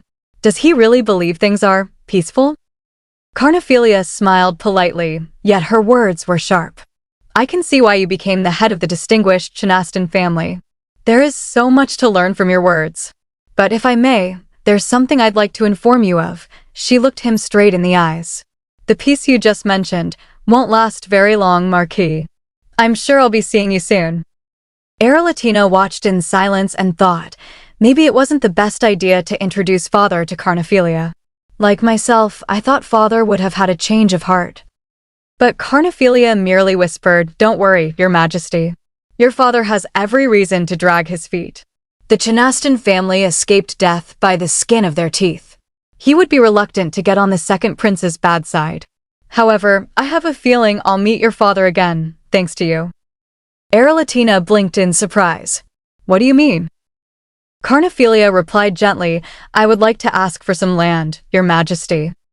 Later, standing before the emperor, he stared at her in disbelief. You came all the way here to randomly ask me for land? Carnephelia chuckled. You said you would reward me every time I achieved a goal, by making sure the Empress isn't blamed for my poisoning. Evelyn Vett was punished or sacrificed, rather, as a political scapegoat. She was imprisoned and her tongue was sliced off. The palace leaked the news to the papers. The emperor narrowed his eyes. Yes, you managed to salvage the reputation of the royal family. But I didn't expect you to ask for land. What are you up to now? I'd prefer a place on the eastern part of Hellsdante, Carnephelia answered calmly. The east, you say? The emperor's eyes narrowed suspiciously. Huh, are you trying to forge ties with the Marquis of Chinaston?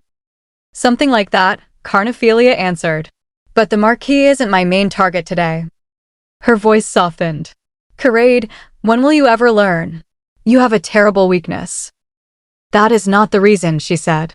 I want to give the land to Her Majesty Latina. The emperor slammed his fist down. Yet again. You dare try to take advantage of Latina for your personal gain. Charade, you don't know a thing about love. You say you love, but have no idea how to love someone.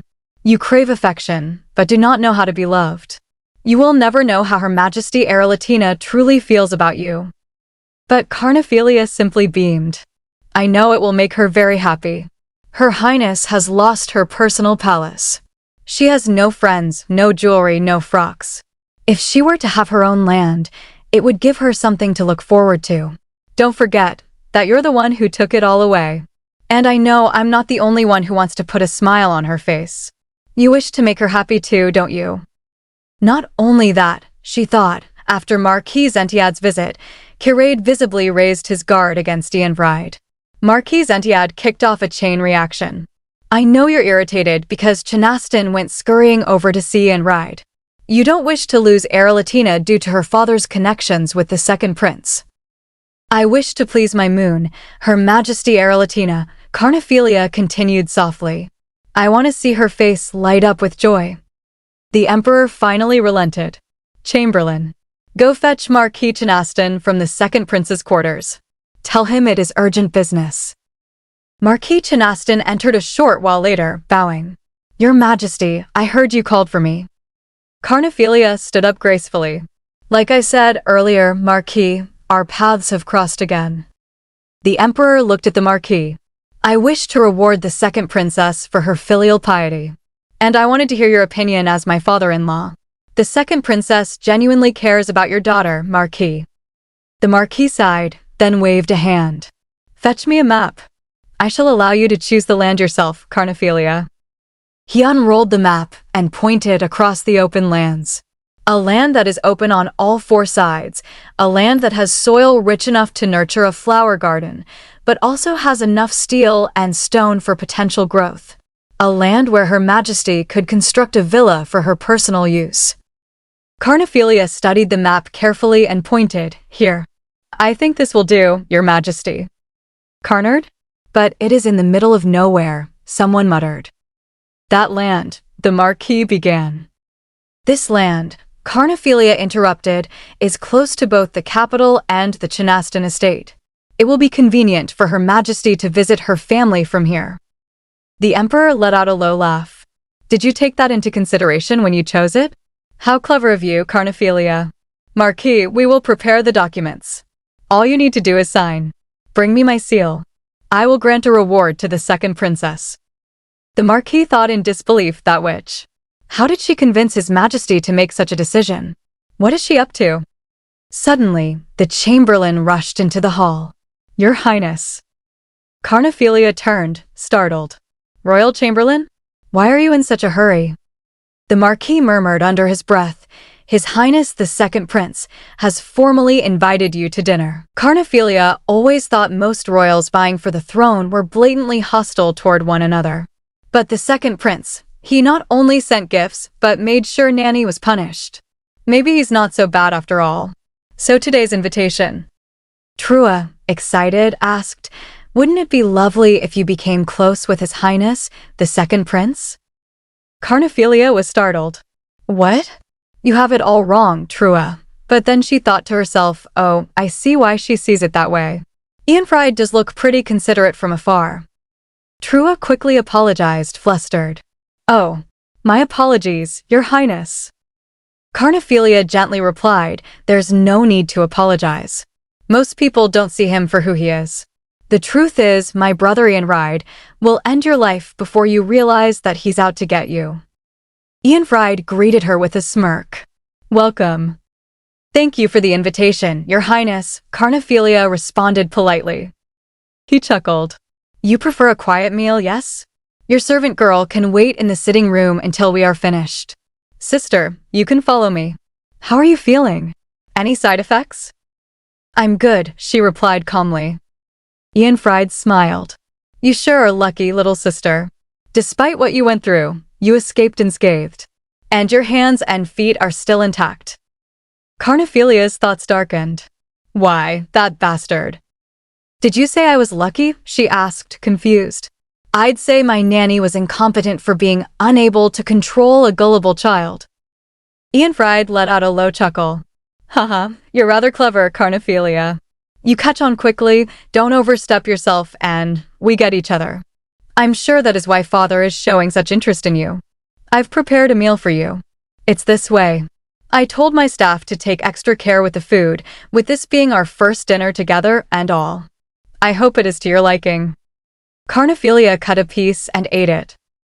Father was always interested in young, feral animals, Ianfried continued. He loves to see them rush toward their prey, with no heed to the danger that surrounds them. Carnephelia asked gently, what is it you wish to tell me? I want you to retreat quietly into the Ruby Palace, he replied. You see, I don't want to punish you for lusting after the Platinum Palace. I refuse, Carnephelia said firmly. Is that so? she heard him say with amusement. He chuckled. Well, I guess I have no choice then. A servant rolled in the dessert trolley. Carnephelia noticed it immediately, the color and scent. It is a chilled dessert, Ianfried said smoothly. Do enjoy. And then, something clicked in her memory. I had this before, in my previous life. You haven't changed one bit, Ianfried. Ianfried smirked. This is my palace, and those who enter cannot leave without my permission. So why aren't you afraid? How can you look so carefree, even when you're within my castle? Strange indeed. You're not only clever, but luckier than I thought. It irritates me, but I still wish you alive. Carnephelia looked at him coldly. I don't need the platinum castle. I just don't want to stay in the ruby castle. Why would I lust for something His Majesty has not bestowed upon me? Ianfried burst into laughter. The truth is, I do so like you, Carnephelia. Anyways, was the food to your liking? You don't look very good, little sister. Carnephelia's eyes narrowed. Your Highness, I'm afraid that I'll have to take my leave now. Of course, dear sister, he replied, almost too sweetly. We should get together for dinner more often. She began thinking, where is the exit? Take care, Ianfried said casually. But Carnephelia felt it. It hurts. It feels as if someone is pouring lava down my throat. I can't pass out here. I must return to my palace, or go to the palace of Her Majesty Erelatina. I'm going to fall. Her body gave out, collapsing right into Trua's lap. Your Highness, Trua shouted in panic. Are you all right? You seem to have a fever. Carnephelia's vision blurred. Is that you, Trua? And then, with a flood of relief, she thought, thank goodness, she's my people. Your Highness? Your Highness, Trua's worried voice echoed in her ears. It was the same ruse. Yet I fell for it again. His eyes and ears were all over the place. No matter where I went. I ate what he dished out and dealt with the spies he planted in my world. I genuinely believed that he was looking out for me. But I'm not that girl anymore. I turned down what was given, won similar rights from His Majesty, and threatened you and your supporters. One small mistake, and I may fall into peril again. But I know I'll use this experience as a stepping stone. Things are different now. Ianfried didn't give me the time of day in my previous life. But now he's resorting to poison because he feels threatened. It must have been a warning, as I was able to shake off the poison within a day. But it won't end with a warning if I continue to get on his nerves. Am I scaring you, Ianfried? Your Highness, Trua gasped. You're awake. There is a letter for you from Carnard. The letter read, Your Highness, we hope this letter finds you well. Apologies for the belated letter. We wanted to make sure that it would not fall into the wrong hands. We had our moments, but traveled safely through the Shenestan estate. And by the time this letter reaches you, we would have reached Carnard. For your request, we shall start a new life in Carnard. And we will continue to pray for your safety, Your Highness. Holding the letter, Carnephelia asked Trua, Did the delivery to Natalie go well? Are you referring to the letter? Yes, LL delivered it herself, Trua replied. Good, Carnephelia nodded. Don't overwork yourself, Your Highness. You still need rest, Trua said gently. A knock at the door broke the calm. The Emperor entered. Carnephelia greeted him. Oh, greetings to the sun. That's enough, the Emperor barked. Poisoned yet again. You were acting as if you knew everything, but it's always the same. Where did this so-called blessing of yours go? Carnephelia let out a soft chuckle. I guess that was my limit, Your Majesty. You dared try to fool me, he snapped. No, she replied calmly. I'm saying I have yet to tap into my true potential. I need some time to hone my skills in private. Will you allow me to stay in the royal villa? From here on forward, I shall live in the shadows. The second princess seemed to give the second prince a run for his money, but she quickly fell ill and disappeared out of sight. The nobles kept an eye out to see which castle would be bestowed upon her, but she was given Her Highness Erelatina's old royal villa. And Ianfried's supporters soon lost interest in Carnephelia. The second princess was hardly a match for the second prince. Rumors swirled. A cursed princess with raven black hair. A royal in name only. She became a name in memory only. 7 years passed. With the second princess out of the picture, the second prince emerged as the sole contender for the throne. After a lavish coming-of-age ceremony, Ianfried made the preparations needed to ascend the throne. Marquis Gordonchel and his followers supported Ianfried with their blood money. And when a huge rainstorm fell upon Helseldant, Ianfried came up with emergency countermeasures to deal with the rain damage. His plan to provide financial support resonated with the citizens of Helseldant. But when Ianfried's popularity knew no bounds and his supporters were breathing a sigh of relief, a letter landed at his feet. He read it silently. Second Prince's rescue plan is all flash, no content. The nobles continue on with their lavish parties, while the poor suffer from the flood.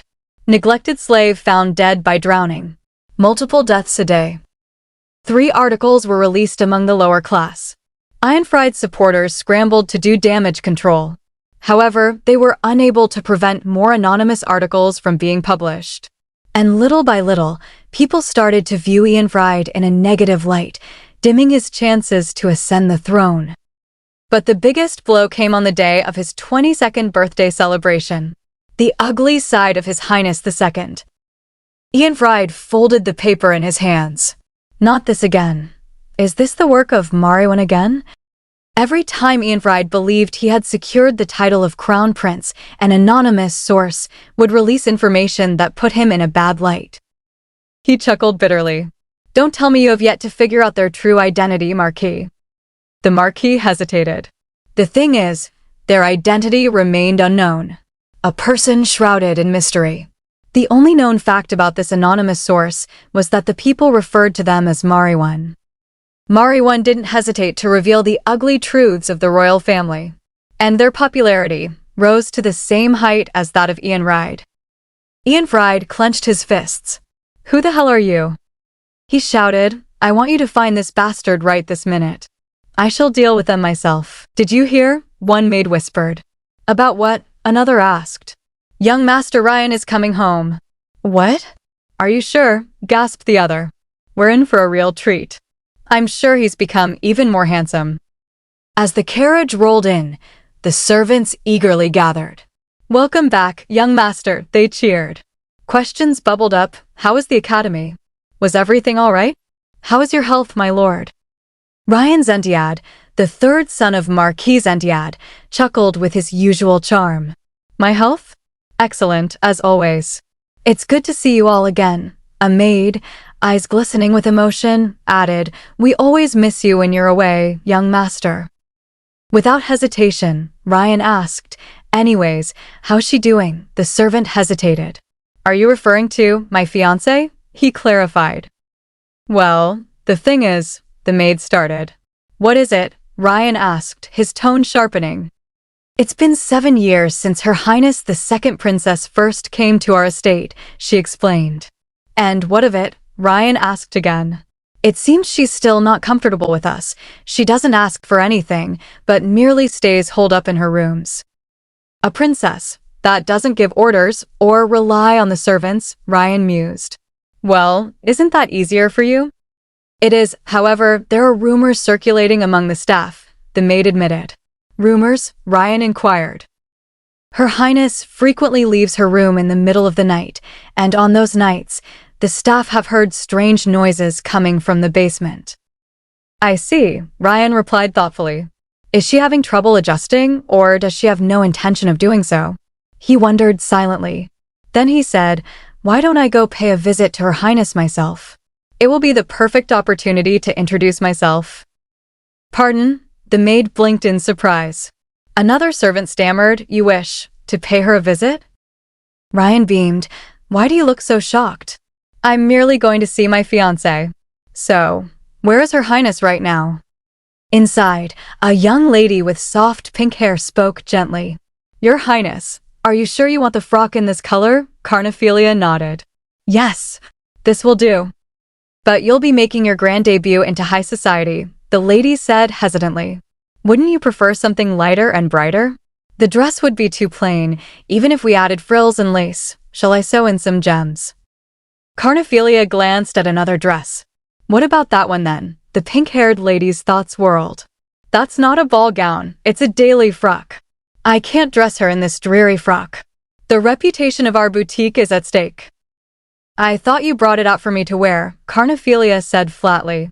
Yes, but this isn't the sort of frock one wears to a debutante ball, the lady tried to explain. Just then, Ryan stepped in with a warm smile. You look lovely no matter what you wear, Your Highness, he bowed. Greetings, Your Highness. Allow me to formally introduce myself. I am Ryan Zentiad, successor to the Marquis of Zentiad. Greetings. I am Carnephelia Helseldant, the second princess of Helseldant, she replied, her tone composed. I'll go alter the frocks you've chosen, Your Highness, the pink-haired lady said quickly, excusing herself. Carnephelia turned to Ryan. Did you come alone? There are eyes, and we have no chaperone. I wanted to introduce myself to you in person, as I've been away at the academy, he said. Yes, we've been corresponding through letters until now, Carnephelia acknowledged. She's nothing like what I imagined, Ryan thought. She's more petite and lovely. But Carnephelia's voice cut through his thoughts. Knowing how busy you are at the academy, I was surprised to hear of your recent actions. I have no idea what you're referring to, Ryan chuckled nervously. You implied that the Marquis had connections with Marianne. You shouldn't have, she said calmly. She's drawing a line between us, Ryan realized. I did it for you, Your Highness. Our family knew what we were getting into when we decided to go against the second prince. It's a risk we're willing to take. I'm ready to succeed my father as the next Marquis of Zentiad. I promise to do my best to support you, Your Highness. Is she scoping me out? He wondered. She looks as if she knows it all. I wonder what she's afraid of. I've told her explicitly that I'll be her #1 supporter. Yet, she maintains her distance and doesn't ask anything of me. Are we on the same side, Your Highness? Carnephelia chuckled softly. You're easy to read, my lord. I know what you're worried about, but I don't want you to get involved. I'm sure your father feels the same way. Well, this is enough talk for now. It's time we return to the estate. I shall leave first, as we have yet to announce our engagement. I'll follow in a bit, Your Highness, Ryan said, smiling politely. I didn't think it'd be this difficult to get to know her, he thought. If I may ask you a question, Your Highness, he said aloud. Go ahead. Is there someone you hold dear to your heart? No, there isn't. I'm glad to hear that, Your Highness. I'll meet you at the debutante ball. I've been practicing my waltz, he smiled. I look forward to it, Carnephelia replied with a small chuckle. The debutante ball is important to me. Well then, I'll see you at the estate, my lord. She shut the door and left. I can't believe I asked her if she had someone she held dear to her heart, he murmured to himself. How transparent of me. 7 days remained until Carnephelia's debutante ball. In the Marquis's study, tension filled the air. Have you yet to find them? He snapped. A man nearby hesitated. Well, we've been searching high and low, but have not been able to find them. The Marquis slammed his fist down. Is that how you're going to report your findings to His Highness? The man pleaded, we were short-handed as we had to send assistance for the flooding victims. If you give me some more time, but the Marquis wasn't having it. Initially, you used the construction of new housing complexes as an excuse. Then you said you had to focus on appeasing disgruntled knights, and now it's the flood victims. Aren't you tired of coming up with new excuses? He gritted his teeth. Damnation, he thought. Where did it all go wrong? His Highness Eanfried had no competitor. So why did it feel like he was walking toward a bottomless cliff? Yes, it had started with Her Highness Erelatina. She was using piety as a weapon to win the hearts of the commoners. As a warning, they had arranged for His Majesty to take in a new concubine. But soon after, the Svenbach dukedom brought up the issue of drugs spreading across the empire. We sell drugs to provide funds for His Highness. Erelatina had stepped forward boldly. Your Majesty, I implore you to look out for the children of Helseldante, regardless of their social status. The neighboring countries will surely revere you for your compassion. Lady Prita added firmly, Your Majesty, we must take action against drug dealers selling illegal drugs to the public, Ianfried stepped in with fake assurance. Don't worry, Your Majesty. I will take care of this matter. There's no need to bring the Svenbach dukedom into this, when we can solve it ourselves. Lady Prita, though smiling on the surface, seethed inside. That bastard. How dare he cut down the dukedom in front of my face? The Emperor exploded. Huh. You're the one who's all talk and no action, Ianfried. You can't even prevent this trash from being published by the papers, his voice boomed. The Svenbach dukedom has my permission to investigate illegal drug dealers. And that is that. Understood, Your Majesty, the Marquis of Dargent said, but it wasn't the end. He didn't know how the Marquis had found out, but he began putting pressure on his money-lending business. Why he handed out his personal riches to help the poor is beyond me. At this rate, if Dargent decides to bring up my lending business to His Majesty. Yet the Marquis clung to one thing. Even still, the second prince has the highest chance of ascending the throne. It may take time, but we can tackle the obstacles one at a time. Once we get over the initial hurdle, the public will soon settle down. Things are still on our side. Neither Gordonchel, Ianfried, nor his supporters had any idea that this was merely the beginning. An unprecedented flood had struck Hellsdante. The victims were mostly slaves and lower-class citizens who lost their homes and everything they owned.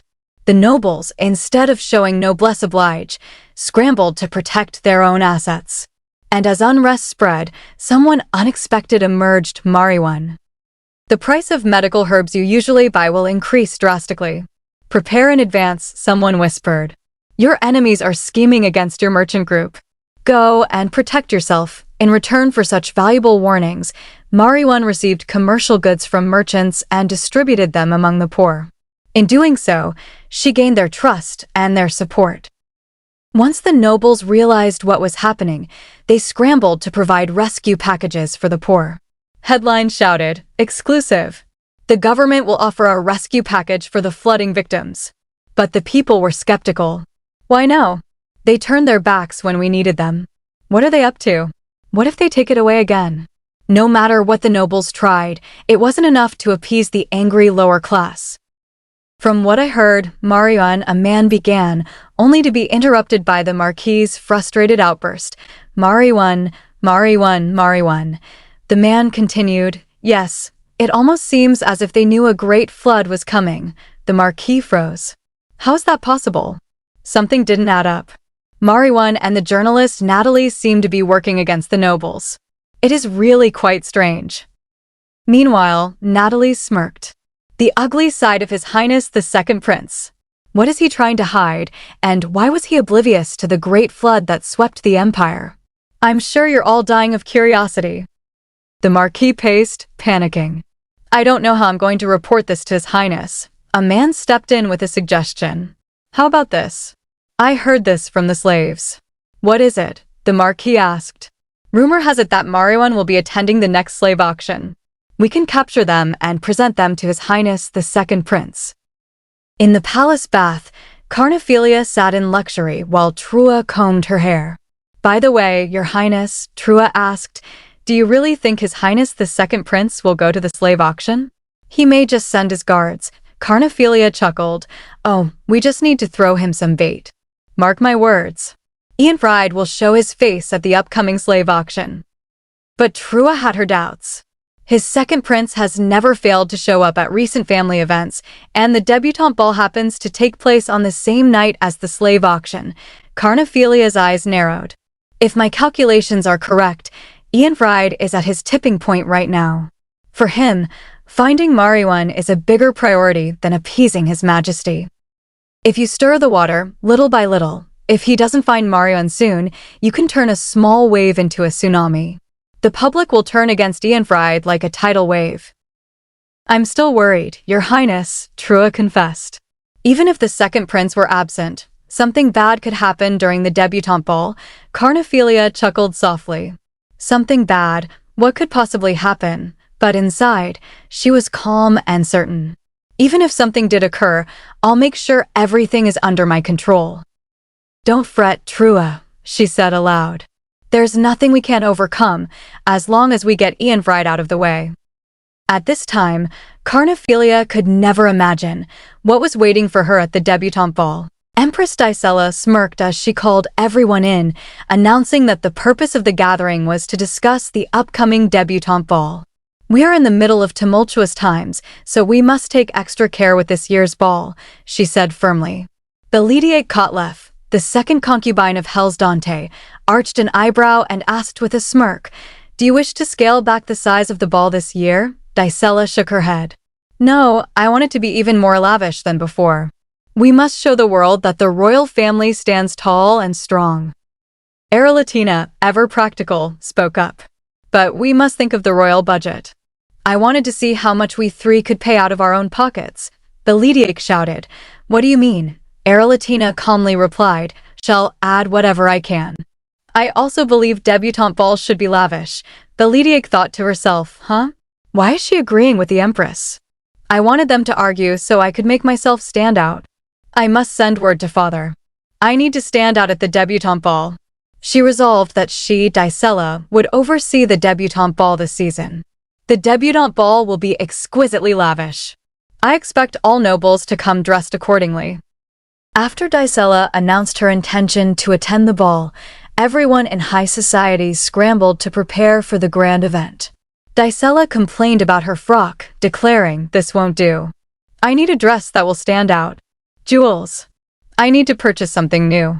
This is so last season. Clothes and jewelry flew off the shelves, and some nobles, struggling with the economic recession, resorted to loan sharks to secure their appearance.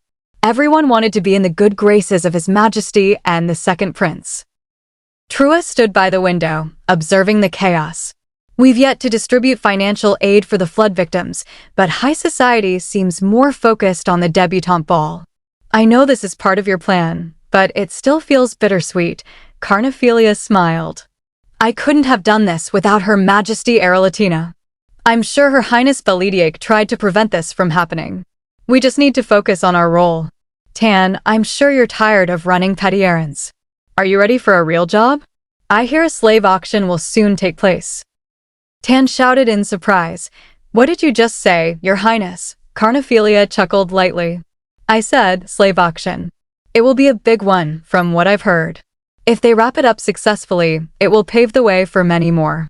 In times of economic turmoil, chances are high that the poor will end up as slaves." "That's more like it. I let the second prince know that Mariwan will be at the auction. But I have to attend the debutante ball, so why don't you go as Mariwan in my place?" Tan hesitated, shocked. "Would you have me behead the host of the auction?" Carnephelia shook her head. "Oh, that's too easy. Mariwan always takes the right road, even if it is a difficult one. Do you know why the frog in the well knows nothing of the sea? That's because the well is the world for the frog. It meets its death in the well, oblivious of the ocean outside. I want you to show them all how frivolous their little well is. I want you to triumph over them without getting blood on your hands." Tan knelt and declared solemnly, "I, Tan Karpf, swear upon my soul master, Her Highness Carnephelia Hell's Dante. I promise to share your joy and pain. Should I ever betray you, my name will forever be tainted by the betrayal." Carnephelia chuckled warmly. "How touching. You're getting better with the flowery expressions." Tan protested, "Please don't make fun of me, Your Highness. That was the best I could possibly make toward anyone, Your Highness. So, tell me of your plans." The debutante ball took place on a stormy spring night, and it was as lavish as the Empress had proclaimed. It was an extravagant affair, no matter how one looked at it. Rumors murmured in awe, "Oh my, it's amazing. You can see that Her Majesty put a lot of effort into this ball. Welcome. Greetings to Your Highness. Your beauty knows no bounds." The Lady smiled and said, "I hope you all have a wonderful time tonight. His Majesty graciously allowed us to use this banquet hall this evening." Someone whispered, "Your Highness, we can see how much His Majesty adores you." The Lady chuckled. "Oh, could you tell?" But in her thoughts, she stewed. "This is a debutante ball, but it's the perfect opportunity for me to show the world that I have more clout than the Empress." Shouts filled the hall. "All hail the moon of the Hell's Dante Empire. All hail the third princess of Hell's Dante." Dicella chuckled softly. "I hope you all have a lovely evening." "Oh, you're rather early. I assume it didn't take long to get ready, judging from your simple frock. I should have allocated some of my budget for you. Belediak bowed, saying, My budget was more than suffice, your majesty, though in her thoughts she seethed, that beat ch. Where in the world did she get her hands on such a fancy dress?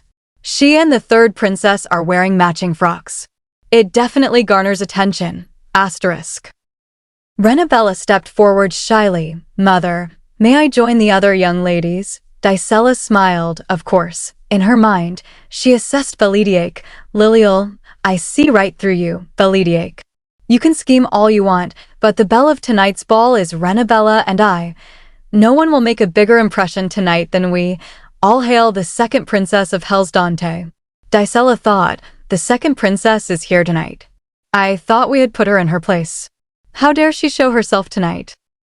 Suddenly, the crowd erupted. All hail the son of the empire. Dicella's eyes narrowed. What is going on here? Why are they making a grand entrance, together? The emperor's voice rang through the hall. I thought it fitting to escort my daughter Carnephelia to her first debutante ball.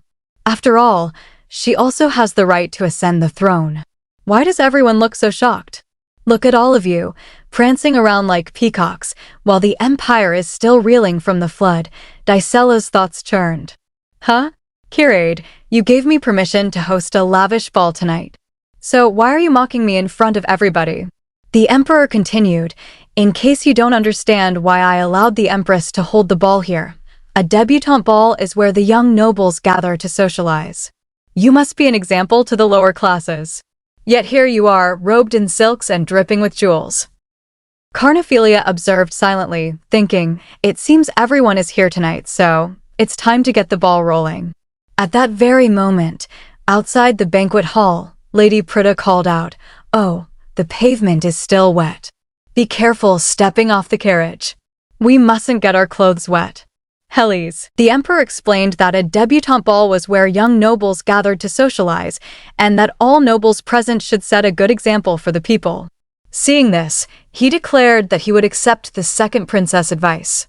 Murmurs spread through the hall as the nobles whispered among themselves, uneasy and suspicious, wondering what kind of advice it could be. Their discomfort deepened when the emperor announced that every noble present must donate 5 times the value of their current outfit by imperial order. Shock rippled through the crowd. 5 times? Some protested inwardly, others panicked, lamenting that they had even sold land just to prepare for this ball, wondering how such an order could be imposed so suddenly. Lady Arletina let out a light chuckle and addressed the emperor respectfully, saying that she was sure the nobles understood how much he cared for the people of the empire. However, she added gently, they must also be exhausted from this unexpected calamity, and she asked him to reconsider his order and instead enjoy the ball for today. The emperor smirked, praising the second empress' kind heart and saying that her words spoke the truth, before ordering the music to be played. Yet inwardly, he thought that from this moment on, the nobles would look up to Her Highness Arletina even more than the empress herself. Raising his voice, the emperor announced that he would dance with the second princess, declaring her the star of the night, and asked what she thought. Lady Arletina smiled sweetly and agreed, saying, Sure, your majesty. The emperor then raised his hand toward Carnephelia to invite her to dance, but at that very moment, an unexpected presence entered the party. Whispers broke out among the nobles as they wondered who it was. Could it be Ainfried? No, he was supposed to be at the slave auction. Or was it Xeniad? Lady Prita stepped forward and greeted the emperor, offering respectful salutations to the son of the empire and introducing herself as Prita Svenbach, along with Heli Svenbach, representing the Svenbach dukedom. The emperor chuckled, admitting that he had not expected the Svenbach family to attend that night. Lady Prita smiled and replied that they would be honored to take part under such a caring ruler. Amused, the emperor remarked that the duke must be proud of his children, to which Prita responded with a smile that he could not be as proud as Her Majesty. Watching them, Carnephelia clenched her thoughts in frustration, cursing inwardly and wondering why they were here. She had tried so hard to avoid them, yet here they were. Forcing herself to calm down, She reminded herself that they were strangers now. As Era Latina called out softly, "Karn," Dicella suddenly interrupted, loudly addressing the emperor. She pointed out that the third princess and the successor to the Svenbach dukedom were of the same age, suggesting it would be nice if they could get along tonight. Turning to Helles, she asked whether he would dance with the princess. Helles nodded and replied that he would, calling her Majesty charming and remarking that she certainly was a Svenbach. Lady Prita hesitated and asked if he was sure, but Helles stepped forward and formally introduced himself as Helles Svenbach, saying that he would like to ask the second princess for a dance. Dicella corrected him sharply, reminding him that she was not the second princess. Surprised, Helles asked whether this was not the debutante ball for the second princess. Dicella chuckled and explained that it was, but that the second princess was due to dance with His Majesty, then provocatively asked whether he dared to take the emperor's place. To everyone's surprise, the emperor smiled and said it was not a problem, declaring that he would dance with Lady Svenbach instead. Dicella reacted in shock, calling out to His Majesty. Watching the situation unfold, Carnephelia's thoughts raced as she realized the story was changing. She had not expected this outcome, with herself paired with Helles and Prita with the emperor. She told herself that she needed to turn it down. Leaning closer, Helles whispered to Carnephelia, addressing her as Your Highness and asking her to please get him out of dancing with the third princess. Carnephelia stiffened and snapped that he was too close, calling him Marquis. Unfazed, Helles took her hand and insisted on just one dance. After a brief pause, Carnephelia replied, "Sure." Helles answered that it was an honor, Your Highness. As they danced, Carnephelia thought to herself that she needed to draw the line. She spoke quietly, asking whether he had forgotten about the contract between his family and hers, and stated that from now on. Helles interrupted, saying that he was curious. Startled, Carnephelia asked what he meant. Helles then questioned why she had signed such a contract. Carnephelia's thoughts spun as she wondered whether this was blame or simple curiosity. The line to the throne, birthday balls, the discovery of the third prince, Eastern Carnard, and cooping up for 7 years all flashed through her mind. She realized that Helles claimed to be curious about everything concerning her, and that this could not be. In her previous life, she had never seen Helles like this. At the same time, her thoughts drifted to the slave auction. Far above, an assassin sat silently on a rooftop, muttering to himself that he had been waiting for this day. Filled with hatred, he vowed that all those sick bastards who treated people like animals would pay, swearing that he would take revenge upon them. Fire erupted across the ballroom, spreading chaos and panic. Nobles screamed in terror, shouting that it was a fire, a bomb, and urged everyone to run for their lives, calling desperately for the nearest exit and pleading for someone to save them. Ian Ride observed the scene, his eyes narrowing as he muttered that they dared to use a bomb in his presence. A subordinate dashed up to him, informing him that they had just received word from the palace. Ian Ride questioned the palace, and the man explained that His Majesty had escorted the second princess to the debutante ball. Disbelief and shock washed over Ian Ride as he thought, the emperor? Escorting the second princess? Why no? Turning with a smirk, he concluded that this meant he needed to celebrate his sister's 15th birthday as her elder brother, laughing at how they must have taken him for a fool, and resolved to head back to the palace. Far above, a masked man watched the second prince leave, noting that he knew Her Highness had attended the debutante ball and that it was time for them to act. He urged the prince to make haste, warning that surely he did not wish to die there.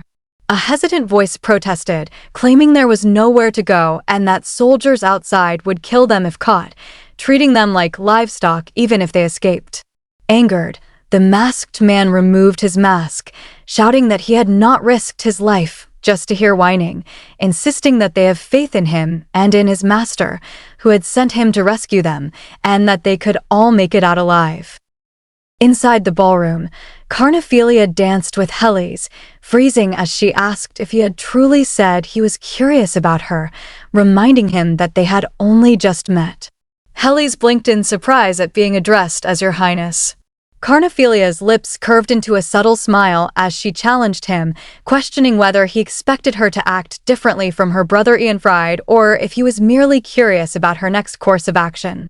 She steadied her thoughts, telling herself not to give him any leeway. Trembling slightly, she declared that she had no need for the Svenbach dukedom and that there was no place for them on her road to the throne. They would neither be her ally nor her enemy, leaving her with no reason to satisfy his curiosity. Helly's tightened his grip and pulled her closer, whispering that it was an honor to have her as his first partner for the debutante ball, then stepped back and bowed. Carnephelia clenched her fist, wondering what he was thinking. Renabella appeared from behind and embraced her, congratulating her on her first debutante ball. Carnephelia thanked her warmly. Renabella teased, asking if she had missed her, and added that she had made an exception for Carnephelia since she was beautiful. Carnephelia reflected that Renabella had not changed in 7 years, in this life or the previous one. Renabella cheerfully suggested socializing with the other ladies, promising it would be fun. Carnephelia mused that most people had no idea of the cruel streak hidden beneath Renabella's cute facade.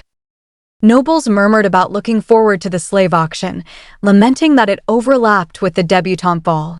A lady asked Carnephelia why she seemed uninterested in the conversation, while another giggled, suggesting that perhaps she was too sheltered to know about the auction. Carnephelia chuckled, referencing what their father had told them earlier. Renabella reminded her that the mandate was to save the empire, donate, and offer voluntary services for the people. Carnephelia confirmed that the evening's most important topic should indeed be voluntary services, and Renabella agreed, questioning why it was necessary. Carnephelia smirked, teasing that of course they needed to do it, asking if it was an uncomfortable or boring topic for her. A nearby lady flushed and insisted that they must follow the imperial mandate, to which another agreed, explaining that they were merely discussing the latest topics. Carnephelia expressed that she had been looking forward to chatting with her peers. Nobles murmured about volunteering to manage estates and avoiding overlaps, noting that preemptive measures had been taken to reduce damages, with their mothers running charities focused on rescue. Carnephelia thought bitterly that all they did was try to one-up each other, boasting about estate management without delving into details. A lady asked why she was so quiet, noting that she had been looking forward to the event, while another commented that she probably had no idea what was going on in the real world, adding that she was likely unable to set foot outside. Carnephelia remarked on the astonishing lack of etiquette among this year's debutantes. The lady fumed, accusing her of disrespect, claiming they were treating the second princess of Hellsdante with utmost respect by socializing. Carnephelia's eyes widened as she responded, incredulous that mere nobles dared to socialize with a royal family member, questioning whether her status had been underestimated. The lady raised her hands defensively, insisting it was not intentional. Carnephelia chastised them for daring to mock a member of the royal family with the right to the throne, equating it to mocking the emperor himself, warning that the situation was far worse than they realized. Suddenly, an announcement declared that Marquis Zentiad had arrived. Kirad welcomed him warmly, and Zentiad greeted the emperor, noting it had been a while, before confirming that he was indeed the emperor's son currently studying at the academy. The emperor mumbled in acknowledgement, expressing pleasure at finally meeting him in person. Nearby, Lady Svenbach whispered that Kirad was never pleased to meet anyone. The emperor then instructed that Zentiad introduce himself to his fiancée, the second princess of Hellsdante. Helly's frowned as he thought to himself, surprised by the word fiancé. Nobles murmured in shock, fiancé? Who's betrothed to whom? Lord Zentiad and the second princess. Carnephelia turned to Ryan Zentiad and asked, "Are you embarrassed?" Ryan blinked in surprise. "Pardon?" Carnephelia smiled faintly, saying, "I was wondering if you were embarrassed because father announced our betrothal." Ryan blushed. "Oh, that's not the case at all, Your Highness. I'm just not used to such lavish banquets." Carnephelia straightened her posture and said firmly, "Well then, straighten your spine, my lord. We worked so hard to make this day happen. Ryan congratulated her sincerely. Congratulations on your debutante ball, Your Highness. Carnephelia beamed. Thank you. Nobles murmured among themselves. Since when? We all had no idea. I guess they wished to announce the betrothal at the ball. She now has the Zendiad family on her side. Carnephelia thought quietly, it is my first time standing in front of the members of high society, and even my untrained eyes could sense the jealousy and contempt in their gazes. And to think Her Highness had to endure this all her life. Ryan Zendiad glanced at Helis and thought, he's a Svenbach. Carnephelia teased gently, a penny for your thoughts. Ryan replied, oh, it's nothing. I was merely saddened because you had your first dance with another. Carnephelia reassured him softly. You shall have the honor of claiming my last. Ryan blinked. Pardon? Carnephelia thought to herself, is he acting jealous because he's my official fiancé? Come to think of it, it is also his first debutante ball. She offered her hand into his, and Ryan pressed it gently, saying, it is an honor to claim your final dance, Your Highness. Carnephelia glanced at Zendiad, who nodded in acknowledgement. The Emperor clapped with a smile, saying, I was unable to give you a lavish engagement party, with the times being the times. So as your father, I hereby give you permission to lead the last dance. Let the music begin. They began to dance, Ryan's hands trembling slightly.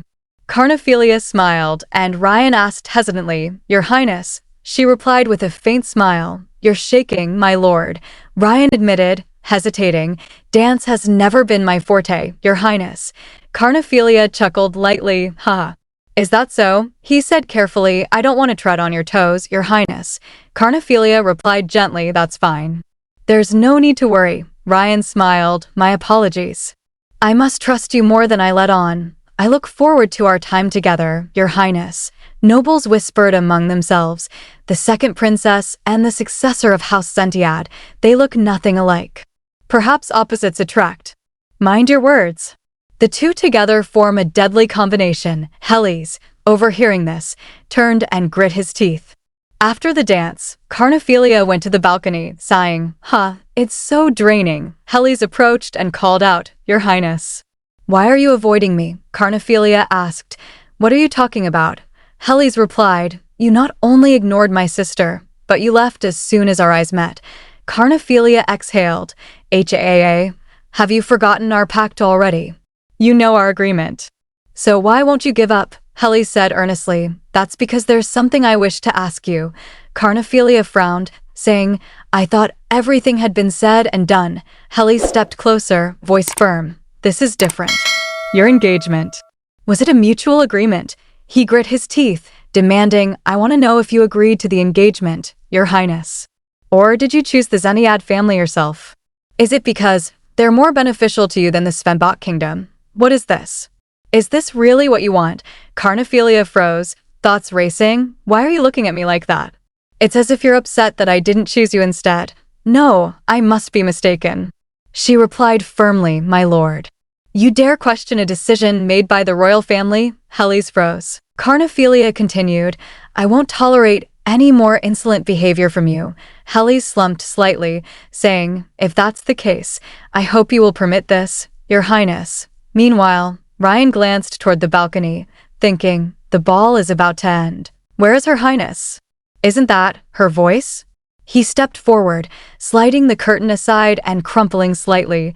That's Her Highness, and the Marquis of Svenbach, who claimed her first dance. Ryan grit his teeth as Carnephelia suddenly shouted, my lord. What is the meaning of this? Helis calmly replied, your shoelaces. They've become undone. Please allow me to tie them for you, Your Highness. Carnephelia clenched her teeth, her thoughts in turmoil. I can't get involved with Helis in any way. I cannot ruin him again. This has to be the last time we meet, but if gods do exist, I hope they will allow me to look my fill, if only this once. Helis asked quietly, are you keeping your distance from our family because of rumors that I've lost my divine powers? Carnephelia answered coldly, isn't it a fact? If I recall correctly, you fell ill after losing your powers. That is true. I cannot rely on the Svenbach family, knowing that you have lost your divine powers. That is why I have kept my distance. I hope you understand. Now if you'll excuse me, she stepped away, then froze when she saw Ryan standing before her. Ryan spoke softly, "Your Highness." Carnephelia replied shyly, "Were you looking for me?" "Let's head back inside." Ryan nodded. Behind them, Helly's watched in silence, thinking, "You didn't tell me the real reason why you're avoiding me." "You're still as soft-hearted as ever, Carnephelia." After some time, the carriage arrived at the palace. A maid came dashing toward Carnephelia, shouting, "Your Highness." Someone sprayed pig's blood all over your palace." Carnephelia stared and thought, "This isn't pig blood. It's human blood." What a way to wrap up the day of my debutante ball. She moved forward, but the maid blocked her path, pleading, "Your Highness, an assassin may be hiding in there." "Why don't you wait until someone has checked out the premises?" Carnephelia snatched her hand away and said firmly, "I can fend for myself now." Out of my way, she opened the door and stepped inside, thinking, "I see many bodies, but most are assassins." It seems the staff ran off during the attack. Or perhaps they were gone before the assassins arrived. That would mean we have a spy within. She strode forward and called out, "LL. Trua, can you hear me? Show yourselves." Her heart clenched as she thought, but I'm sure Trua and LL held out until the very end. "Please, be safe." She opened another door. Trua sat on the floor and shouted, "Your Highness." Carnephelia chuckled weakly, "LL, Trua. Were you hurt?" "I see blood." Trua shook her head and replied, "I'm fine, Your Highness. This blood isn't mine." LL took care of the assassins. Carnephelia took Trua's hands, feeling them tremble. Trua smiled faintly and asked, "Did your debutante ball go as planned, Your Highness?" Carnephelia answered gently, "Of course, thanks to you." Then she noticed a man kneeling nearby with his hands tied and asked, "Who is he?" "I think he's the head of the assassins." Trua replied sharply. LL knocked him unconscious. Trua jolted and added, "Everyone ran off before the attack." It seems someone told them. Suddenly, the Emperor's voice thundered, "What is going on here?" Trua jolted, "Your Majesty." The Emperor said sternly, "We came because Latina wanted to wish you a good night." "There's never a peaceful moment with you, Carnephelia." Latina asked anxiously, "Are you all right, child?" Carnephelia replied calmly, "I'm fine. But as you can see, many met their deaths here tonight." She pointed toward the captive and continued, "We managed to secure the head of the assassins.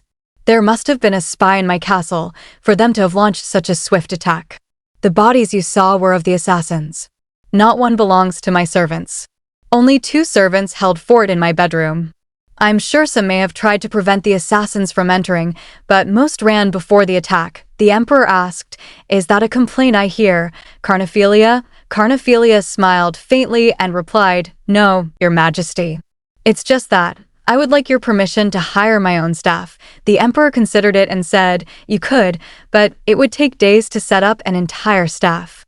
"I'll make an official announcement." Carnephelia interrupted gently, "I heard some slaves escaped from the fire tonight at the slave auction.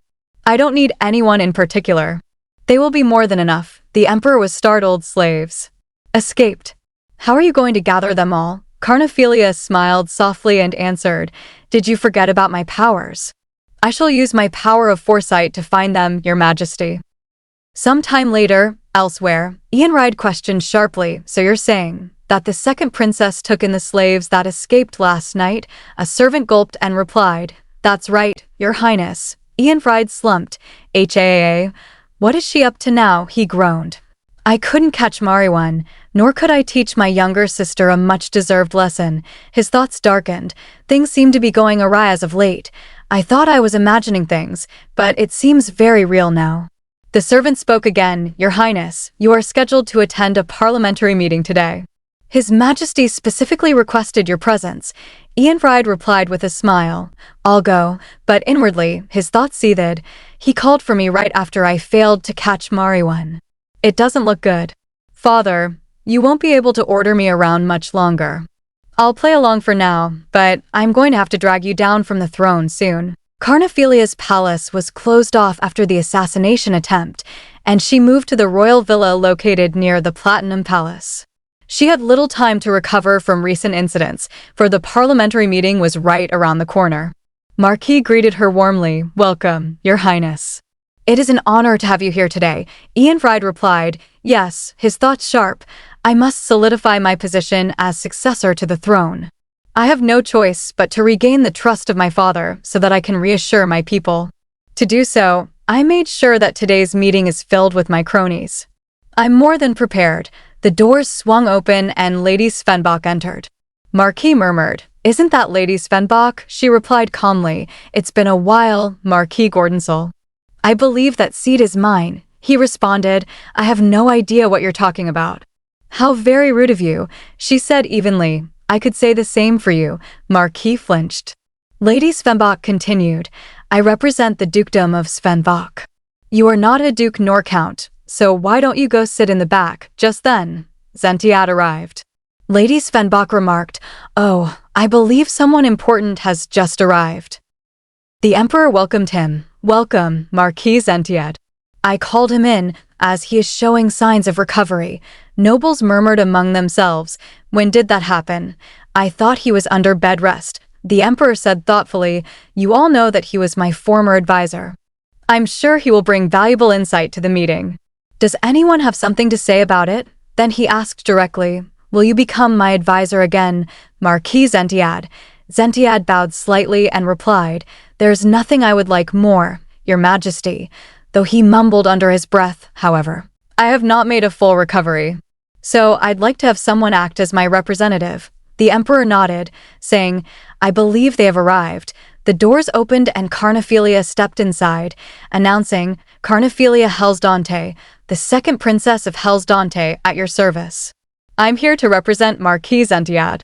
From this day onward, all decisions I make will be on behalf of the Marquis. Ianfried clenched his teeth, thinking, things aren't going as planned.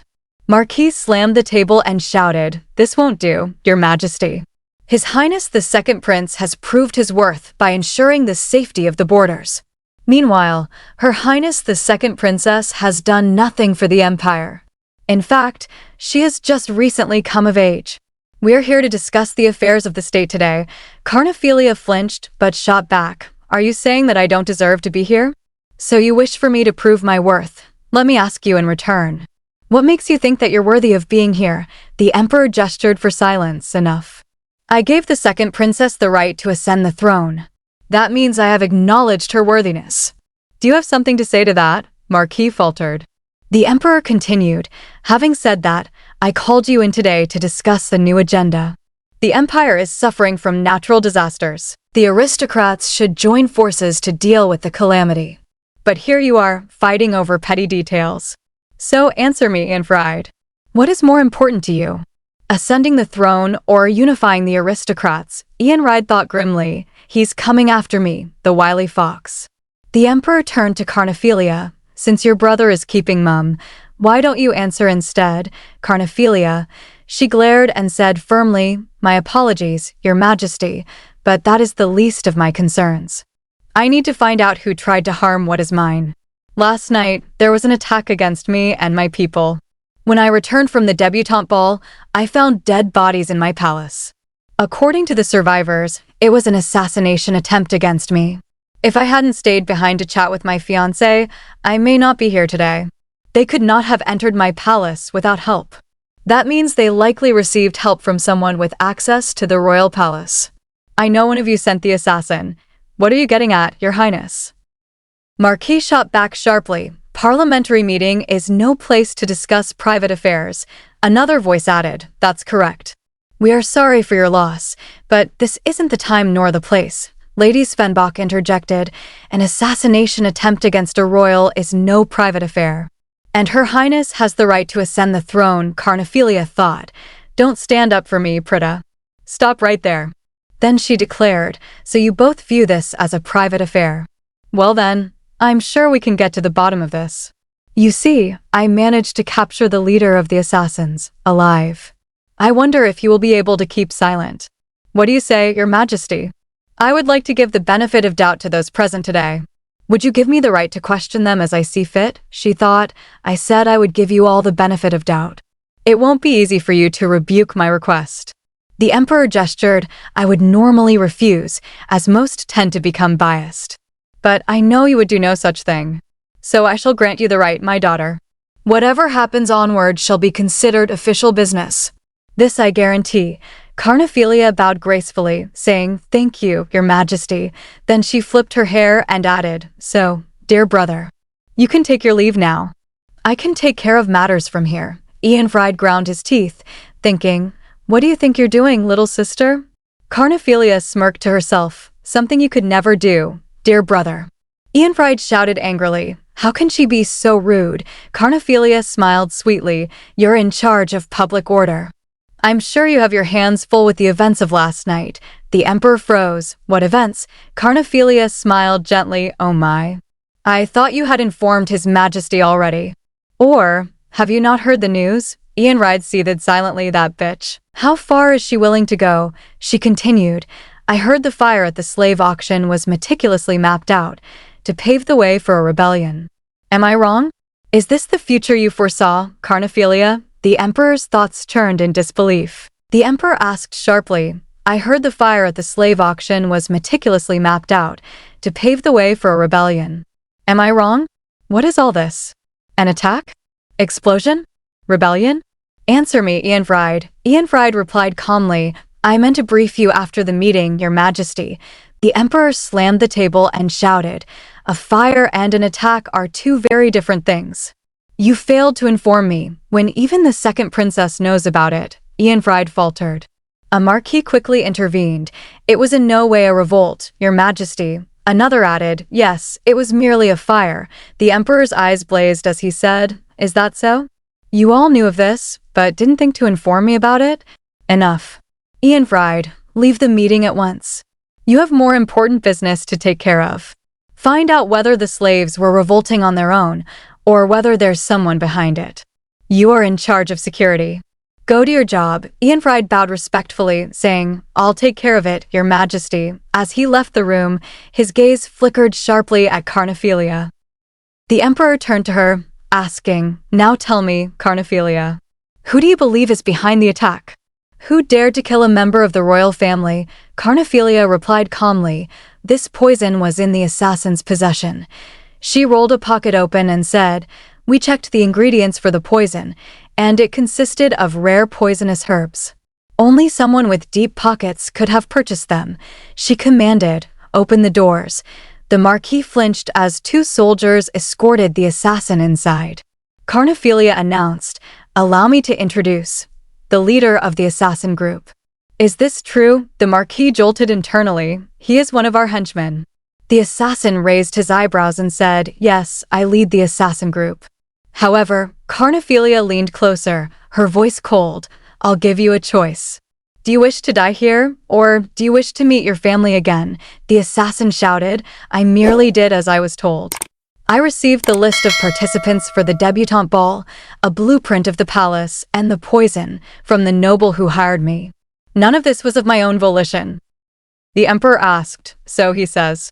So who is the culprit behind all of this?" Carnephelia flicked her hair and replied, "I'm getting to that.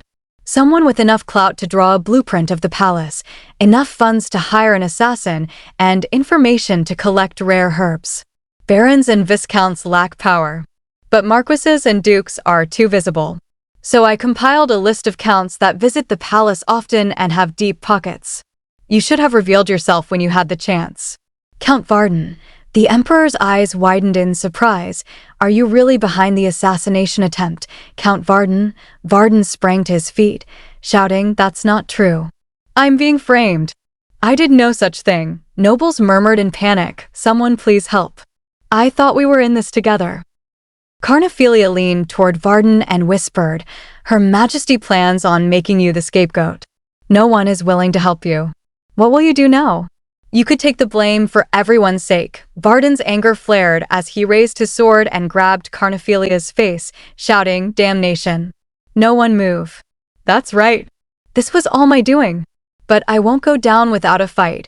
Lady Svenbach yelled, "Throw away the dagger, Count Varden." Varden trembled, replying, "Don't come close, Lady Svenbach. One move out of all of you, and the princess gets it." Carnephelia addressed the emperor calmly, "Your Majesty, Count Varden still has unfinished business. And that is Varden roared, "Shut your mouth," as he raised his knife, but a blade stabbed into his leg. Carnephelia stomped on his foot and stepped back as soldiers grabbed Varden. He shouted, "Let go of me." Carnephelia said firmly, "You see, Your Majesty, it's not yet over. Something similar will happen again if we don't get to the bottom of this. They came for me this time, but you may become their next target." Count Varden was behind this, but it could be a viscount or even a duke next time. This happened because there are spies within the palace. Having said that, please give me the right to revamp the royal guards, knights, and staff. I'll ensure that this doesn't happen again. I'll find the rats that have infiltrated the royal palace. Led by Carnephelia, the parliamentary meeting ended on a high note. The emperor was pleased to have the nobles on a leash, and the crony supporters of Eanfried left the meeting room with a bitter taste lingering in their mouths. Once the room emptied, Carnephelia exhaled, letting herself relax for the first time in hours. The Marquis approached and said, "You're going to collapse if you keep this up." "All in moderation, Your Highness," he thought. "Second princess, I must admit, you're not the small, frail child I remember. But your luck won't last forever. You'll learn to know your place." Carnephelia asked calmly, "What do you mean?" "I have yet to get started. So I don't see why you're so upset." The Marquis gritted his teeth. She rose and said coldly, "Smile, my lord. It will be better for your health." The Marquis strode forward, declaring, "You need a blessing to become the ruler of Hellsdante. We all know who will ascend the throne.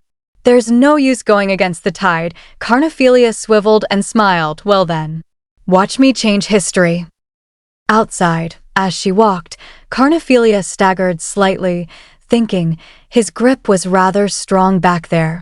"It hurts quite a bit." Lady Svenbach approached cautiously. "Your Highness?" Carnephelia startled. Prita asked, "Are you all right?" Carnephelia thought, "It's Lady Prita and Helly's." Helly's whispered into Prita's ear, "Sister." Lady Svenbach marched forward and said, "I apologize for my rudeness, Your Highness." Carnephelia replied, "Wait, a visit to the royal physician will be more than enough, Lady Svenbach." "Of course. But I'm here and they're not, so, once again, apologies for my rudeness. Now, if you'll excuse me." She flashed a smile. Lady Svenbach smiled back, saying, "This isn't the first time I treated you." Carnephelia replied politely, "Thank you, Lady Svenbach." Lady Svenbach looked at Helly's thoughtfully. He can't take his eyes off her.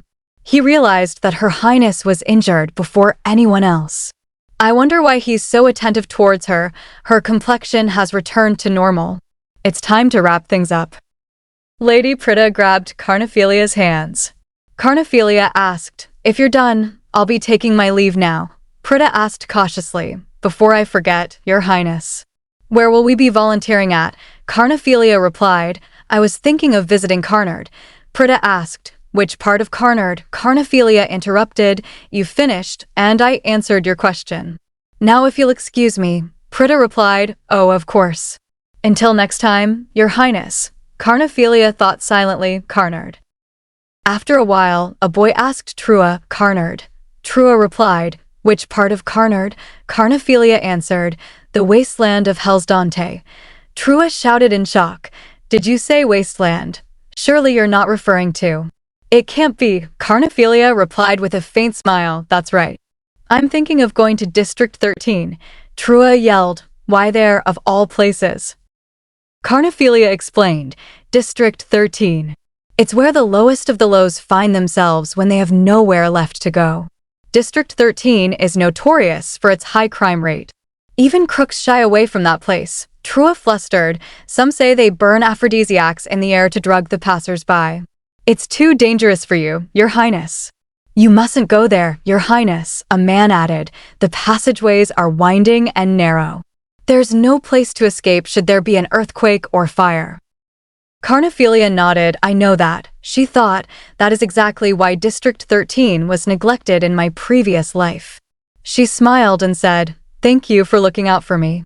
But I'm a royal with a chance at ascending the throne. I'll be just fine. There's nothing to worry about." "Are you saying you don't trust me?" Trua shook her head. "Of course we do, Your Highness."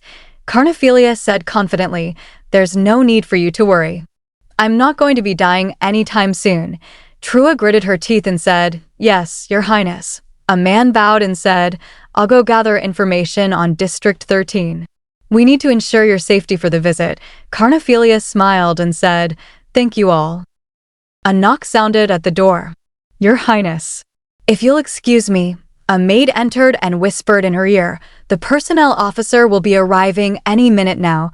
Carnephelia called out to Trua. Trua. Yes, she replied. Carnephelia handed her a letter and said, I want you to deliver this letter to the palace of the second concubine. Trua asked, Her Highness the second concubine.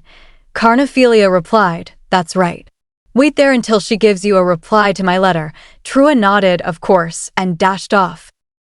Carnephelia turned to her remaining attendants. Go prepare the tea, LL. And you, go fetch the personnel officer. A man bowed, Yes, Your Highness. Royal Personnel Officer Marco at your service, Your Highness.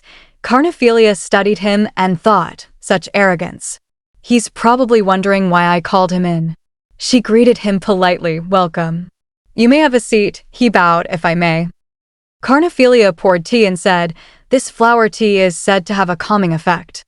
I hope you like it. He thanked her, Thank you, Your Highness. Then asked cautiously, Why did you invite me to tea, Your Highness?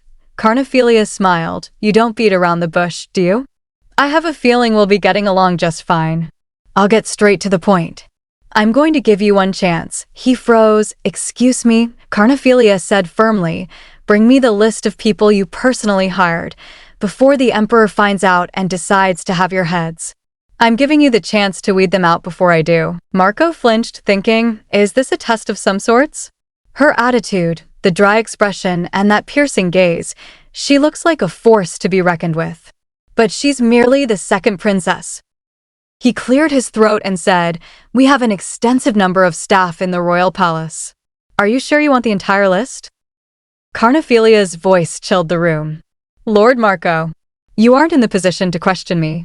Your job is to sit there and answer my questions.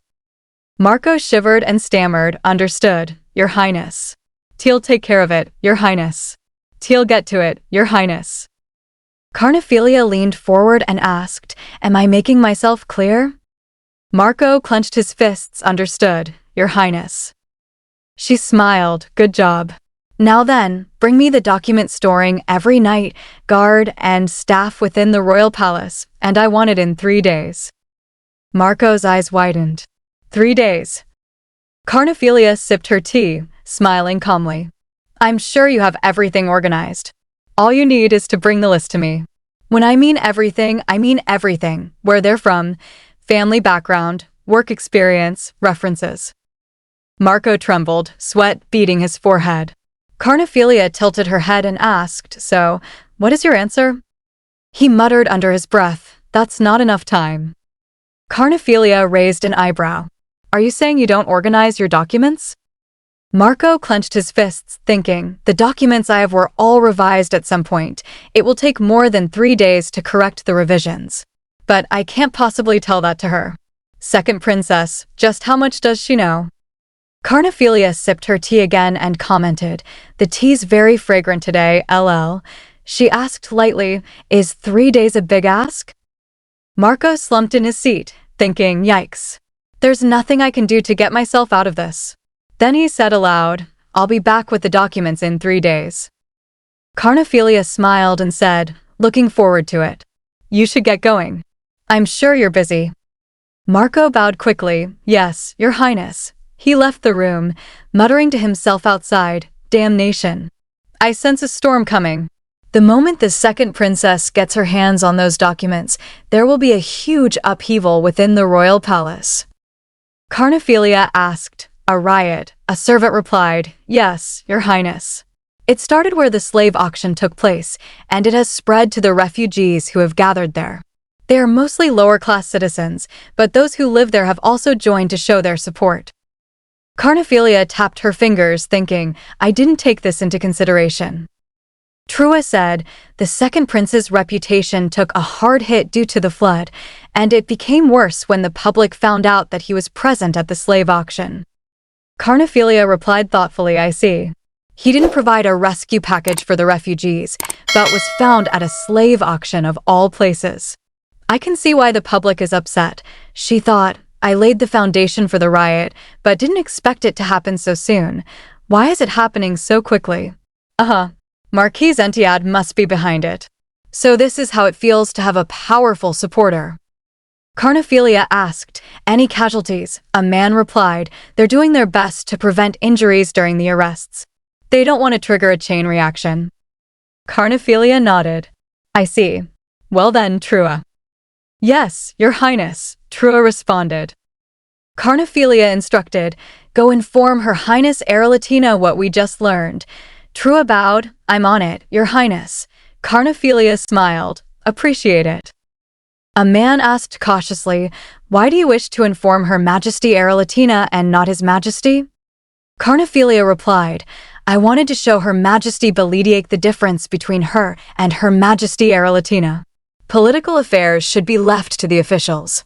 She doesn't seem to be invested in politics, but Her Majesty Erelatina knows how politics work and how to use it to her advantage. You'll see for yourself when she wraps my father around her little finger. He asked hesitantly, she could do that to His Majesty? Carnephelia replied, Her Majesty Erelatina is no longer the Empress, but she will always be Karade's first love. Now, if she were to tell father that she feels bad for arranging a lavish debutante ball, as it ended up hurting Ironfried's reputation and triggered a riot, I'm sure father will be moved. Touched, even. It will be a stark contrast with Dicella, who has been laying low since the debutante ball. He will blame her for the turn of events. This is the kind of lesson I want to teach Her Majesty Belediake. A man murmured, Carnephelia rose and said firmly, now let's get moving. A man asked, where to, Your Highness? She smirked, where else? We need to go see for ourselves how Ironfried and his cronies are reacting to the sudden turn of events. We're going undercover, she thought. Meanwhile, Marquis Entiad was on his way home. Ryan said, Father, you look pale. Please get some rest when we return home. Her Highness is acting as our representative. That's a load off your chest, isn't it? Entiad replied, you're right, Ryan thought. I will soon be returning to the academy. I don't feel comfortable leaving father on his own, but from what I've seen, Her Highness is more than equipped to ascend the throne. I need more knowledge so she can rely on me. Come to think of it, he asked, Father, there's something I've been meaning to ask you. Entiad replied, what is it? Ryan asked, what are the blessings held by the current royal family? Entiad replied slowly, I have no idea. There's only one person that would know. Ryan gulped, and who would that be? Entiad replied quietly, the Duke of Svenbach. Using the secret passageway, Carnephelia and her followers ended up right in the middle of the capital's shopping district. Carnephelia frowned unhappily. Why are we having ice cream? I have bad memories about it. A boy named Charles replied nervously, we have to blend in, or we'll look even more suspicious. Isn't this a secret mission? A man glanced at the plaza and said, the second prince will soon make a speech at the plaza. Carnephelia raised an eyebrow. Is that so? She thought, so that's where everyone is headed. Then aloud, she said, shall we get moving? There's quite a crowd. The masses believe a blessed Hellsdante will save them from this hell. She glared, thinking, what a pity, there he is. Let's see what he has to say. Ironfried raised his voice to the crowd. Those who murder the Hellsdante shall be forever cursed. Do not be tricked by those who wish to go against the royal family. Do not let your troubles get to you. The royal family did not forget you. Carnephelia's servant gritted his teeth. The nerve. But you didn't help them either. A man nearby shouted, all hail the second prince of Hellsdante. Her servant realized he planted his people in the crowd. Rumors erupted around them. All hail the Hellsdante family. Hooray! Hooray! Carnephelia thought, that's it? Is that all he has to say? Does he really believe this will solve everything? Then she muttered aloud, he must take the people as fools. At that moment, a bomb was tossed into the crowd. Ironfried shouted, that's Marion, and flapped the papers in panic. A man picked up the papers, confused. What is this? Huh? Is this an article? corrupted nobles, and waste of royal funds. Natalie announced loudly, renovations have been delayed due to embezzlement. They are using the embezzled money to build a huge casino. The nobles are lining their pockets at the expense of the common class. Give us a reason why we should trust the royal family and the nobility. Ianfried bellowed, do not listen to their lies. They are trying to turn you against me. Then he commanded, drag them out of here. A servant replied, yes, your highness. A soldier shouted at the crowd, how dare you block the royal knights? A voice from the crowd called back, Mariwan helped us when we were in need. The soldier blinked, what? Rumors murmured, he's right. Mariwan was there for us when the royal family and the nobles turned their backs on us. Yes, it was Mariwan who stood by our side. Another shouted, where were you when we were cold and starving? Ianfried's expression hardened. All the more to arrest. The soldier yelled, arrest the rioters. One desperate voice cried, save me. The soldier swung to hit him, but Mariwan grabbed his hand. The soldier shouted, who dares interfere? Mariwan. Carnephelia watched silently, assessing the chaos. Marquis barked over there too. How many are there? Why are you just standing there? They are rebelling against His Highness. Take them to prison right away. Mariwan raised his hand and tossed a bomb. Ianfried shouted, it's a bomb. Carnephelia's servant dashed toward her, shouting, you must leave at once. Carnephelia sprinted through the crowd, exhaling as she thought, damn it. I lost LL and Tan in the crowd. I have to find them. Marquis spotted her and shouted, who goes there? Carnephelia froze in place. Marquis dashed forward, shouting, show yourself. Carnephelia darted in another direction, thinking, I mustn't get caught. But she froze again. It's a dead end. Marquis loomed over her. You must be one of Marion's cronies. He raised his sword, shouting, come with me, or else. Carnephelia held her breath. Damn it. Suddenly, Helis appeared and blocked the attack. He asked, are you all right? Carnephelia's eyes widened in surprise, thinking, Helis. Marquis looked at the tag and thought, they are the holy knights of the Svenbach dukedom. He shouted, don't you know who I am? I'm the Earl of Renault. How dare you point your sword against a noble of the empire? Helis slid his sword aside and said calmly, he's right. Put your swords away. Sweat poured from Marquis's face. What is the meaning of this, my lord? Do the holy knights have a bone to pick with the Hellsdante Empire? Helis chilled, replying, the smoke made it difficult for us to figure out your identity. We merely mistook you for one of the rioters. Marquis cleared his throat. Huh. I nearly died because of you. He thought, you're in for it now. Helis said evenly, that was hardly the case. The holy knights are righteous and decisive. There's nary a scar on your body. We were careful not to harm anybody. Marquis gritted his teeth, thinking, those damned holy knights. We must rid ourselves of the dukedom and their knights once and for all. In order to do so, His Highness Ianfried must ascend the throne. Marquis asked, what brings the holy knights to this part of town? Do you have permission to enter the empire? Helis leaned slightly and replied, we received royal orders to arrest the drug dealers of Hellsdante. As you know. Do you have an issue with that? Marquis stepped back hastily. Oh, of course not. No issue at all. Well, if you'll excuse me, he thought, so that's why they're here. I don't want to get on His Majesty's bad graces. It's time for me to make my getaway. Marquis dashed from the scene. Helis said, go on ahead. A servant replied, yes, my lord. Then Helis glanced at Carnephelia and asked, are you all right? Carnephelia replied calmly, I didn't mean to cause you trouble, my lord. Now if you'll excuse me. Helis called her Mariwan. Carnephelia froze as she thought, the people of Hellsdante consider them a savior.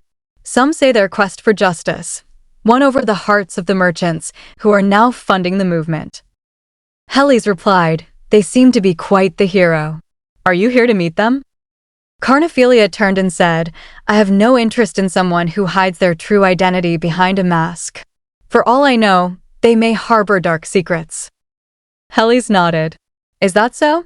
I'm saving my judgment until the day I meet her in person. You shouldn't judge others before you get to know them. That way, there are no regrets, he bowed. Now, if you'll excuse me, with that, Helly's left. Carnephelia's servant rushed to her and shouted, Your Highness. There you are. I've been searching everywhere for you. I'm glad you're safe. We must get back before the smoke clears. Carnephelia nodded. Let's do that. She thought. His words echoed in my mind. I'm saving my judgment until the day I meet her in person. Why would he say her? I'm sure he's not referring to Natalie, who has been openly condemning Ianfried. I'm sure it's mere coincidence. Under Ianfried's orders, most of the people remaining in the plaza were arrested. And when Father found out, enraged that Ianfried went against his orders and arrested the public rather than soothing them, Father called Ianfried in to express his outrage. The Emperor tossed papers toward Ianfried and shouted, You fool! Was it such a difficult ask? Were you so afraid of this, Mariwan? The citizens will be outraged if they see you out and about. You've done more harm than good. This is a royal order. The second prince is to be confined within his palace. He will remain there, indefinitely. Ianfried halted, hands trembling. Yes, your majesty. He bowed and quickly left the room. Outside, he looked at Carnephelia and thought, how long has she been standing here? Carnephelia smiled lightly. Oh, greetings to the second prince of Hellsdante. She glanced at him, thinking, he looks like he's about to lose it. He's not hiding his animosity toward me. Ianfried stepped forward, voice tense. It better not be you, dear sister. She replied smoothly, I have no idea what you're talking about. He slammed his hand against the wall. Because I'm beginning to get very, very angry. If you wish to die in peace, you'd better watch your step. I hope I made myself clear. At that moment, the chamberlain opened the door. Would you like to come in, Your Highness? Carnephelia shook her head. No, Father must be in a bad mood. I'll come back later. The chamberlain nodded. Understood. Please call for me when you wish to come again. Carnephelia replied calmly, I shall. As she walked away, she thought, if I go in now, Father will order me to clean up Ianfried's mess. I didn't expect Ianfried to lose his cool. Did Mariwan spook him? But I haven't even gotten started. Why is he crumbling so easily before my eyes? Is there something I'm missing? The man greeted her by saying, You're back earlier than expected, Your Highness, and Carnephelia beamed as she replied, Things are moving at a rapid pace, and I didn't even lift a finger. Ianfried is in confinement, to which he chuckled and said, And he accepted it without a fight? Carnephelia calmly answered, Of course. Now isn't the time to rebel against Father, and he smirked, saying, serves him right.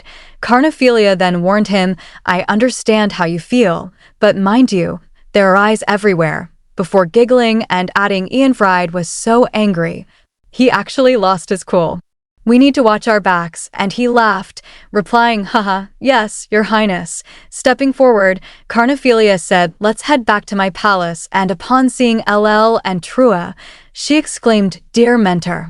You made it back safely, but her expression changed when she lifted LL's dress and saw her arm, crying, LL. Who did this to you? Trua answered, Some noble with a mustache attacked her, and Carnephelia thought, a noble with a mustache, skilled enough to attack LL. It must be Marquis Reeve.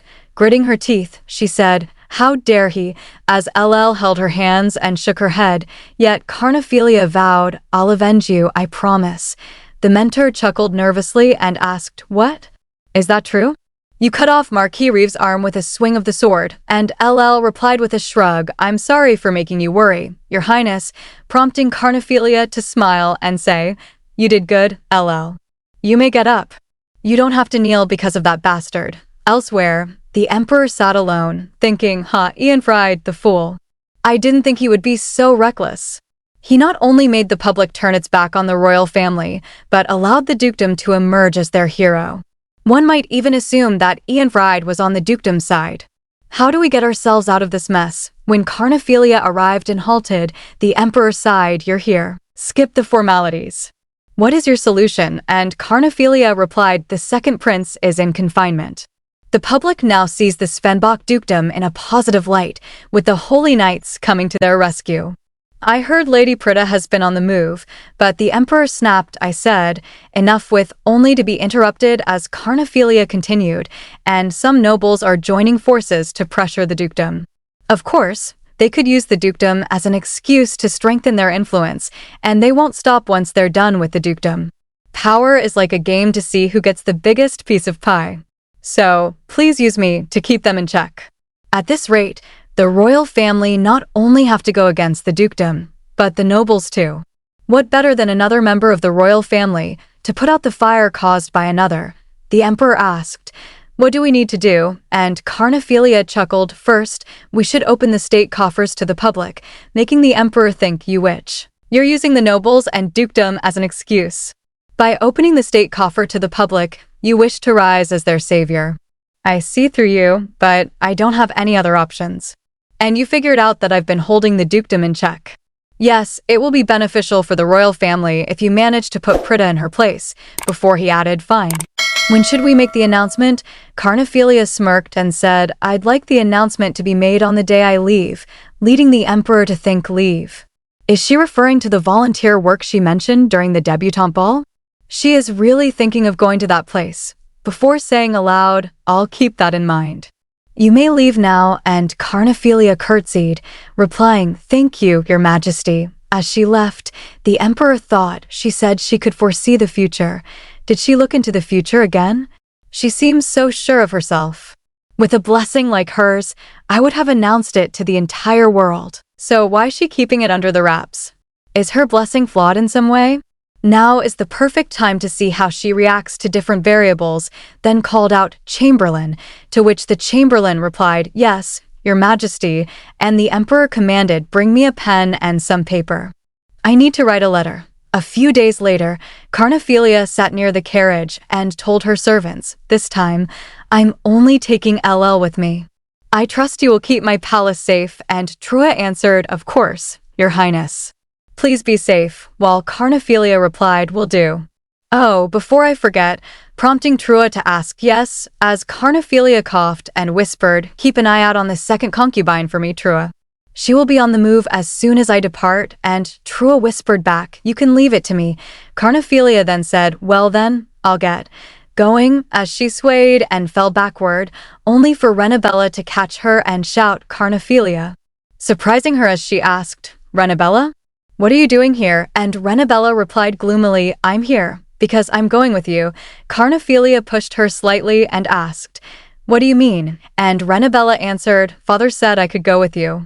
So I'll be joining you," causing Carnephelia to grit her teeth and think, It seems Kirade doesn't want me to take all the credit, so he sent someone to spy on me." Inside the carriage, Carnephelia sat beside Renabella, thinking, in the end, I had no choice but to bring Rennie with me.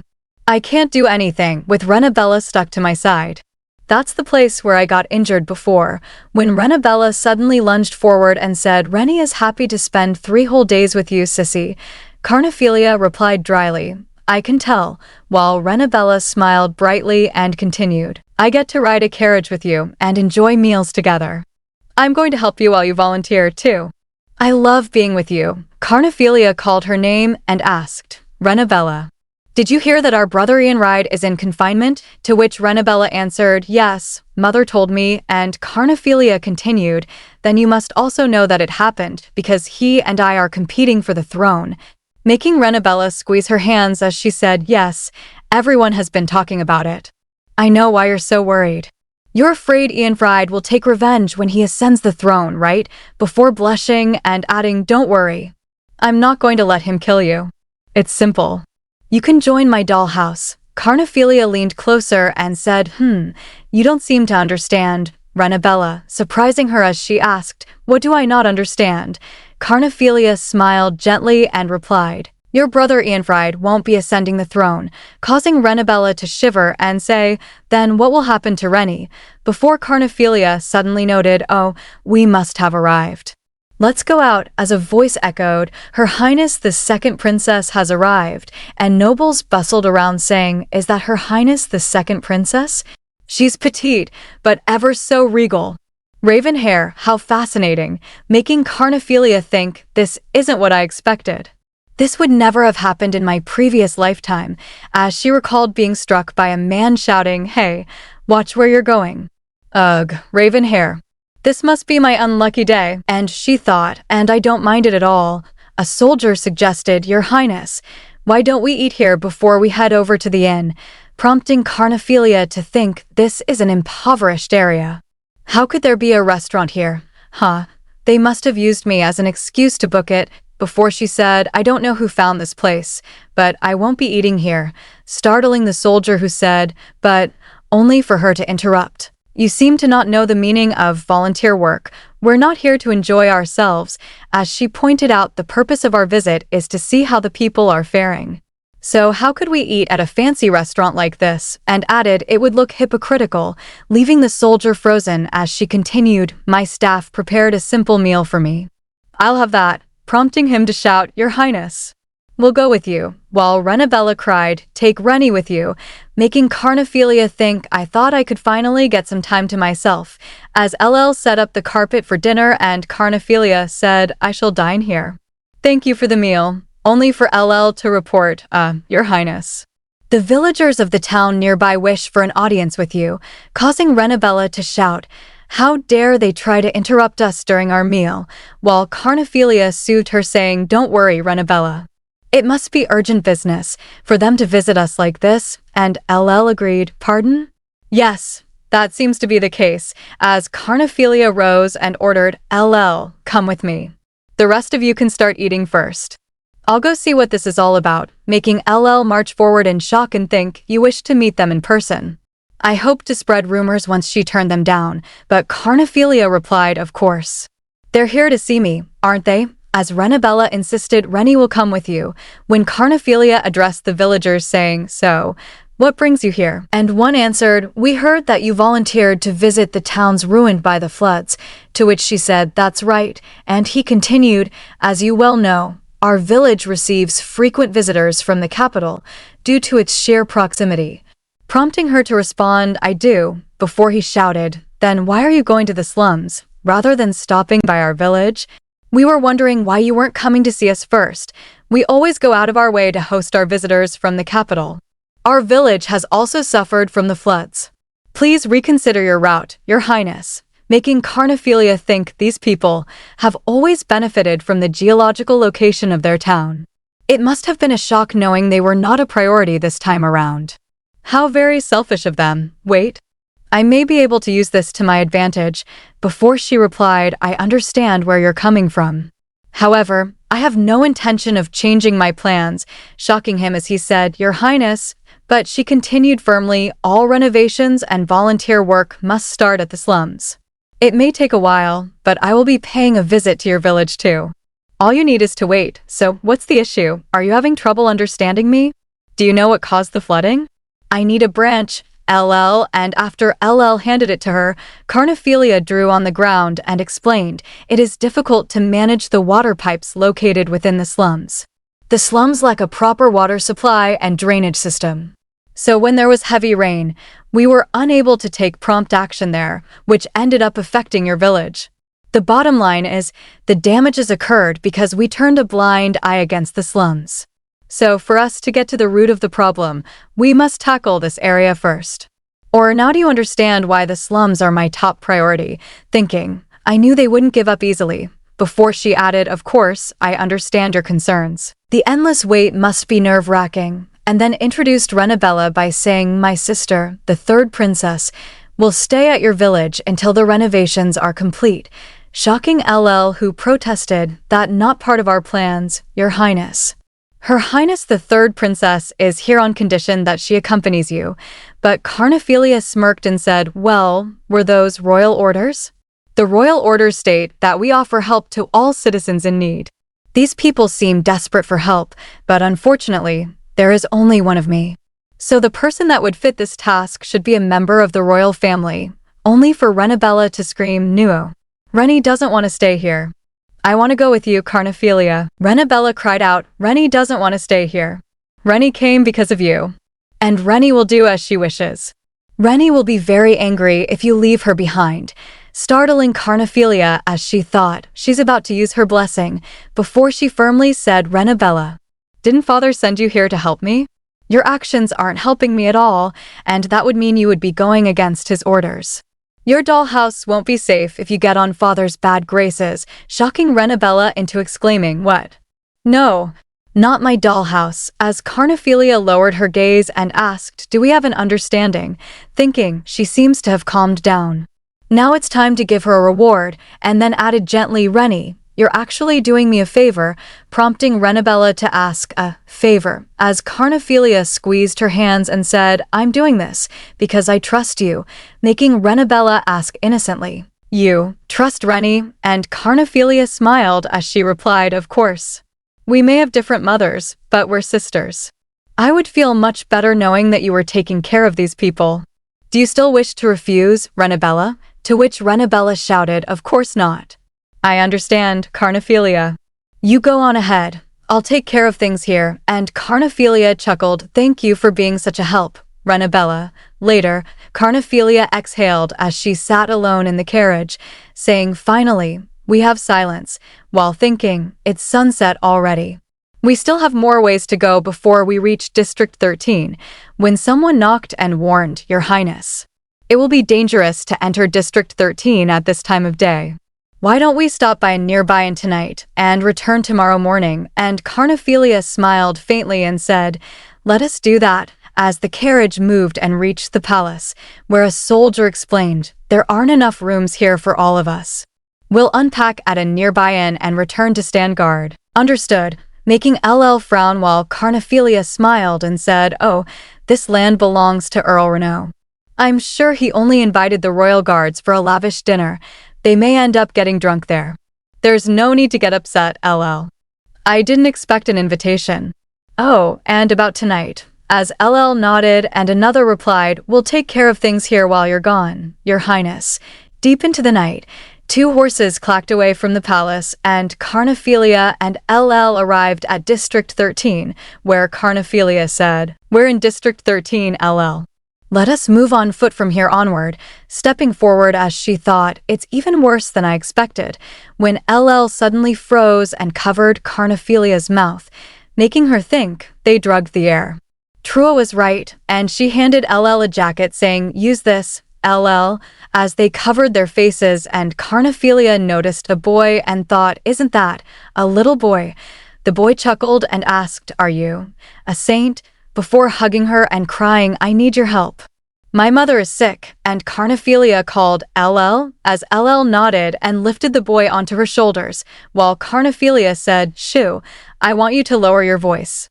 Where is your mother?" And the boy pointed and said, "Over there," leading them inside as the boy cried with teary eyes, "Mommy," making Carnephelia think the house reeks, as the boy dashed his mother and said, "I found a saint, Mommy," and the mother weakly replied, "What?"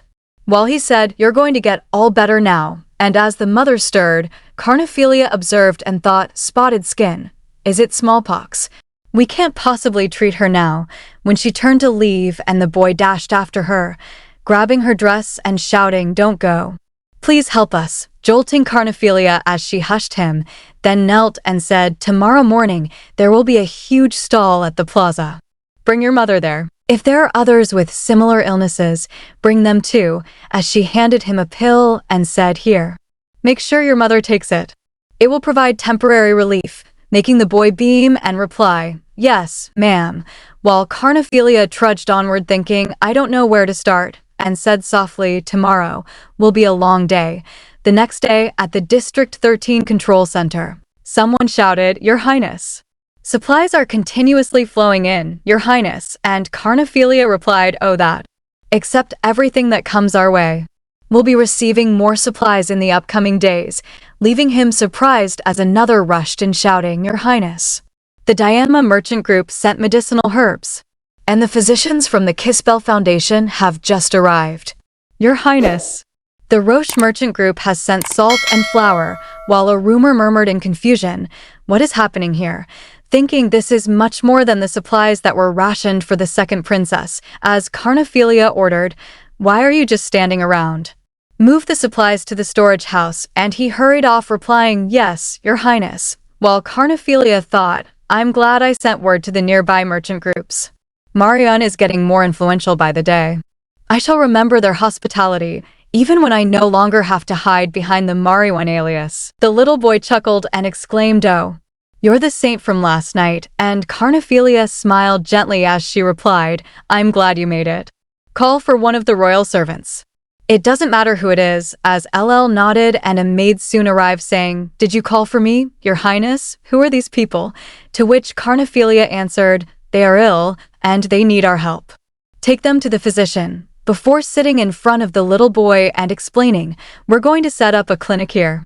We will be able to treat more people suffering from illnesses," making the boy hesitate as he asked, "Do we need to pay to see the physician?" And Carnephelia firmly responded, "Of course not.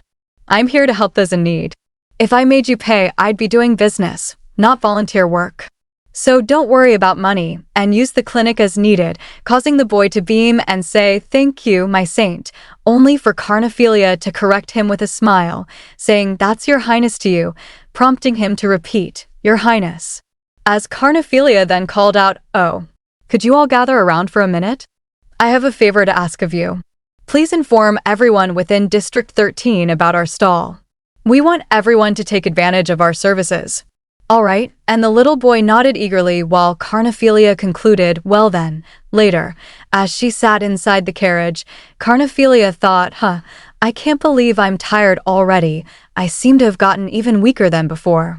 Is this because of my curse?" As she plucked a pill and swallowed it, thinking, "I may end up needing stronger painkillers, but before that, I must get rid of as many vermin as possible," before stepping out of the carriage to be greeted by Alpart, the Director General of District 13, who welcomed her saying, "Welcome, Your Highness," and Carnephelia greeted him in return, asking, "Greetings. Are you the Director General of District 13? To which he bowed and smiled, replying, "Yes, I've been doing my best to serve the citizens of our district," while Carnephelia observed him and thought, expensive trinkets and gold teeth. "It's rather fancy for the Director General of the poorest region of the Empire," as Alpart smiled and said, "Where are my manners? My apologies for keeping you standing. Why don't we go inside?" And Carnephelia replied politely, "You may lead the way," while he added, "It is an honor to invite you to our humble abode," prompting Carnephelia to think such a lavish home in an impoverished neighborhood. He must have taken so many bribes. And I'm sure he'll try to get his hands on the aid package, as she sat on the sofa and said, "I wanted to discuss renovations with the Director General of the district," only for Alpart to gesture enthusiastically and say, "Renovations are important." "Indeed. We must first clear out the filthy streets, then," but Carnephelia interrupted calmly, "Actually, our priority should be the water supply and drainage facilities," causing him to freeze before replying, "Your Highness. We will need massive funding to renovate the sewage system. The citizens of District 13 are poor. We don't collect enough taxes to fund such a project," as Carnephelia thought selling off your assets would definitely be of help, before saying, "Taxes don't always equate to money. There's labor to think of," making Alpart smirk and respond, "There are more women here than men. Even men struggle with construction work," to which Carnephelia chuckled and said, "Haha, it seems you've been here a bit too long. Don't you receive news from the outside world?" confusing him as he asked, "I don't understand, Your Highness," while Carnephelia thought, "It's time to reveal the real reason why I came to District 13, and then declared, "When I say labor, I meant to include the refugees seeking shelter in the slums," making Alpart tremble and protest, "What? That won't do, Your Highness." But Carnephelia pressed on, saying, "Why not? It sounds perfectly logical to me. You give the refugees a job and get the workforce you need. It's killing two birds with one stone. You'd know if you came to see the stall we set up, but we received quite a bit of resources," prompting Alpart to think that means there's no need to request government assistance. Did His Majesty come up with this plan? What if he sent the second princess to rescue District 13 on his behalf? Underestimated her as she is merely 15 years old. It's the perfect opportunity to get into His Majesty's good graces, before he finally said, "If you put it that way, Your Highness, I have no choice but to follow your orders," making Carnephelia clap and say, "I knew you would understand," while thinking he's no leader, but does have the mind of a businessman. Now then, I'm going to have to offer him an incentive to get him off my back, as she sighed and said aloud, the truth is, it's been burdensome to manage everything on my own, prompting Alpart to declare Alpart, would love to be of assistance to the second princess of Hellsdante, and Carnephelia rose and said, well then, I'll put you in charge of the project. Are you up to the task? To which he replied, I promise not to disappoint you, your highness, and Carnephelia answered, then I shall place my trust in you. Meanwhile, on the streets, children shouted as a boy cried. The princess with raven hair set up a clinic at the center of the town. They are treating the sick for free, and a girl added, everybody is welcome. You must go right away, as the boy panted and said, where else do we have left? And the girl pointed and replied, just that alley over there, prompting him to say, let's go then. I smell something funny. Hey, we should get out of here, as they froze at a looming shadow and a voice sneered, how dare you come near our business site? They got on my nerves. Shall I just kill them off?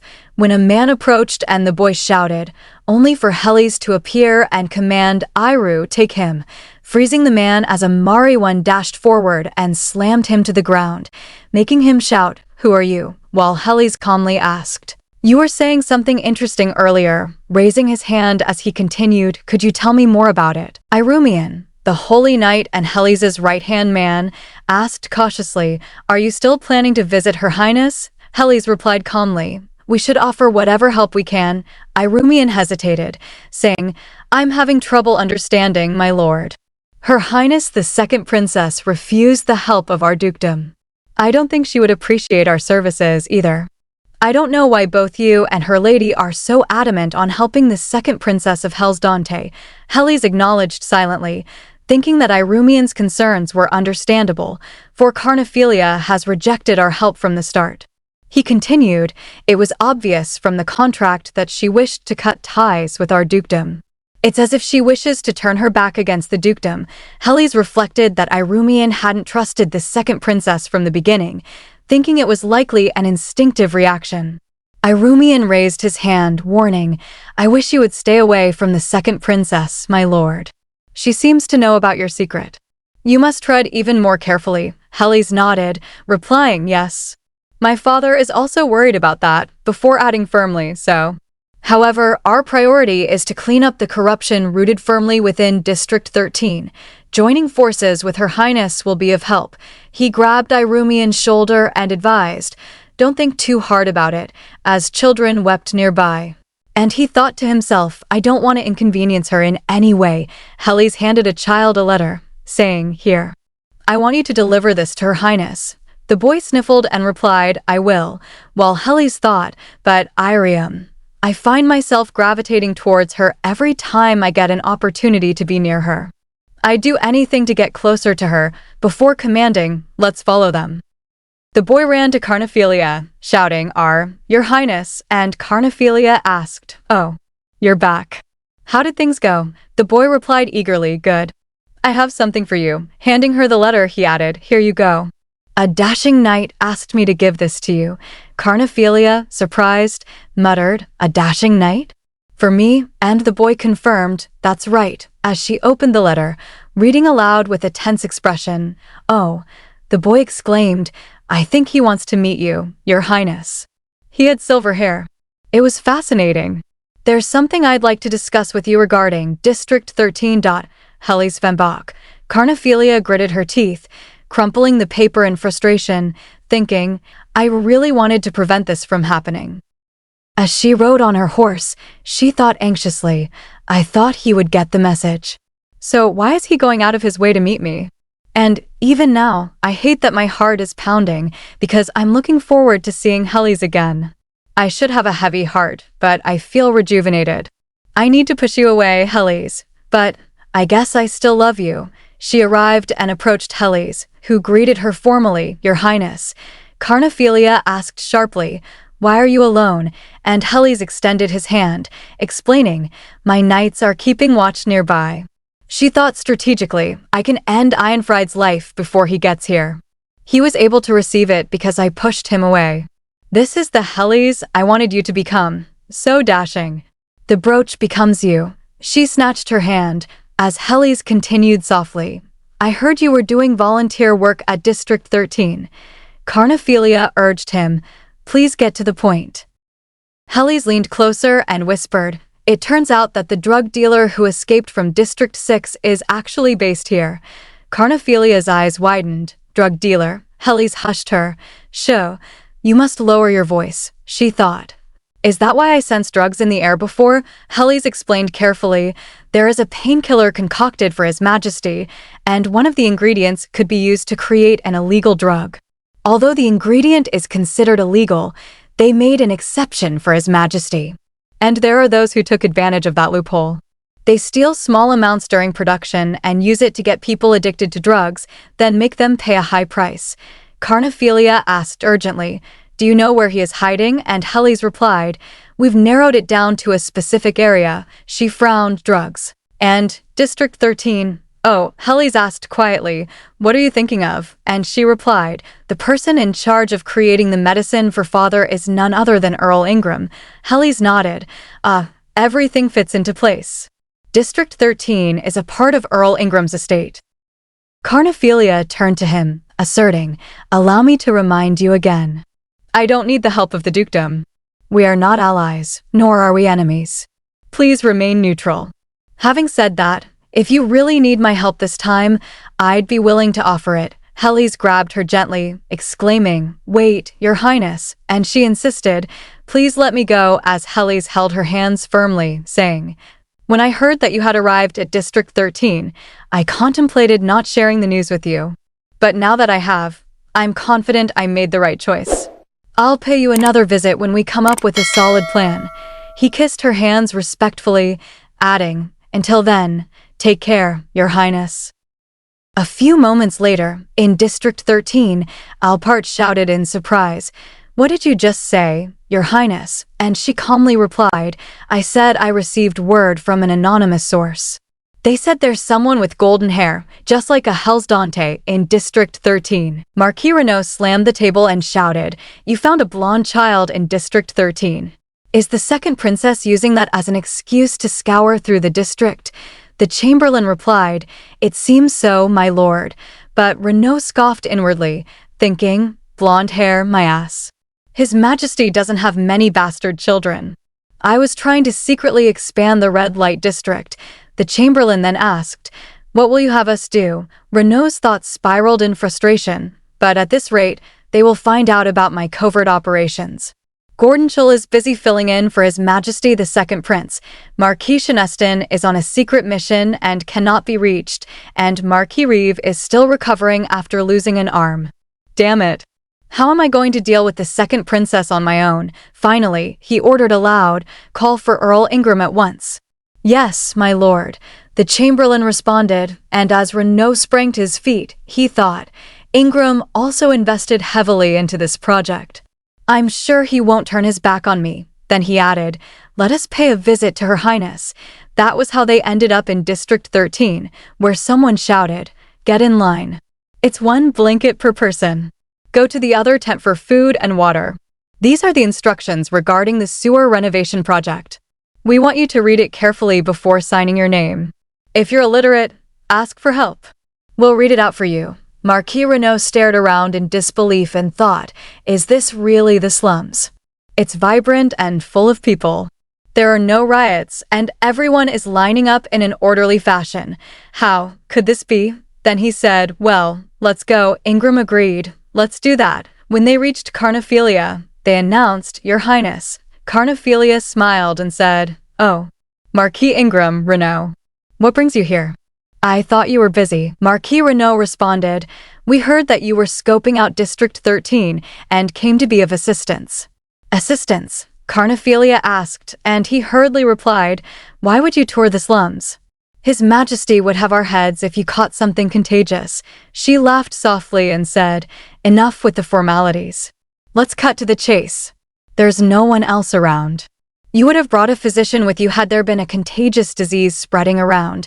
Renault froze and muttered, well, then Carnephelia continued, it's been 2 days since my arrival. Did you not hear the news? We did, Your Highness, the Marquis replied. She chuckled, you didn't show up on the day of my arrival, but came suddenly today? And you expect me to trust you? Ingram bowed and apologized. Apologies, Your Highness. We should have come as soon as we heard the news. Startled, Marquis Renaud exclaimed. What did you say? But that doesn't mean we weren't concerned about your safety. Is that so? Carnephelia asked calmly. He explained. We heard of criminals hiding in the caves in the cliffs. We made our rounds before coming over to see you. The soil is loose, making it easier to dig caves, but causes just as many landslides. We rushed over as soon as we heard that you were planning on going around District 13. Carnephelia smirked and said, Caves, you say? Thinking to herself, it seems they wish for me to stay away from the caves. She added aloud. I heard some of the caves are used as grave sites. That's right. We can save more money that way, but it's not very sanitary. And it definitely needs some cleaning up. You must be aware of it, Marquis Renaud. And now we have an answer to the problem. Ingram asked cautiously. An answer, you say? A knock echoed, and Helly's entered after Carnephelia said, You may enter. Helly's Svenbach at your service, Your Highness, he said, then asked in shock, What are the Holy Knights doing here? Carnephelia rose and replied, Oh, I ran into them here. I came to check the presence of a blonde-haired child in District 13. With the help of the Holy Knights, we'll be able to clean up District 13 and see whether the child is here or not. But hearing you now, it seems the child may be confined in one of these caves. We should go right away, Marquis Renaud said urgently. Take us with you, Your Highness. The soil is very soft. You must tread with caution. Carnephelia smiled and said, That's the best news I heard all day. I need someone to show me the way. As they moved forward, Renaud gagged inwardly, thinking, the stench is overwhelming. The bodies tossed here are piled up, rotting away. I can't fathom the number of people who met a painful death here. This won't do. I didn't think she'd want to come right away. She'll find out about our drug operations if we go any further. It's a risk, but we have to take it. Suddenly, Irumian froze and shouted, Who goes there? Why, then he jolted bandits. On your guard. Protect Her Highness at all costs. It's this way, Your Highness. Carnephelia thought in panic, wait. But Helly's no longer has his divine powers. No, Your Highness.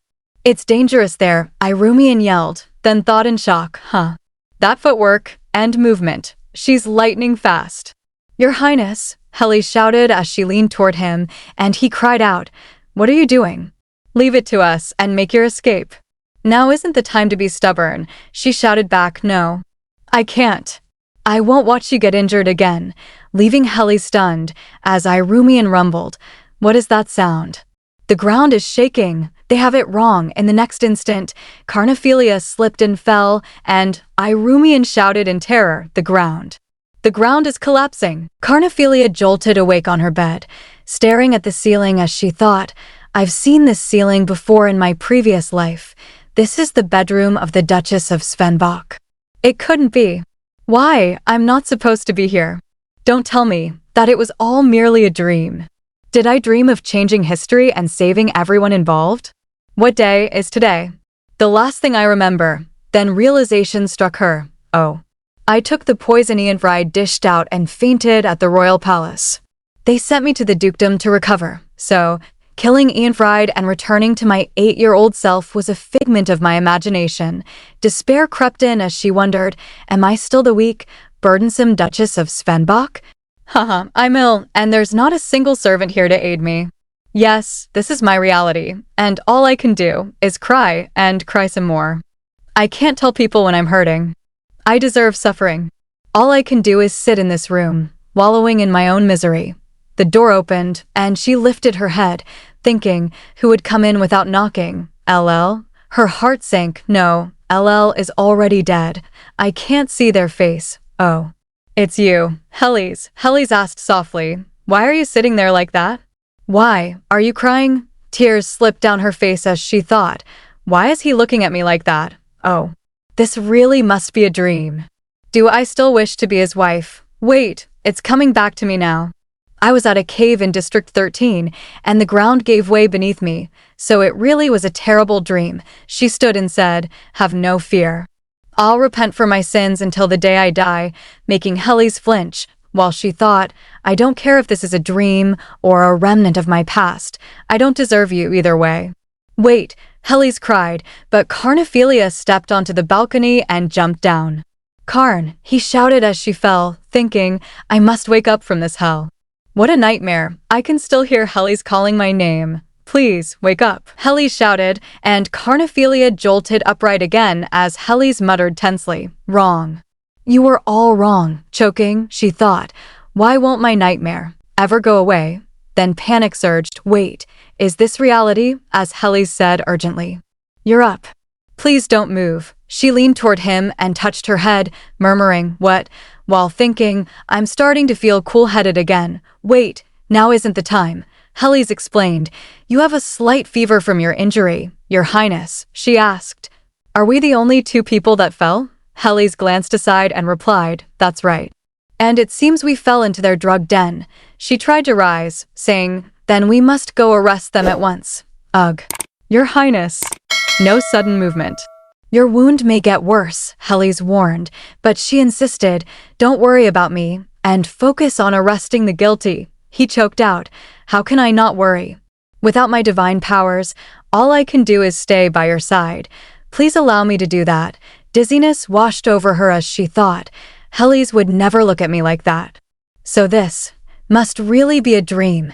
She leaned forward and rested her head against his chest, prompting him to shout, Your Highness, she whispered, if I may, please allow me to lean on you, for a bit. Only until I get my energy back. Just until then, Helly's held her as she drifted into sleep. Elsewhere, Marquis Renaud shouted, the princess ruined everything, and Ingram cut him off. Shh. The holy knights may hear us. This may work in our favor. Renaud turned and asked, huh? Is there something you have in mind? Ingram said calmly, we'll send word that Her Highness passed away in a freak accident. You can then take over her project and scrap the plans to renovate the sewage system. We'll say Her Highness became obsessed with overtaking her brother and ended up killing both herself and Lord Svenbach. Renaud patted him and exclaimed, wow. Ingram continued, if we can pull this off, it will be a great gift for His Highness Ianride. Renaud replied, I knew you had it in you. I'll take Alpart to the rescue stalls. See you later. Suddenly a soldier dashed in, shouting, my lord. Ingram asked with feigned concern, where is Her Highness and the young lord? Are they safe? While thinking, I must look concerned. The soldier answered, we need to dig deeper to find them. Ingram asked, wouldn't you need outside help? The soldier smirked, it's fine. We can manage on our own. I see. Take all the time you need, Ingram said, and the soldier replied, yes, my lord. Ingram thought coldly, no one wishes for your safe return. So, we hope you rest in peace in the caves, Your Highness. Meanwhile, in District 13, a servant shouted, no. You cannot access the resources without permission from Her Highness, and Alpart roared back, with Her Highness missing, I'm in charge here. And I'll cut down those who disobey me, one at a time. Alpart shouted, if you're that faithful, why don't you go search for Her Highness in the caves? Then he swung his sword and yelled, if you can't, this is merely an act of defiance. LL lifted her knife, but Irumian barged in and stopped her, shouting, stop. Are you Director Alpart? Alpart snapped back. What are the Holy Knights doing here? Irumian replied calmly, we're here to confirm a few facts. Did you inform the royal palace that Her Highness has gone missing? You came right away to take over the operations, as if you expected something like this to happen. Alpart flinched and retorted, how dare you say such a thing? It isn't my duty to inform the royal palace. I shall go discuss it with Earl Renaud. Irumian beamed and said, is that so? Please go ahead. Inwardly, he wondered, what should I do next? Then he clenched his fist and thought, young Master Helly should be fine. Her Grace injected her healing powers into the necklace she gave him. I just need to prepare for his return. Turning to LL, he said, you looked as if you were ready to kill Alpart. Am I right? LL jolted and stared at him as Irumian continued, don't do it, if you believe that Her Highness is alive. You must consider the consequences of your actions. Then he thought, does she not trust me? Either, and added aloud, your master and mine are together, so they will probably be safe. It seems we're in this together, so why don't we help each other out? LL thought. The Holy Knights belong to the Dukedom of Svenbach. I know Her Highness has a soft spot for the dukedom. There's no reason for me to keep my guard up. Irumian asked, aren't you curious as to what I'll do next? She nodded, and he said, I'm going to raise the stakes. It will cause a huge commotion. Soon, the news reached the Royal Academy and Ryan, where a servant shouted, Lord Ryan. There's an urgent message for you. Angered by the news that his fiancée went missing, he led the Knights of Xeniad to District 13 to hold Earl Renault accountable for the disappearance of his fiancée, the second princess of Hellsdante, sparking concern among the people of Hellsdante about the possibility of a territorial war. Nobles murmured, why would Lord Zentiad go to such lengths? Was the second princess really assassinated? Unlike her brother, she looked out for the needy. Is that why they murdered her? I'm sure the nobles are behind it. How dare they try to harm Her Highness? We must join forces with the Marquis of Xeniad and find out the truth. Soon, the news reached District 13 as Marquis Renault exclaimed, what did you just say? He may be the successor to the Marquis of Xentiad, but that gives him no right to start a territorial battle with yours truly. Then he shouted, gather our soldiers. The Chamberlain asked, shall I call in the knights guarding the volunteer stalls? Yes. I want everyone back right this minute, Renault replied, grinding his teeth as he thought, with the princess out of the way, the Marquis of Xentiad no longer has any clout. I'll show them who's boss once and for all. Then he asked, what's going on at the warehouse? The Chamberlain answered, they're denying access to our people. Renault chuckled, they need to be taught a lesson. I'll go myself and get the guards ready. Yes, my lord, the Chamberlain replied. Watching from afar, Irumian slid his sword and said, so Earl Renault and Alpart are back. It seems they've resorted to using violence. Remember, you can't kill him. LL froze and Irumian smirked, adding, however, taking an arm should be perfectly fine. Just like Mariwan did in the past, LL grinned. Marquis Renault stared in shock and said, they have weapons? A girl shouted, don't worry about us, LL. We can fend for ourselves. We learned how to protect ourselves from Her Highness. LL nodded as Renault roared, capture them and tie them up. We will need hostages for the upcoming battle with Xeniad. Alpart panicked inwardly, thinking, did he say battle? I don't want to get caught up in some battle. You nobles sit around giving orders, while people like me end up getting injured. Irumian smiled to himself, thinking, the time is now, and said aloud, I hear there's a fad going around among the nobles of Hellsdante. What? Marquis shouted as LL dashed forward and slashed with her knife. Irumian continued, it seems a lot of you have been losing an arm lately. Marquis screamed as blood poured from his wound. Ah. Stop them. There's no need to keep them alive. You have my permission to kill them all. Arrows were released, and Irumian shouted, everyone on your guard. Make sure the royal staff remain unharmed. Yes, Sir Irumian, the soldiers replied as LL shattered the arrows midair and the battle began. Alpart fled in panic, thinking, territorial battle. Why would anyone fight over District 13? I don't want to die here. I just need my balance book, then I can make my escape. He opened the box and froze, muttering, where did the book go? I know I locked it up in here. Then a voice called out, Alpart. He shivered and turned to see Carnephelia smirking, holding the book as she said, is this what you're looking for? Alpart shouted, you're alive, second princess? She strode forward and said, let me ask again, Alpart. Where is Earl Ingram? He flinched. Carnephelia smirked and said, oh, are you trying to keep mum? Do you believe you could beat me and make your escape? What a shame, for I am not alone. You weren't very difficult to figure out. He slammed onto the ground and cried, I'll tell you where Earl Ingram is at. Hellies quickly tied his hands. Carnephelia said calmly, well then. I'll go after Ingram on my own. Hellies asked in alarm, in that state. She replied, it will be more effective this way. Hellies frowned, confused. Effective? We should move together then. He lifted Carnephelia into his arms and said, we have to make sure you don't get hurt again, since you don't want to rely on the Svenbach dukedom for help. She blushed and turned her face away.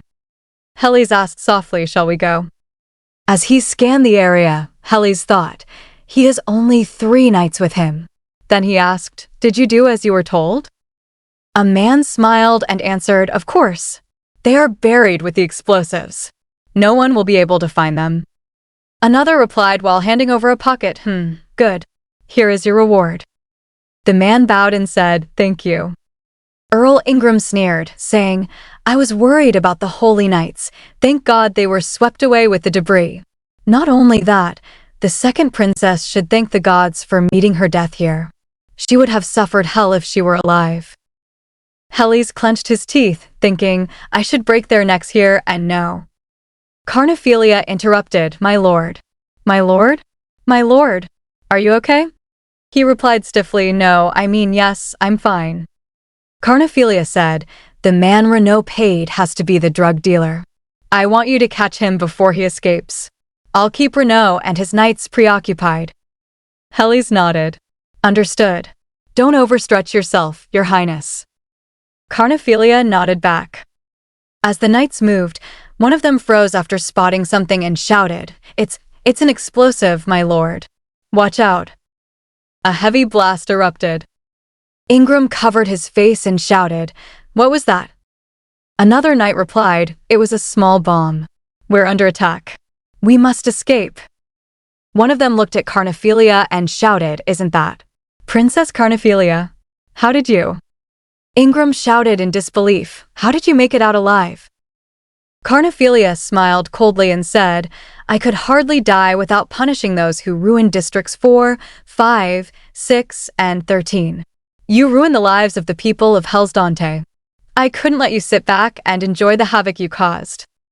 Ingram laughed madly and shouted, They are useless lowlives who live in the slums. My drugs gave them a taste of heaven. And the profits have been used to fund the royal treasury. It is I, with the blood money, who makes sure you royals are clothed and fed. Don't tell me you knew nothing about it. But don't worry, you won't make it out alive." Carnephelia thought, "I realized at this moment why Ianfried disposed of the others, but kept Earl Ingram alive. I realized at this moment why Ianfried disposed of the others. He was the man who brought the bacon home. And the man who provided an endless source of funds. I must have benefited from the blood money too. However, I shall pay it back with my life. I can't get weak-hearted right now." She said aloud, "How very vile of you." Ingram shouted furiously, "You should be thankful, you little twat. Don't just stand there, kill her." A knight murmured, "Yes, sir." He drew his sword and clashed with Carnephelia. She blocked the attack and thought, "I lack strength because of my wound." Heli shouted, "Your Highness. Behind you." She turned and noticed, protective shield made of divine power. "I feel relieved." Lady Svenbach arrived and asked urgently, "Are you all right?" Carnephelia gasped, "Lady Svenbach?" She replied firmly, "You're safe now. Hang on a bit longer." Placing her hand on Carnephelia's chest, Lady Svenbach released her divine power and commanded, "Arrest Earl Ingram. Make sure he doesn't get away. Block the exit. It's time you gave up, Earl Ingram." Marians restrained Ingram. Ingram shouted, "What is this?" He thought in panic, how did Lady Svenbach and the Holy Knights find us? Was this Her Highness's plan all along? Was the bomb a signal to the Holy Knights? Carnephelia smiled faintly and said, "I've waited a long time for this. Don't worry. Renaud will soon be joining you in prison." Leaning closer, she added, "Consider yourself lucky." Lady Svenbach said gently, "You must take care of yourself, Your Highness." Carnephelia asked, "My lady, how did you manage to find me?" Lady Svenbach replied, "I'll explain later. Allow me to heal you first." Meanwhile, in District 13, a man shouted, "I received a telegraph, my lord. Her Highness Renabella heard the news. She is on her way." Marquis Renaud exclaimed, "What? Her Highness the Third Princess is coming here."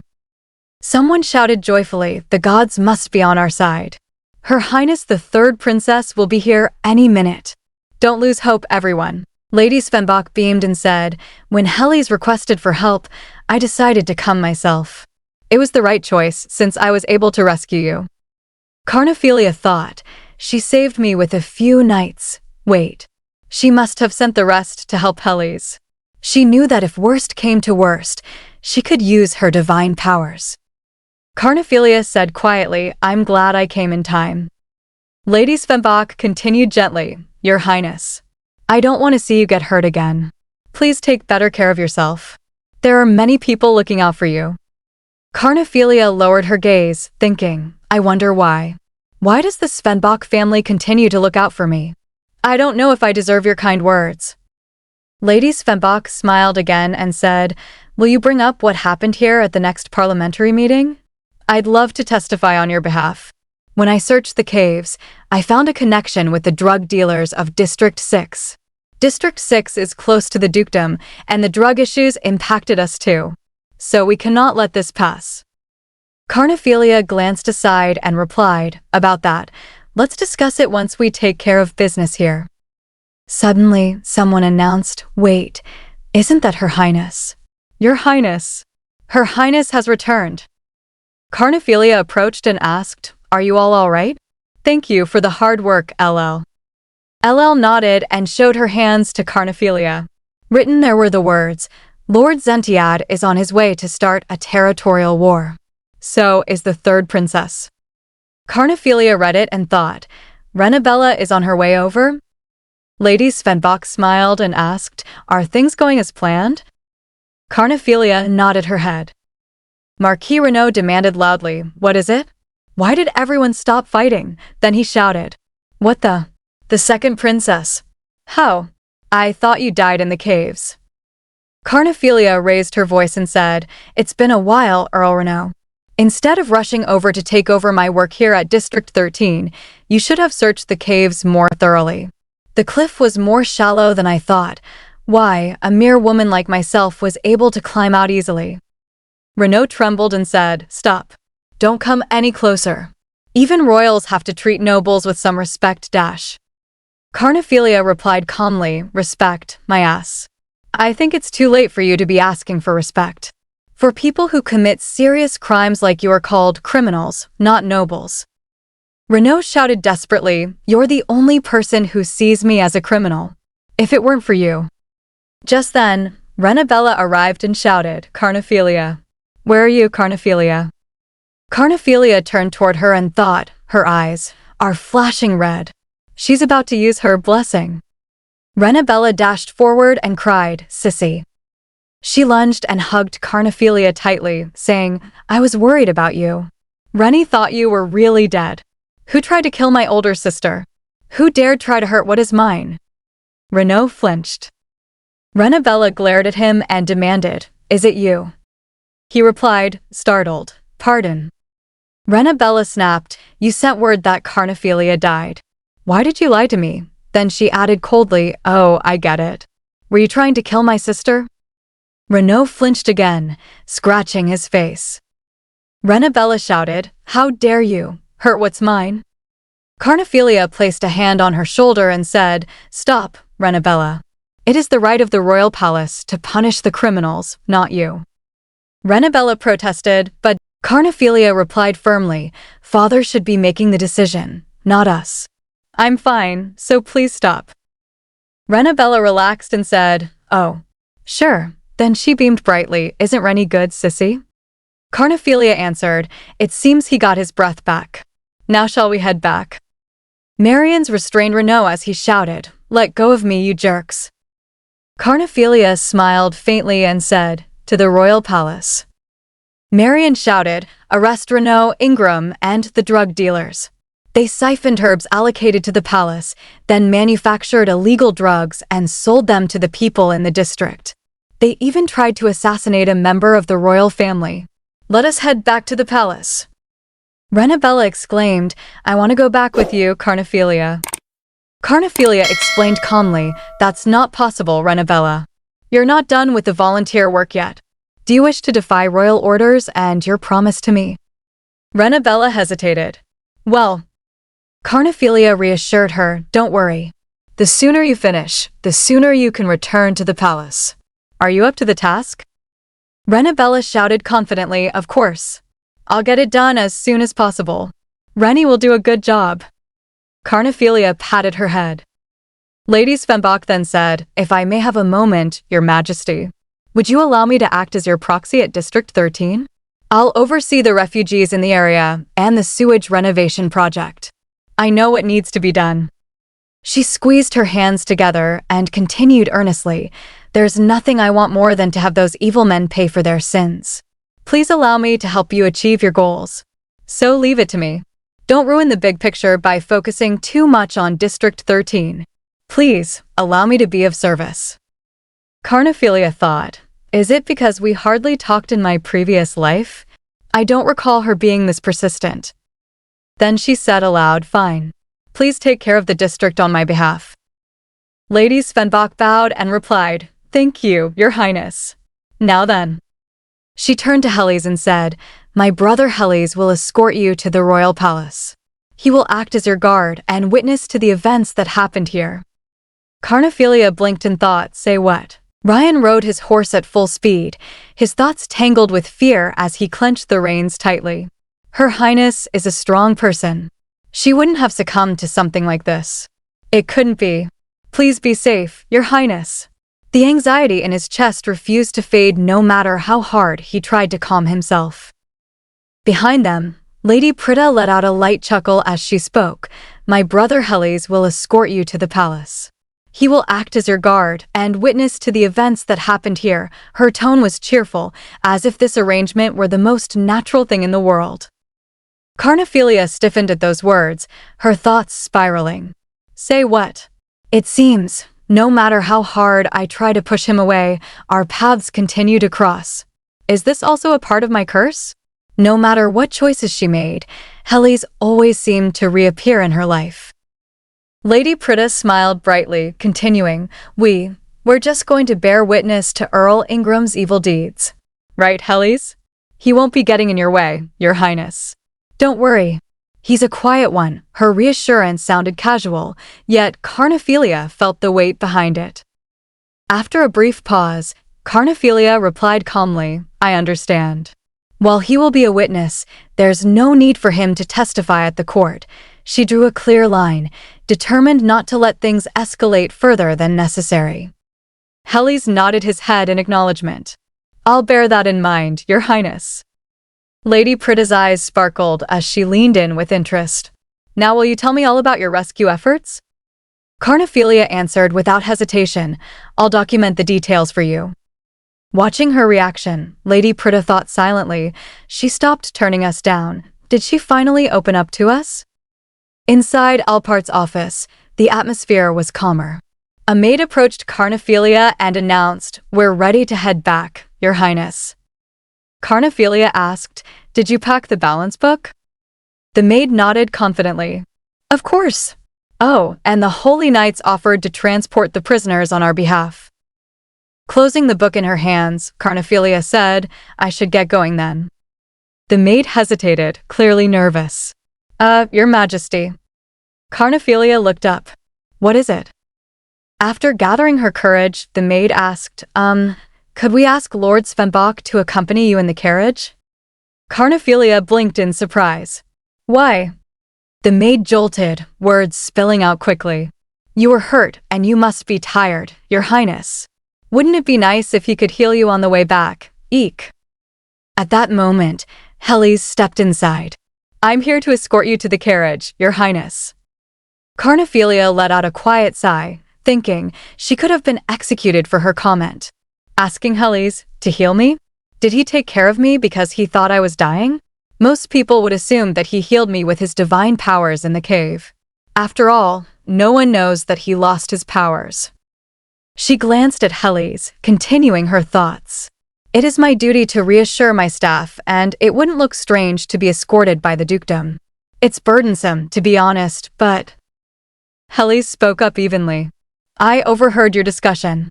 Whatever you ask shall be done."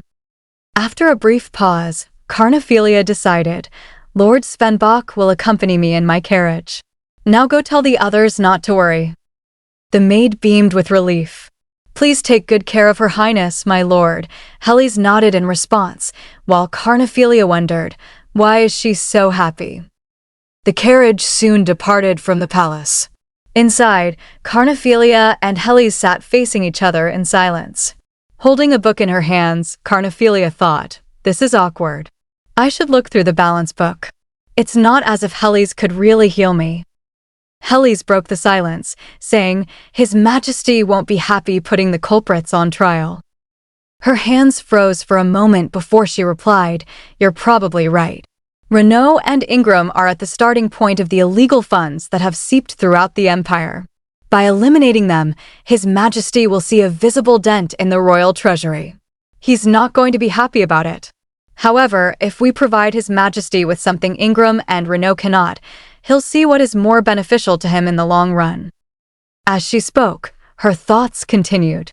"You can trace the black money back to Ingram and Renaud through the balance book I snagged. I could easily control public opinion with it. I also have Marion and memories of my previous life."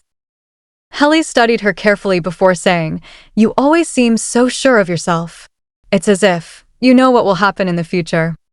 Carnephelia responded evenly, "I worked hard to become who I am today. If you know your enemy, it's easy to predict their actions. But you were unable to predict the incident at the cave." Then she asked, "What is it that you wish to say, my lord?" Hellis answered honestly, "I'm confused, Your Highness." She frowned slightly. "About what?" Hellis continued, "From what I've seen so far, you seem to be a perfectionist. However, you seem to suffer from nightmares." Carnephelia's expression darkened. "Do explain." Hellis spoke carefully. "At the cave, you painfully called out my name." Carnephelia jolted in shock as he added, "Was it because I happened to be there, or was there another reason why you called for me?" Turning her face away, Carnephelia replied quickly, "Apologies, my lord. But I don't remember anything of the sort." "I'm sure you heard wrong." Hellis paused before answering, "Is that so? I guess I was mistaken." Carnephelia clenched her fingers, thinking, "Damn it, I can't believe I said that in his presence. I hope he forgets about it." Suddenly, there was a sharp knock on the carriage door. Hellis's instincts flared as he thought, "Is it an ambush?" Drawing his sword, he slowly opened the door. Ryan burst it open instead, shouting, "Your Highness!" Carnephelia gasped. "Lord Zentiad." Without hesitation, Ryan leaped forward and hugged her tightly. Carnephelia stiffened in embarrassment as he said, "I was really worried. I'm so glad that you're safe." Carnephelia cleared her throat awkwardly and said, Lord Svenbach is with us, my lord." Ryan startled at the sight of Hellis. "Oh, then," lowering his voice shyly, he added, "My apologies. I was so relieved to see you safe and well that I—" Carnephelia shook her head gently. "No, I should apologize for making you worry." Then she smiled softly, adding, "You're in full armor, my lord." Ryan glanced down at himself and replied, "Oh, I was on my way to the Renaud estate." She let out a small chuckle. "Oh, then," her expression shifting as memory surfaced, she thought, "How could I forget? LL told me that he announced a territorial war against Renaud." Looking back at him, she continued, "I'm sorry to make you come all the way here for nothing. The fact is, Renaud has been arrested, and we are taking him to the royal palace for trial." Ryan nodded slowly. "I see. I'm glad to see you safe and sound, Lord Svenbach." Hellis inclined his head politely. "Thank you for your concern. I'm sure you have a lot of catching up to do. I'll leave the two of you alone." As Hellis stepped aside, Ryan glanced at Carnephelia. "Well then, if I may, Your Highness." "Of course," Carnephelia replied. Ryan explained, "Marquis d'Argent contacted me when he heard that I was starting a war against Earl Renaud. He said he had information on Marquis Cheneston." "Is that so?" she said, smiling. "I'm glad to see that alliances are forming." Ryan hesitated before asking, "Are you going to reveal Marion's identity after this is over?" "Not yet," she replied calmly. "I want Marion to become even more influential." Ryan pressed his hands together anxiously.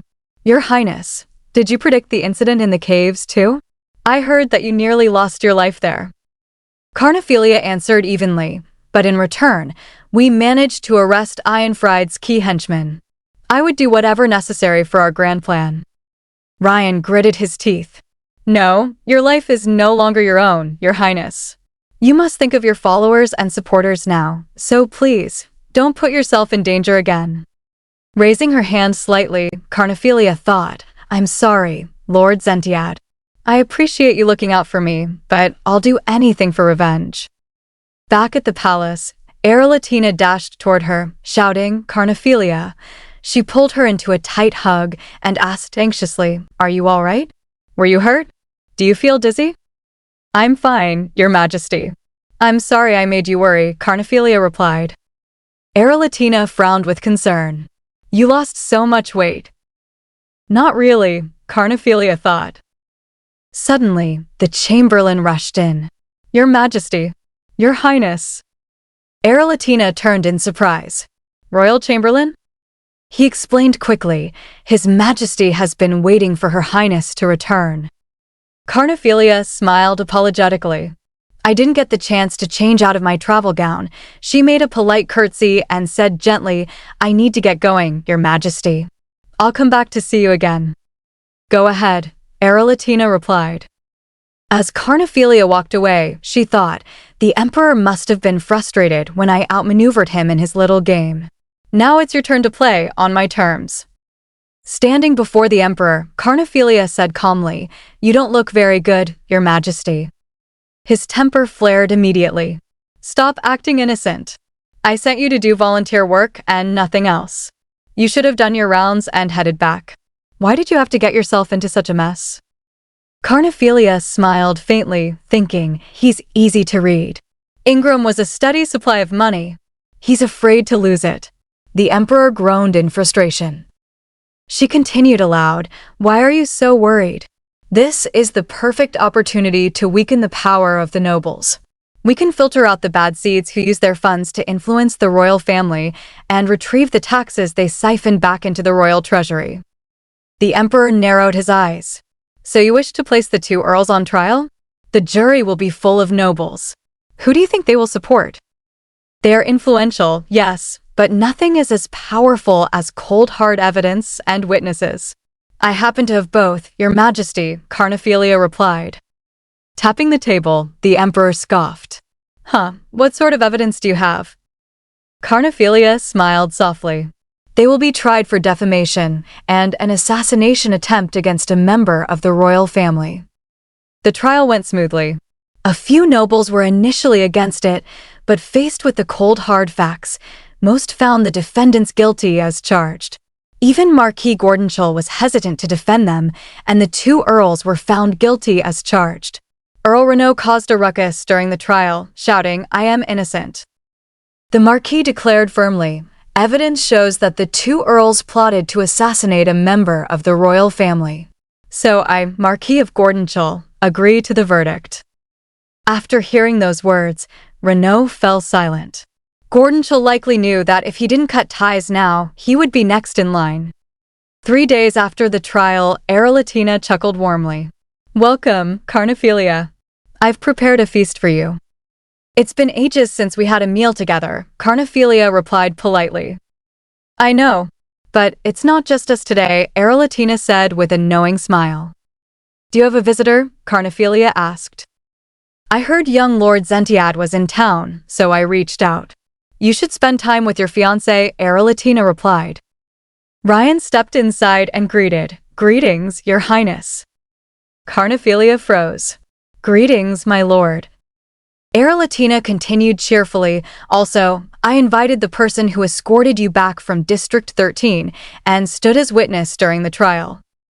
Carnephelia's eyes widened. Lord Svenbach. Greetings, Your Highness, Helly said. Latina smiled. Doesn't she look good in light blue, my lord? Absolutely, Ryan replied.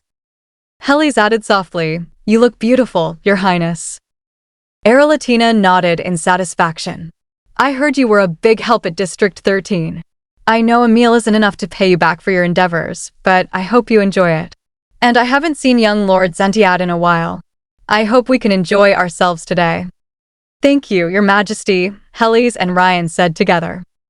At the dining table, Latina asked, Is the food to your liking, Carnephelia? It's delicious. It seems the volunteer work has given me a huge appetite, Carnephelia replied. Then she thought, I hardly got to have a meal with Hellies in my previous life. She glanced at him again. Yet here we are now, total strangers, sharing a meal together. How very ironic indeed. It's been ages since I had a vegetable roll with peanut sauce. Suddenly, her hands froze. Peanut sauce? Doesn't Hellies have a peanut allergy? I know he does. I should have checked with the staff.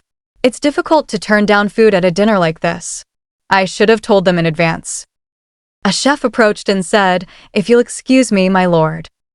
Wait, Carnephelia shouted. Hellies startled, and she quickly added, That dish. I want you to bring it to me. The royal dungeon felt suffocating right after the trial. Inside the prison cell, Renaud grabbed the iron rod and shouted in fury, Damnation. How dare they treat me this way, after all I've done for His Highness Ian. Why are you so quiet, Ingram? It's just an Achilles heel. Get up and join me. Ingram remained eerily calm as he replied, It won't be long. Renaud scoffed, confusion flashing across his face. Before what? At that moment, Marquis Gordonchel stepped inside the dungeon. Renaud's expression immediately brightened when he saw him. Oh, it's you, Marquis Gordonchel. Did you go see His Highness? I knew it. You were on our side all along. The Marquis's face remained cold and unmoved. Renaud continued eagerly, Thank you for coming to see us, Marquis. So, when can we get out of here? We disposed of Alpart. Marquis Gordonchel's voice was flat as he replied, All that's left are you two. Renaud froze. Say what? Without another word, the Marquis tossed a sheet of paper into the cell. Write down any last words you may have. I'll relay the message to your families. Renaud erupted in disbelief. After everything we've done for His Highness and the nobles of Hellsdante, how could you treat us this way? The Marquis's gaze sharpened. You seem to be mistaken. This isn't something that can be easily covered up like before. You shouldn't have let the second princess get her hands on the Black Book, and you should never have started dealing drugs behind my back. I heard you wrote a list of nobles to be assassinated in that Black Book. The papers released a special edition today, with a shocking story inside. The headlines echoed loudly in Renaud's mind. Earl Zelvado Ingram, spawn of the devil. Earl Renaud was the secret supporter of Alpart at District 13. They were central nobles and supporters of the second prince and led the empire to ruin. The second prince tried to arrest Mariwan while turning a blind eye on his supporters' evil deeds.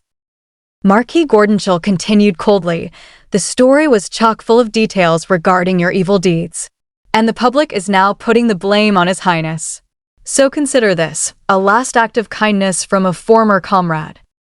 Reaching into his jacket, he tossed a small bottle toward them. End it here while your reputation is still intact. Back at the dining hall, Carnephelia raised her voice firmly, That dish. I want you to bring it to me. Erelatina looked at her in surprise. What is it, Carnephelia? Oh, it's nothing, Carnephelia replied calmly. I really enjoyed the salmon roll. Do you mind if I have another one? The peanut sauce was especially delicious. Hellies froze for a brief moment before smiling. I'd love for you to enjoy it, Your Highness. I was getting rather full myself. Please serve it to Her Highness. The chef hesitated. Oh. Erelatina glanced between them. That makes things easier. You may serve it to the princess. Of course, Your Majesty, the chef replied. Erelatina then asked, Have you all heard about the verdict at the trials? Yes, Your Majesty, Carnephelia answered. Erelatina smiled. I hear the central nobles found the defendants were guilty as charged. They decided not to waste their time trying to defend the two earls. Then she turned toward Carnephelia. Carnephelia. Carnephelia startled as Erelatina continued, I know you're a competent child, but I'd like you to ask His Majesty to reward you for what you've done. It will be a good excuse to express our gratitude to the dukedom, as they went out of their way to offer their services to you. You're right, Your Majesty. I'll make sure to discuss it with His Majesty, Carnephelia replied, though she thought, I guess I have no choice but to get involved with the Svenbachs again. I'm glad to hear that, Carnephelia. Now then, shall we have dessert? Latina said warmly. As soon as the meal was over, Ryan left to announce the end of the territorial war. Since then, Carnephelia began receiving an unprecedented number of visitors to her palace. They were central nobles requesting a meeting with the second princess of Hellsdante. I managed to put Ianfried in confinement and have been picking off his supporters, one at a time, but I thought it would take more time to cause friction among the nobles. Sitting alone on the sofa, Carnephelia thought deeply. Each and every visitor wanted to see what I was up to. Some filled their carriages full of treasure, while others used their merchant groups as bargaining chips. One even hinted that they would spy on the other nobles on her behalf. But I'm not sure whether they would be telling me the truth or not. She smirked slightly. And that was all because they were afraid of this little black book. It's more useful than I thought. I'm going to have to figure out how to maximize the information in this book. Her expression darkened. Today, I crossed the line during dinner. Should have turned a blind eye regarding his peanut allergy. He should have found a way to reject the dish, even if he ended up revealing a huge weakness. Her chest tightened. I became anxious. I don't know why I get so emotional when it comes to Hellies. I swore not to get involved this time around. I should get some fresh air, or I'll end up thinking about Hellies all night long. Stepping outside, she breathed in deeply. It's nice to be alone. I can enjoy the peace and quiet. Suddenly, a voice called out, "Your Highness." She froze and turned to see Hellies standing there. "What are you doing here, at this hour?" Hellies asked. "I could say the same for you, my lord," Carnephelia replied faintly. Hellies answered, "I had trouble sleeping and decided to take a walk." Then he frowned slightly. "Where are your guards, your highness? It's dangerous to be on your own, even within the palace." Carnephelia clenched her fist. "Why, do you keep looking at me like that? I know the meaning behind that look." Her thoughts spiraled. It holds guilt and responsibility. Why do you feel that way towards me? I was going to burden the pain this time around, so why? Does this mean that because I managed to escape death, I'll get in the way of his happiness no matter what? What if my very existence is a curse to him? Hellies spoke softly. "Apologies in advance for my rudeness." He removed his jacket and gently draped it over her shoulders. "The air is chilly at night. I must have become worried, seeing you in thin garments, with nary a guard in sight. I should have kept a neutral expression. I apologize, your highness." After a pause, he added, "Were you having trouble sleeping, too?" "Well, I'm not trying to reprimand you, your highness. I just wish we had a chance to talk some more. I didn't mean to make you feel uncomfortable." Carnephelia's heart pounded violently as she thought, why, oh why? Our paths hardly crossed in this lifetime, so why are you looking at me that way? The night air was still as Carnephelia lingered outside, her mind swirling with thoughts from the previous encounter. We had no connection whatsoever in this lifetime, she reflected, heart tight. Hellies stepped closer, his tone gentle. "I'm sorry if I offended you in any way." Carnephelia's mind raced. "So why are you looking at me like that?" Hellies smiled politely, his calm presence steadying her thoughts. "As you mentioned before, the Svenbach dukedom needs to remain neutral. However, personally, I wish you wouldn't try to bear the brunt on your shoulders, but that's me being selfish. If you don't want me by your side, I could follow you from behind. If you won't permit that, I will step further away." He raised his hand carefully, brushing a strand of hair from her face. "But please allow me to be within arm's reach, your highness." Carnephelia's eyes widened, her breath catching. "I know that look. That smile, that voice, and those eyes. This is the Hellies I remember as a child." Hellies' gaze was firm, unwavering. "I don't want to remain neutral, your highness." Gritting her teeth, Carnephelia pushed his hand away. "My lord, I don't need your sympathy. You still have much to learn. You mustn't let your emotions hurt the dukedom." Hellies tilted his face, his expression unreadable. "Well then, your highness. Tell me that you no longer want me or the dukedom to get involved. Just say the words, and I promise to get out of your hair for good." Carnephelia trembled, her mind spinning. Why is he messing with me? I can push you away. Her chest throbbed with a warmth she could not ignore. But I could never tell you that I don't want you anymore. How should I answer him? Helles observed her silence, his voice soft but decisive.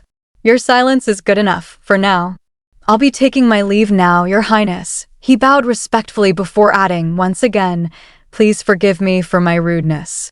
The night is still cold. Please take my jacket. As Helles departed, Carnephelia clutched the jacket, thinking, tomorrow, I'll return his jacket, tomorrow. She entered her room, laying on her bed, inhaling the lingering scent. This is his scent. Soon, sleep claimed her. The next morning, she awoke, groggy but alert, pondering, was last night merely a dream? I guess not. I'll send someone to return it to him. Suddenly, Trua dashed into her room, urgency in her steps. Your Highness. Pardon my rudeness, but it's urgent, Your Highness. Carnephelia gestured for her to speak. You may speak. Trua explained, the perpetrators of District 13 nearly lost their lives last night. It seemed to be the work of Marquis Gordonchal.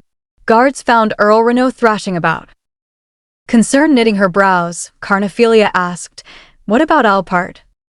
Trua continued, the door to his cell was open, as if there was an assassination attempt. Alpart was wounded all over, but the royal physician managed to revive him. We swapped him out with a similar body that had a ruined face. Fortunately, Marquis Gordonchal doesn't seem to know what happened after he left. Carnephelia absorbed the news, replying, is that so? I didn't expect Earl Renaud to cause such a ruckus. Shall I get moving then? Trua, flustered, hesitated. Your Highness, there are more urgent matters at hand. Confused, Carnephelia looked at her. Trua clarified, you see, Her Majesty the Second Concubine is here to see you. Shortly after, Belediake arrived. Carnephelia greeted her politely. What brings you here today, Your Majesty? Belediake inclined her head slightly. Greetings to Her Majesty Belediake. Her soft smile hid the seriousness of her intent. I know we're both busy, so I'll get right to it. I want you to hand Earl Renaud over to me. Carnephelia froze, shocked. I thought he was imprisoned in the dungeons. Belediake's eyes narrowed. Yes, it's no place for a high-ranked noble like him. Calmly, Carnephelia replied, well, he's no longer a noble, but a criminal. Belediake's jaw tightened as she thought bitterly, how dare she? Carnephelia pressed on, her tone careful. May I ask what you wish to do with Earl Renaud? Belediake set down her teacup with a soft clink, replying, the truth is, the Kotev family is indebted to Earl Renaud. The Kotev family always repays their debts. Yes, they are famous for paying back their debts, whether they be good or bad. I wish to negotiate with you, so that we can pay back our debts.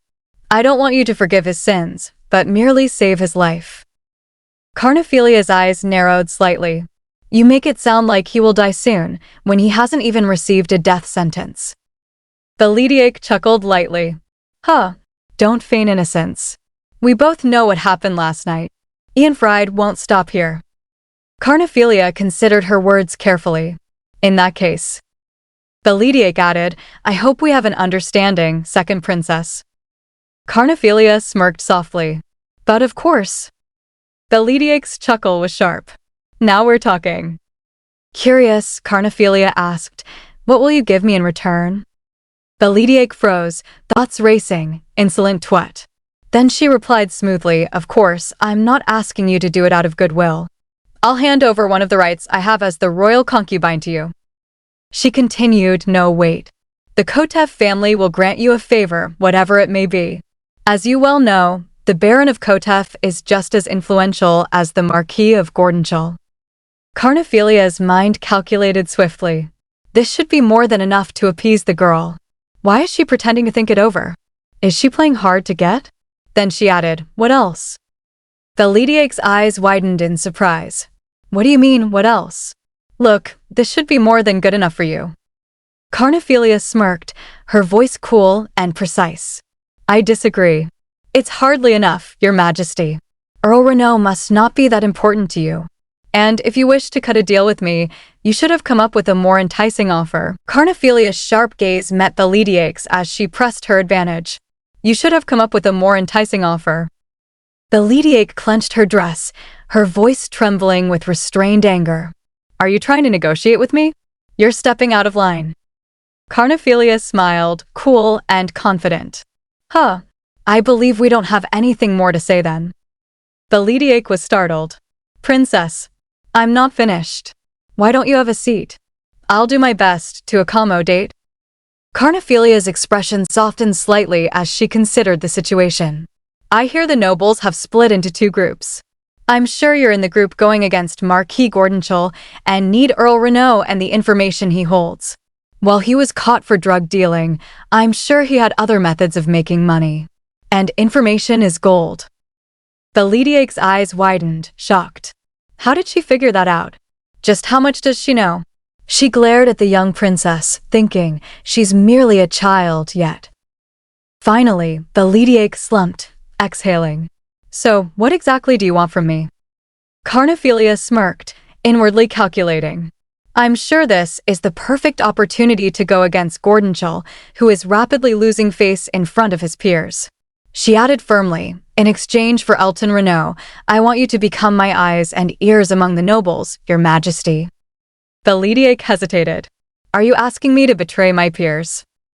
Carnephelia shook her head, calm and measured. I won't ask for sensitive information. It's merely the beginning of a beautiful relationship between us. A week later, during the ceremony, Kiraid Alpin addressed the gathered crowd. The second princess wiped out the drug dealers on behalf of the citizens of Hellsdante. We are here today to commemorate her actions. Carnephelia Hellsdante. I bestow an estate on the southern part of Hellsdante, and will name your palace as the Galaxy Palace. The crowd erupted in cheers. Wow! All hail Her Majesty the Second Princess. All hail Hellsdante. Carnephelia accepted the imperial decree with grace. I swear upon my life to do whatever in my power to bring peace to our people. Trua chuckled beside her. The Galaxy Palace, what a wonderful name. The palace is still a work in progress. I'm sure His Majesty will make sure it lives up to its name. It would be wonderful to have a pond that reflects the stars in the sky. That would really make the palace resemble the galaxy. LL nodded thoughtfully. The land bestowed upon Her Highness was previously owned by Earl Ingram.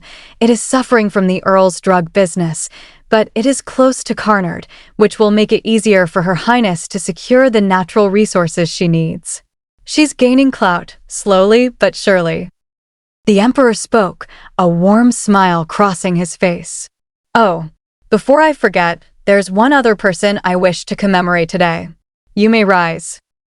Carnephelia started, surprised. The Emperor read the decree aloud. To thank you for rescuing the second princess and cleaning up the slums, I shall reward Lord Svenbach with 50 gold bars and grant the Holy Knights the rights to investigate the crimes of Hellsdante. Hellis bowed respectfully. Greetings to the forever son of the Empire. The Emperor chuckled, proud. The Empire has been blessed by our gods, the princess's blessing, and the service of the Svenbach dukedom. The crowd erupted again. Hooray! Hooray for the dukedom! Hooray for the Empire! After some time, Carnephelia stood alone, watching Hellis approach. My lord, she greeted him. Hellis replied softly, Your Highness. She asked quietly, Are you heading back to the dukedom? I am, he replied. Carnephelia smiled faintly. I was waiting for you. Hellis asked, What is it you wish to tell me? Carnephelia's voice was steady, but her hands trembled. The last time we met, you said you would get out of my hair for good if I wanted it. Hellis nodded. That I did, Your Highness. Carnephelia's eyes softened as she spoke. I see that you're a man of your word. I'm ready to answer you now. I don't want you to get in my way. She paused, clutching her hands. To put it simply, I don't want your help. So please stay out of my life, my lord. Hellis bowed slightly. Your wish is my command. Carnephelia turned her face, a small sigh escaping. Thank you for understanding. Now, if you'll excuse me. Hellis watched her go, adding gently, however, you can change your mind whenever you want, Your Highness. I can wait until you do. Please remember that you're not alone anymore. Carnephelia's thoughts were heavy. No, don't do this to me. I'll do my best to stay out of your way, so please do the same. You looked out for me in this lifetime, and I couldn't have been happier, but I don't want to ruin your life again. In order to stay strong, I have no choice but to let you go. 3 years passed since that day. Trua stood beside Carnephelia, reporting with a smile. We've received nothing but good news recently. More and more people are settling into the Yetter estate, Your Highness. The population is as large as it was before Earl Ingram started dealing drugs. We have enough people to fill the schools, farms, and fields. The people of Eastern Carnard have also made their way into Yetter. The only thing left. Carnephelia chuckled, determined. That's great news. Now that we've left the East empty, I'm sure Ianfried will make his move. I'm sure they didn't sit around twiddling their thumbs for the past 3 years, so we must keep our guard up at all times. A servant attempted to speak, but Trua interrupted him urgently. But I'm not finished. I've saved the best for last. This is really, truly important, Your Highness. Carnephelia raised an eyebrow. What is it? Trua explained with excitement. We must decorate the banquet hall and order a new frock, Your Highness. This will be the biggest event in the upcoming season. Carnephelia's eyes sparkled with determination. We must do everything in our power to make your coming-of-age party as lavish as possible. She paused thoughtfully, her mind already strategizing. Now that I'm going to become an adult, Ianfried will have no choice but to make his move. 3 years. That was how long it took for the Empire to recover from the Great Flood, and under Carnephelia's guidance, rescue policies were swiftly implemented while the papers rushed to feature her daily. Her support base growing larger and her reputation rising higher, as Ianfried, left confined, slowly faded from public memory, Renaud and his gang presumed dead with their assets divided among neighboring nobles, including the Kotlev family, and high society scrambling to pledge loyalty anew. The tables finally turned so clearly that anyone could see the second princess now held the upper hand, and currently at the Galaxy Palace, Trua was fitting a selection of dresses onto Carnephelia when a servant standing nearby asked, Your Highness, you'll be attending, won't you? To which Carnephelia glanced over and replied, Of course I will. We just need to watch out for Ianfried and his supporters, prompting the servant to say, As long as it doesn't end up like your debutante ball, Your Majesty. We want you to dress up and enjoy the party this year. Let us show the world that you're a force to be reckoned with, and Carnephelia raised a brow and asked, Are you saying that I don't dress up enough? With the servant replying honestly, It's true, isn't it? Leading Carnephelia to sigh and say, Fine. But on one condition. I don't want a heavy dress, which made Trua beam as she exclaimed, Of course, Your Highness. I'll call for the best designer and jewelry shop, while another servant thought that a white dress would be absolutely perfect and that Trua had already decided how to dress Her Highness, as Carnephelia herself reflected that it was a good opportunity to boost her followers' morale. Thinking that only 6 years remained until D-Day, that it was right around the corner, and that she must not get sloppy and had to ensure everything was right, vowing to get rid of Ianfried once and for all, as cheers rang out proclaiming, All hail the second Princess of Hellsdante, and at a parliamentary meeting with more empty seats than before, Marquis d'Argent secured a place at the table, weakening Marquis Gordonchul's influence and balancing the power. The Emperor asked whether all participants had arrived when the Duke of Svenbach spoke up, Your Majesty, drawing the Emperor's attention as he replied, What is it, Duke Svenbach? And the Duke chuckled before saying, Now that we've all gathered, I wish to make a proposal, to which the Emperor responded with interest. What could it possibly be? Go on, I'm all ears.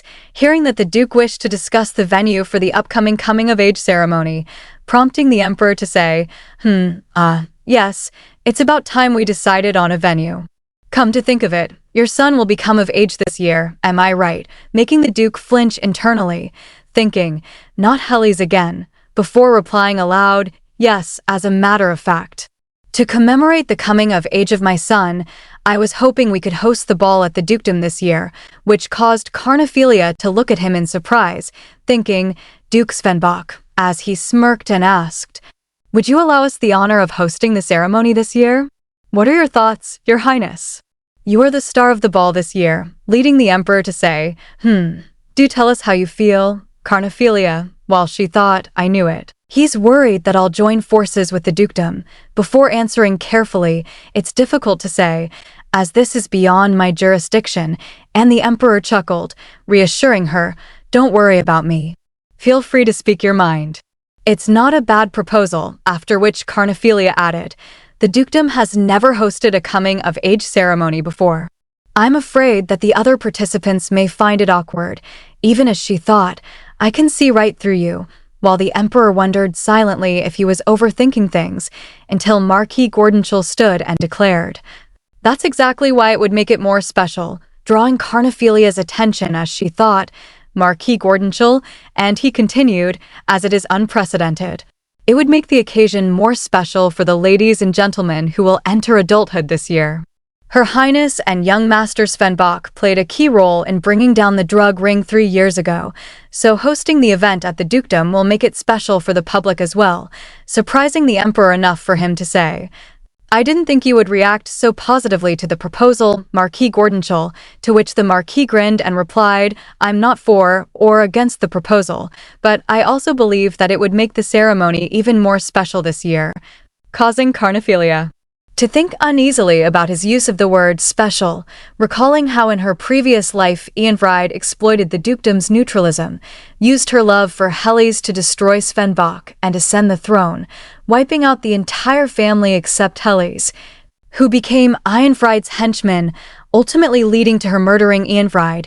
Realizing things were different now and wondering what Gordonchel was plotting, as the emperor finally stood and declared, I guess it's up to me then. As Duke Svenbach graciously offered to host the debutante ball, we shall hold the coming-of-age ceremony at the Svenbach dukedom this year, earning a bow from the duke as he promised, I promise not to disappoint, your majesty. While Carnephelia's thoughts spiraled as she questioned why the ball was to be held there, feared opposition from other nobles, worried about seeing him again, sensed something was wrong, suspected Ianfried had plans, and realized all eyes would now be on the Svenbach dukedom, her mind flashing with past rumors screaming, which, the blood of our enemy runs through her veins. The dukedom fell into ruin because of her. The second princess is a witch. Kill her, until Trua's worried voice pulled her back. Your Highness? Is everything all right? And Carnephelia responded softly, oh, I'm fine, thinking she had been so deep in thought she hadn't noticed their arrival, realizing she had no idea what would happen 2 weeks from now at the Svenbach dukedom. Wondering if it would be something she could handle, and concluding that the only thing she could do now was brace herself for what was to come. Carnephelia found herself kneeling at Ianfried's feet in a haunting memory, his cold voice echoing as he said, I don't understand. You said you wanted him. So I gave him to you alive and healthy. So why do you keep coming to me in tears? Don't tell me, did you expect him to love you back? I can't do everything for you. Before chuckling cruelly, the things I do for my shy, awkward sister. Let me tell you how to do it. Go and whisper this into your beloved one's ear, and leaning close to whisper, obey me, or I'll burn the citizens of the dukedom down to the ground, when suddenly Carnephelia's eyes flew open, and she jolted upright in bed, gasping, oh. As tears welled up and she murmured, LL, seeing LL clench her fists as her hands trembled, and Carnephelia realized in her thoughts that LL had been looking out for her all this time, gently saying, I'm fine, LL. It was just a nightmare, before hugging her tightly and adding, so, don't worry. Thank you for standing by my side, even as her mind raced, thinking that knowing Ianfried, he would make his move during her coming-of-age ceremony, though she didn't know what exactly he planned, whether he would attack the East, the Galaxy Palace, Her Majesty Erelatina, or follow her to strike the Svenbach dukedom, the possibilities endless, deciding she would leave some of her key staff behind in case he attacked elsewhere, admitting softly that she hated placing such a burden on LL but trusted her completely, while LL grabbed her shoulder and thought, my heart and soul are yours. And your wish is my command, and Carnephelia whispered back, I wouldn't have made it here without you. I'm forever grateful, LL, As time passed with Carnephelia buried in preparations for the coming-of-age party while the second prince and his supporters schemed in the shadows, laying low after a secret meeting with Marquis Gordonchel and Shineston. Until the day before the ceremony arrived, when Renabella stood before Carnephelia shouting, "No. Why? Why must the party take place at the dukedom? I want to see you in your dress, sissy," hugging her tightly and pleading, "I'll host your party at the palace for you. I'll make sure it's more lavish than the dukedom, so don't go," only for Carnephelia to reply firmly, "The party will take place at the dukedom under royal orders," before staring at her and asking, "Why don't you come with me, Renabella?" Causing Renabella to hesitate and admit, I can't. Ianfried told me not to step foot inside the dukedom, prompting Carnephelia to question, "Why do you need his permission? You're more straight-laced than I thought." You have to find a way around it, patting her head and suggesting, for example, you can go do some volunteer work in the West and stop by the dukedom for a break on your way back to the palace.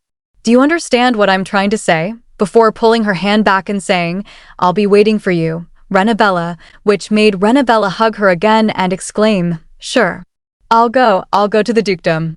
Just make sure not to start without me. All right," to which Carnephelia replied, "Of course," and with that Carnephelia and LL departed for the dukedom while the remaining staff stayed behind at the palace to watch for Ianfried's next move. The carriage eventually arriving as the coachman announced, "We've arrived at the dukedom, Your Highness," and Carnephelia responded, "I see," wondering what all the commotion was as she pulled back the curtain to hear commoners shouting, "It's Her Highness! Her Highness the second princess is here. Welcome to the dukedom, Your Highness. Welcome. We hope you enjoy your stay here," making her shut the curtain and slump as she thought she didn't feel well, before being welcomed inside by Lady Svenbach saying, "Your Highness. Welcome to the dukedom of Svenbach," Carnephelia replying, "I can't believe it's been 3 years, Lady Svenbach," and Lady Svenbach smiling warmly, "Please make yourself comfortable, Your Highness.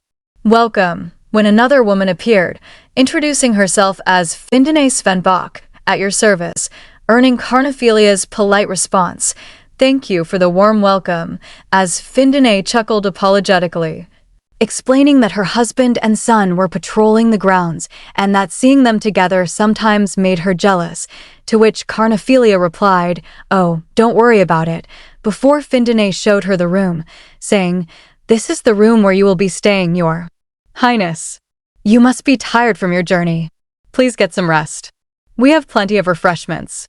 Please call the staff if you need anything," though Carnephelia hesitated and said, "Oh, that's not the issue," as Findine smiled softly and explained she had wanted to prepare a bigger room, but Prita thought it might burden her, leaving Carnephelia uneasy as she remarked, "Even still, this building itself," thinking it was common sense for guests to stay in the guest house and wondering why she was given a room in the heart of the estate, only for Lady Svenbach to offer cheerfully, "Oh, would you rather stay at one of our master bedrooms?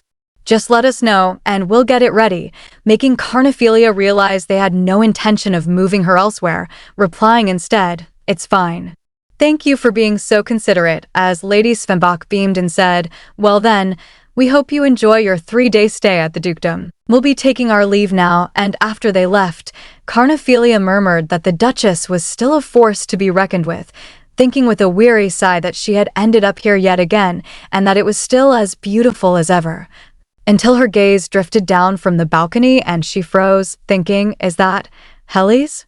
Is he already back?" quickly pulling the curtain closed and hiding as her heart raced, wondering, "Eyes. Did our eyes just meet?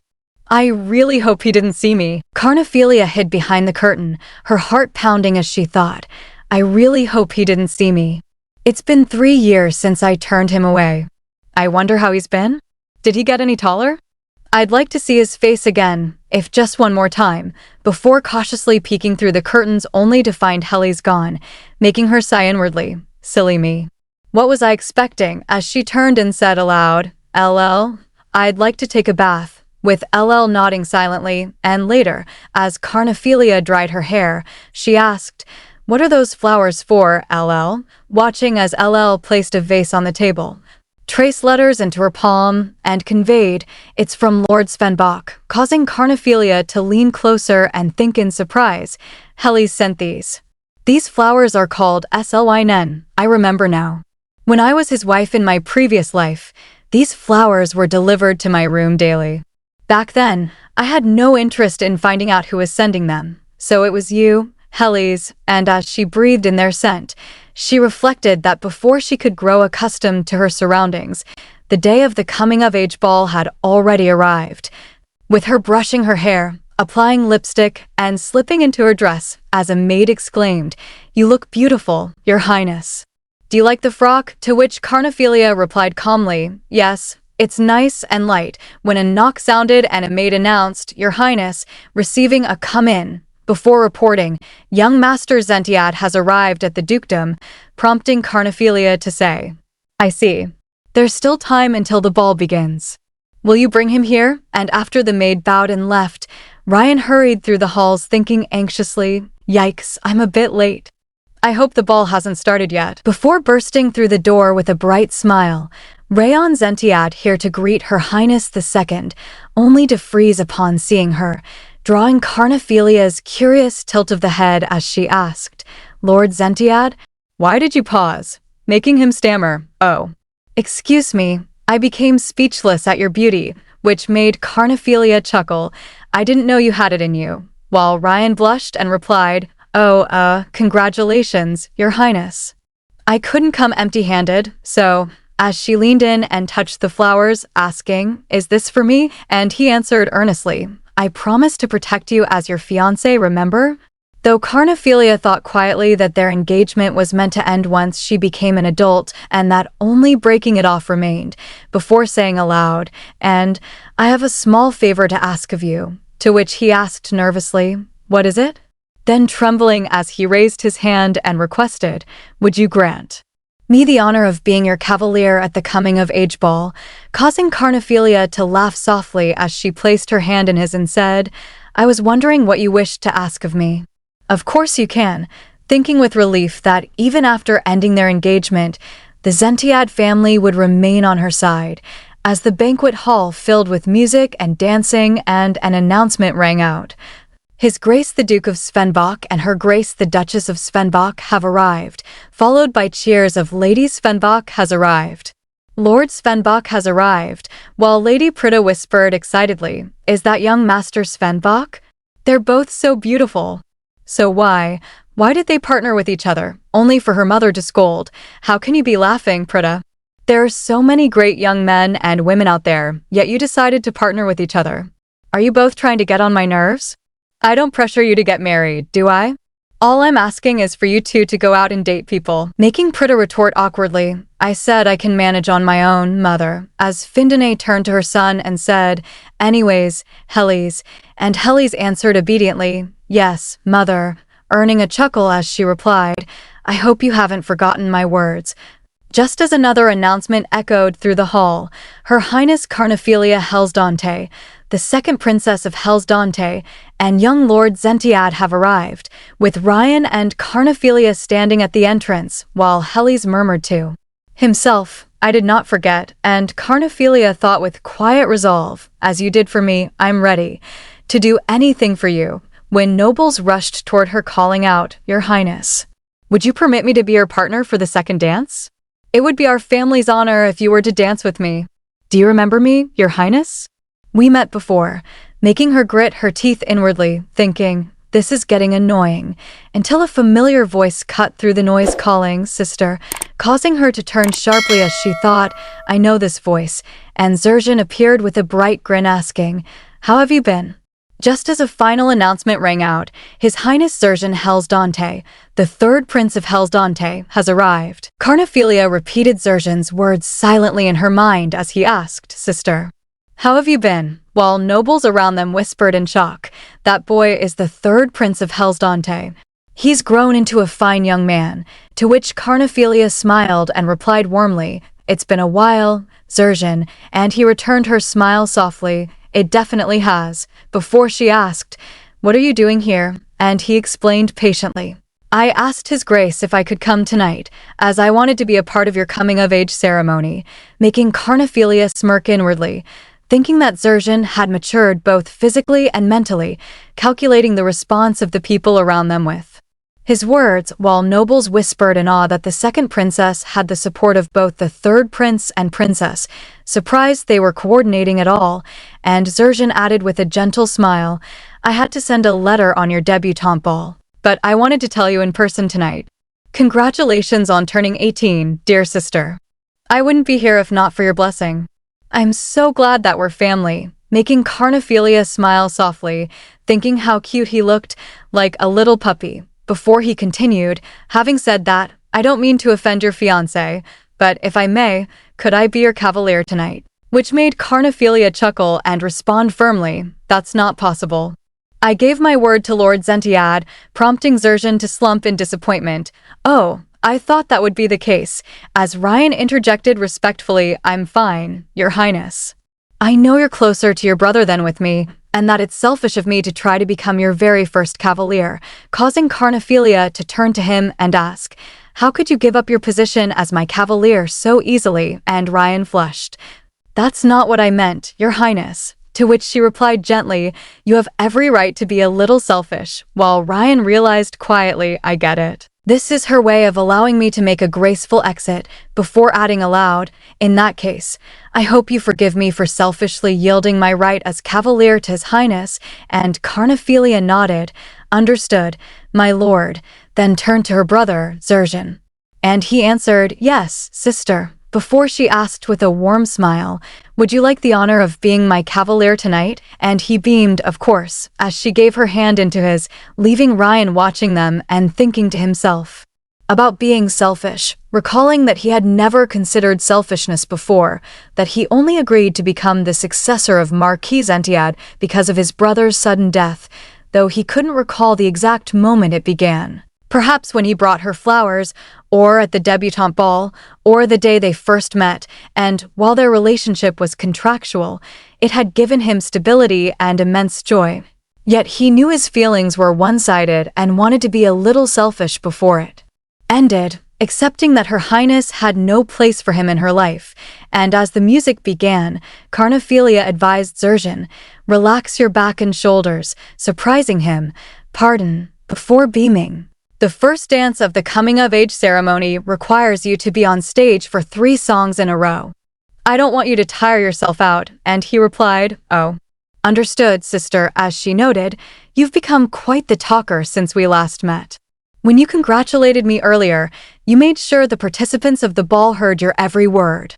You chose the right words, such as blessing and family, to which he replied humbly, I'm grateful for what you did, but now all eyes will be on you. Making her ask, why did you say what you did? I know you don't want to come to the royal palace, and he said in disbelief, well, I know you'll be ascending the throne, shocking her, and continued, yet, you do nothing to show your accomplishments off to the world, prompting her to reply firmly, Zerzhan, I don't belong on the throne. So there's nothing in it for you to reveal your relationship to me. And what I've done so far could hardly be called an accomplishment. Let's focus on the dance now, shall we? Giving her hand into his as she leaned in, he said, sister, I think I finally have you figured out, before gripping her waist and lifting her in the air, exclaiming, did you know, sister? Eyes don't lie. I was unable to prove my worth to you over the past 10 years or so, but things are different now. I know I can be of help. For I am also a royal with a blessing, causing Carnephelia to notice his eyes turning red and think in shock, while Zerzhan said, so please use me as you see fit, making her reflect bitterly, I get it now. This is why Ianfried had you assassinated in our previous life. Meanwhile, at Ianfried's palace, he enjoyed a drink while standing near the window, murmuring, so the third princess is out doing volunteer work, and the second princess is at the dukedom. The palace is quiet, so very quiet. How lonely. It's my very first outing in ages, and no younger sibling to see me off. How are the preparations coming along? With a servant replying, they're going as planned, your highness, prompting Ianfried to respond impatiently, I can't wait for my sisters to return, tossing his glass of wine aside and muttering, let us go. It's my first outing in 3 years. Carnephelia sat quietly, listening to Zerzhan as he said softly, "Feel free to take advantage of my blessing, sister," and she thought bitterly to herself, "So this is why you were assassinated in our previous life," flinching slightly at the memory. While Zerzhan hesitated, Carnephelia, thinking, "I thought she would be happy. Was I wrong?" before adding politely, "Would you like something to eat? I'll go fetch you some refreshments," making Carnephelia decide to change the subject, thinking, "I'll do what Lord Svenbach told me to do." As Zerzhan left the room, Ryan approached and asked with concern, "What's the matter, Your Highness? You look rather pale," and she replied softly, "I think I need some fresh air," while pondering internally, "It's a good thing that Zerzhan has the blessing of Hellsdante. It will help us keep Ianfried in check." However, why does it disgust me so much when Zerzhan returned carrying a dish of food, announcing, "I brought you some dessert, sister," and Carnephelia thanked him politely, "Thank you, Zerzhan," before asking curiously, "Zerzhan, I don't see these at the refreshment table. Where did you get it from?" with him smiling, "Oh, I heard that these were your favorites and had the chef prepare it in advance. I hope it's to your liking," prompting her to ask, "Who told you that, Zerzhan?" and he replied, "Pardon," causing her to glare internally. This feeling is similar to having someone take control of my life. The events I experienced in my second life all seemed to center around Helly's, and she gritted her teeth, questioning, "Why would he do this? Why does he keep getting in my way?" I tried so hard to cut him out of my life, startling Ryan. "Your Highness, are you all right?" while Zerzhan softly asked, "Sister," and Carnephelia covered her nose, thinking, "I feel so nauseous," before Ryan offered, "Would you like some fresh air?" when an announcement echoed, "Her Highness the Third Princess has arrived," causing nobles to murmur, "What is Her Highness doing here tonight?" and Renabella marched in, shouting, "Sissy." Rennie is here, but froze upon seeing Zerzhan, thinking, "Who the hell is that? And what is he doing by Carnephelia's side?" before glaring at him and exclaiming, "Congratulations on reaching adulthood, Sissy. I wanted the honor of your first dance, so I rushed over as soon as possible," while Ryan tried to intervene, "Your Highness, Her Highness the Second Princess isn't feeling well," causing Carnephelia to sway slightly and reply, "Welcome, Renabella. What a shame. You came a bit too late, as the first dance is already over," before her anger flared. "What? With who? Is it Lord Svenbach again?" only to be interrupted by Zerzhan asserting, "I had the honor of dancing with our sister," making Renabella shout, "Who do you think you are, claiming Carnephelia's first dance like this?" and he calmly said, "I'm her younger brother. I received the right as a close member of the family," which infuriated Renabella. "Say what? The cute and lovely Rennie, am her only younger sibling," causing Carnephelia to interject firmly enough. "I don't want my siblings squabbling at my coming-of-age ceremony. Please refrain yourselves," as Zerzhan apologized softly, "I'm sorry, sister," before she turned and decided, "I'll go get some fresh air," with Ryan offering, "Would you like me to escort you, Your Highness?" and she replied, "It's fine, my lord," raising her hand politely, however, and Carnephelia interrupted, "I know myself. A little break will do," prompting him to lower his hand. "Yes, Your Highness. Take care," as she left the room and stepped outside, while Renabella pouted, muttering, "I don't like this. A mere nobody, escorting my sister," and Zerzhan calmly replied, "I can hear you," as Renabella continued, "Why does she always go for something else? She has cute little Rennie by her side," pointing at Ryan. "She became engaged with that and had her first dance with this," making Zerzhan fume internally. "Did she just call me this?" while Renabella continued, "It was the same for the debutante ball. It's so annoying," causing Zerzhan to freeze, and Renabella whispered darkly, "I wish they were all dead," with Zerzhan firmly responding, "Leave her people alone," prompting Renabella to shout, "You have no right to order me around," and he explained sharply, "Consider it a piece of advice coming from someone who knows Carnephelia better than you do. If you continue to act selfishly, there will be a day when our sister becomes genuinely angry with you. And trust me, you don't want to make her angry. You'll regret it dearly." Before Carnephelia was later seen sitting alone on a bench beneath a tree in a secluded corner of the Svenbach estate garden, blinking before raising her voice. You seem to have a habit of breaking your promises, my lord. Carnephelia glared at Helis, her voice sharp as she demanded, what excuse do you have for me this time? Did I look unstable? Did you think I needed your help again? Helis remained silent while she throbbed with frustration, and he stepped aside calmly. If you're referring to the promise I made 3 years ago, I believe I've been keeping it. The Svenbach dukedom has remained politically neutral, and I've never set foot outside the dukedom for the past 3 years. It is you who came to visit, your highness. Carnephelia shouted. I had no choice but to come here. Are you trying to play word games with me? Do you take me for a fool, Lord Svenbach? Helis flinched slightly, and she continued, from the moment I entered the ballroom and up until I escaped to the garden, your gaze was on me the entire time. I was merely waiting for the opportunity to ask you something. What is it you wish to know? Helis replied thoughtfully. I was wondering if you knew that His Majesty wished for a connection between the Svenbach dukedom and the royal family, leaving Carnephelia shocked. What do you mean? She froze, thinking, could it be?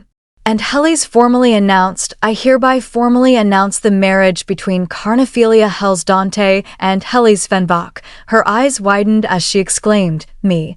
Is it because of me? Helis tried to reassure her, your highness. But Carnephelia trembled and shouted, no.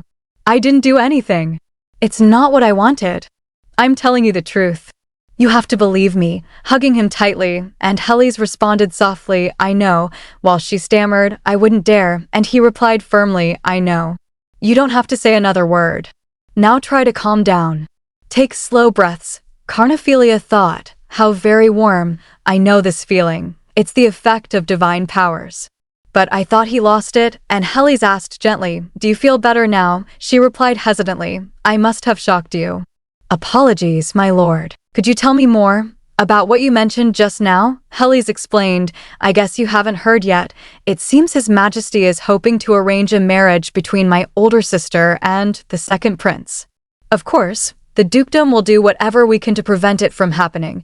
Carnephelia murmured, there could be only one reason why His Majesty is pushing for the marriage, and Helis elaborated, well, he wishes to take the blessing of Hellsdante and the divine powers of the Svenbach family, so that he can mesh the two together. She gritted her teeth, thinking fiercely, he doesn't necessarily need Prita. He knows that when I find out, I will step in and offer to marry Helis instead. How dare he? The wily fox, Helis responded calmly, rest assured. We won't give in without a fight. This is all you need to know for now. The dukedom will take care of it, your highness. While Carnephelia thought strategically, nothing's set in stone, but I can't sit back and let things progress. I should do some research myself, before adding, if that's all you wish to tell me, I'll be heading back now. Helis caught her hand. If you'll give me a minute, your highness. The dukedom is strong enough. He kissed her hands gently. There's nothing for you to worry about. Kneeling, the kiss of a holy knight is meant to offer protection to the recipient. I hope you stay safe until the next time we meet. And Carnephelia squeezed her hands, thinking, I should really head back. Suddenly, a heavy boom echoed through the estate, and Carnephelia jolted, dashing toward the banquet, thinking, was that an explosion? It's coming from the grand ballroom. Damnation! What is the meaning of this? Inside the grand ballroom, nobles screamed, it's an attack. Run for safety, everyone. Carnephelia turned to Renabella, calling urgently, Zerzhan. Renabella. Where's Lord Svenbach? Zerzhan thought quickly, why is she asking for him? And added, he rushed toward the source of the noise.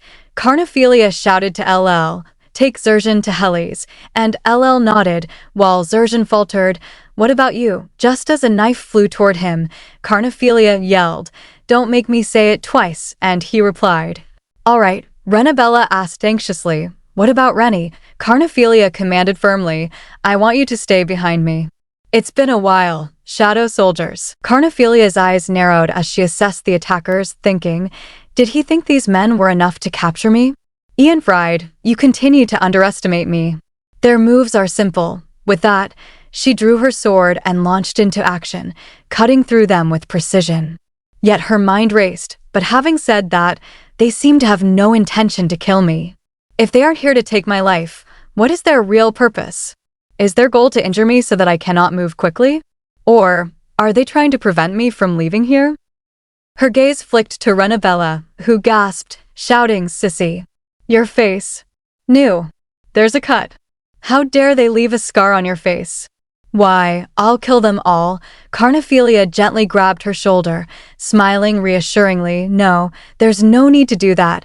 Why don't you use your blessing instead, Renabella? There's something I wish to ask of them." Renabella nodded, determined. "If that's what you want, I'll do it." "What would you have me ask them?" Carnephelia instructed. "Could you ask them how many of them came here and who they're after?" Renabella raised her hand with a confident smile. "That's easy." The assassin trembled, muttering in a strange cadence. Carnephelia blinked in surprise. "What is he saying?" Renabella explained cheerfully. "Oh, this is Ironfried's secret language. He taught me when I was a baby." They divided up into 4 teams. Carnephelia's mind calculated quickly, so that means there are 3 teams left. She turned to Renabella as the girl addressed the assassin. "I see." "Oh, so that's why you're here?" Carnephelia pressed. "What did he say?" Renabella replied plainly. "Their real target is Helles Fenbach." Carnephelia jolted. "Helles? Wait, does he need an excuse to seal his engagement with Prita? It gives him an excuse to attack me too." After convincing Renabella to investigate the explosion on her behalf, Carnephelia sent her to the ramparts and raced alone toward the Svenbach estate. Thoughts spinning. What is this? This can't be. The air has been poisoned. The Svenbachs are known for their divine powers. That means the air here would always remain pure. Why didn't anyone do a thing to prevent the poison from spreading within the estate? I've never smelled a poison like this before, and it's too quiet in here. They must have sent most of their forces to guard the banquet room, but I'm sure there were guards here, or did something happen to the Svenbachs already? Her mind flicked to memories. It's all because of that witch. No, not again. I can't get caught up in my nightmares again. She steadied herself, trembling. "Focus, Carnephelia. Does this poison affect one's psyche?" She pushed open the door, thinking, "I need to change the air," and dashed up the stairs. Where could Helles be? How could it be this empty? She caught a sound from the upper room up there. Wasn't this my room during my previous life? The attackers may be hiding in here, but that's not what's important. She burst into the room and saw Helles fighting an assassin, shouting, "Helles." Helles looked at her, shouting back, "Why are you here?" "Don't come any closer." Carnephelia gritted her teeth, raising her sword. "Stand back." She hurled her sword, which shattered the window as it struck. Helles had managed to subdue the assassin, but felt dizzy from the fight. Carnephelia rushed to his side, concern etched on her face. "Wake up, Helles," he murmured weakly. "Wife. Glad you're all right. It took so long for me to see you again." She looked at him, voice trembling. "Helles, do you have memories of your past too?" Meanwhile, at the gate of the royal palace, a soldier squinted toward a distant light, thinking, "What is that light?" As it drew closer, he shouted in alarm, "It's a riot. Marion is staging a coup d'etat." The chamberlain came dashing in, shouting in panic, "Your Majesty, Marion has staged a riot." The emperor frowned and asked coldly, "Marion, you say? You couldn't even suppress a riot and had to come to me for help." The chamberlain answered nervously, "Well, they were stronger than we expected." The emperor snarled, "You worthless fools. Where are they headed toward?" As the chamberlain helped him put on his coat, he explained, "They're moving in small groups in various directions, making it difficult to track them. But the biggest group is headed toward the central palace." The emperor paused and asked, "Biggest group?" Nearby, Belediak thought in disbelief, "What's going on? I finally managed to seduce him into bed." The chamberlain added, "They have a leader in the group, so they were more noticeable." The emperor said calmly, "Is that so? Let us head over to the central palace." The chamberlain replied at once, "Yes, Your Majesty." Inside the audience chamber of the central palace, the emperor walked in with his servants. As he approached a room, he noticed bloodstains on the floor and commanded, "Open the door." A servant answered, "Yes, Your Majesty," and opened it. Inside, the emperor saw Ianfried sitting calmly on a chair, while Erelatina stood before him. Startled, she cried, "Your Majesty." Ianfried greeted him politely, "Greetings, father." The emperor narrowed his eyes and asked, "What are you doing here, Ianfried?" Ianfried replied evenly, "I couldn't sit around doing nothing with intruders in the palace." The emperor then glanced at a man bound with tied hands and asked, "Was he the leader of the pack?" Ianfried smiled faintly and said, "Yes. We were about to interrogate him." The emperor ordered, "Bring him to me." "Yes, your majesty," a servant replied, grabbing the rider by the shoulder and dragging him forward. Without hesitation, the emperor struck the man's face with his sword, sending him collapsing to the floor, trembling. He didn't even scream. The emperor remarked coldly, "Take off his mask." "Yes, your majesty," the servant said, removing the mask and tossing it onto the floor. The rioter laughed madly and shouted, "The citizens of the empire want Mariwan. Mariwan is the rising sun of our empire. You royals don't come even close." With a swift swing of his sword, the emperor struck the man's neck, ending his life instantly. Shocked, Latina cried, "Your majesty." The emperor replied icily, "Were you hoping that I would listen to his nonsense?" Then he raised his hand and commanded, "Search high and low, and bring Mariwan to me." "Yes, your majesty," the servants answered. The emperor then turned his gaze toward Ianfried and said chillingly, "Now then, how long are you planning to sit on the throne, Ianfried?" Ianfried beamed and replied lightly, "Oh, I forgot where I was sitting." Latina hurriedly spoke up, "Your majesty. When the empire suffered from flood damages, it was Mariwan who calmed the people down. If you arrest them, the nation may start to become uneasy again." The emperor turned sharply and said, "So are you telling me that if I arrest Mariwan, it may cause a bigger riot? Well then, why don't we just kill them all?" Shocked, Latina gasped, "Your majesty." Ianfried stepped down from the throne and stood before his father, saying firmly, "That's not the issue, father. This wasn't merely a riot organized by the commoners. I'm sure we have a mole in the palace, someone who has everything mapped out, for the culprits knew their way around the palace. So we need to find the mole who collaborated with them. And there's one person that I think would be perfect for the job." The emperor asked, "And who would that be?" Ianfried smirked and replied, "Why, my very clever half-sister, of course." Meanwhile, at the Svenbach estate, Carnephelia sat on the floor facing Helles, trembling as she pleaded, "Tell me. Tell me it was merely a slip of the tongue." Her voice shook as she continued, "Say it isn't true. Say that you don't have the memories of the past. Tell me you were talking nonsense." Helles began, "Your Highness." Carnephelia cut him off. "Wait, do you wish for me to become the wife that you remember from before?" Helles clenched his teeth in silence. Carnephelia went on bitterly, "Well then, what would you have me do? If you want me to become the wife you knew back then, order me to go on my knees and bow to your parents 1,000 times and beg forgiveness in front of your sister. But I know that won't be enough. Nothing will be good enough after what your family suffered because of me." She raised her hand and said firmly, "If you remember the past, you should loathe and despise me. So please don't come any closer." Her voice softened into despair. "I would gladly do the dirty work and rot in hell forever. Please live your life to the fullest." Helles choked back his emotions and said, "Don't worry. I'll do my part as the successor of Svenbach.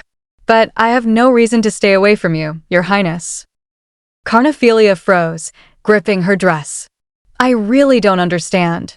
Turning away, she pleaded, "Please don't follow me. I think I'm going to lose it if I spend another minute with you." Suddenly, Zerzhan burst through the door and shouted, "You're safe, dear sister." Carnephelia left with Zerzhan without looking back. Helles watched them go and thought quietly, "I'm still not giving up on you, Carnephelia. For we are no longer the people we were in our past lives. I lost you back then, but we're both alive right now." Carnephelia descended the stairs alongside Zerzhan. Looking relieved, Zerzhan said, "I'm glad you're safe, dear sister. When I entered here on your orders, the fog caused hallucinations.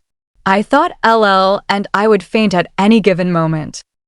Carnephelia's thoughts drifted elsewhere. "Helles, why did you do that?" Zerzhan continued, "But we came to our senses after you aired out the estate." Then he paused and asked worriedly, "Sister, are you all right?" You're drenched in sweat. She replied quietly, I'm fine, yet her thoughts betrayed her unease. I need to get out of here. Suddenly, a voice echoed in her ears. Your Highness. Carnephelia flinched, her heart skipping a beat. Hellies. I told him not to follow me. She choked and turned her face away. Standing before her was Ryan, who asked gently, Are you all right? She exhaled in relief and replied, Oh, it's you, Lord Zentiad. Ryan reported calmly, We cleared the ramparts for extra bombs. The bombs were disposed of and there were no extra casualties. Carnephelia nodded. I'm glad to hear it. If it weren't for you and Lord Svenbach, some of the participants may have died. Thank you. Ryan asked, What are you planning to do next? Carnephelia clenched her fist, thinking, We must hold the culprit accountable for their actions. After a brief pause, she added aloud, Having said that, for now, please call for a physician. Ryan looked startled. Were you hurt, Your Majesty? She shook her head. No, I'm fine. If you search the premises, you'll find the wounded. Ryan replied, Understood, Your Highness. Why don't you get some rest? You can leave it to me. She nodded. I trust you to take care of the rest. As he left, Carnephelia wondered silently, Why do you continue to look out for me? I'll feel forever indebted to you. Thanks to Prita and Rayon, they managed to avoid casualties. Most of the nobles had no idea what had taken place at the dukedom. Everything seemed fine, yet Carnephelia did not sleep a wink that night. But the next day, Carnephelia faced the crowd with confidence, as if nothing had happened. She didn't want to appear weak in front of the others. Ryan smiled softly and said, There will be an outdoor tea party today, Your Highness. I see, Carnephelia replied. Ryan continued, From today until tomorrow, the ladies and gentlemen will spend time separately. I hear the men will go hunting. I can see that the dukedom invested quite some time and effort for your coming-of-age ceremony, so I hope you can spend the rest of your time here in peace. He hesitated, then added, I don't know what happened earlier, but it's difficult for me to leave with you looking like this. Carnephelia nodded slightly. Thank you for worrying about me. Stay safe, my lord. Ryan kissed her hand and said, Well then, I'll be taking my leave now. After a while, Carnephelia sat alone on a sofa inside her room. A knock sounded at the door. She wondered aloud, who could it be? Zerzhan opened the door and asked, Did you manage to get some rest, sister? Zerzhan. I did. What about you? Want to sit here? Carnephelia replied. Stepping inside, he said, I'm much better, thank you, and sat down on a chair. Carnephelia asked, So what brings you here? Zerzhan lowered his head. About what happened. I feel bad for not being able to help. I'm really sorry. Carnephelia stood up and sighed softly. Zerzhan. Sister, he replied, his thoughts spiraling. I'm useless. My sister saved my life, but I couldn't do anything in return if she forgives me after she strikes me. Instead, Carnephelia reached out and gently tapped his head. Zerzhan exclaimed in surprise. She smiled warmly and said, I never said you were a burden. I know you did your best. In fact, I should be apologizing for putting you in danger. Zerzhan froze. What?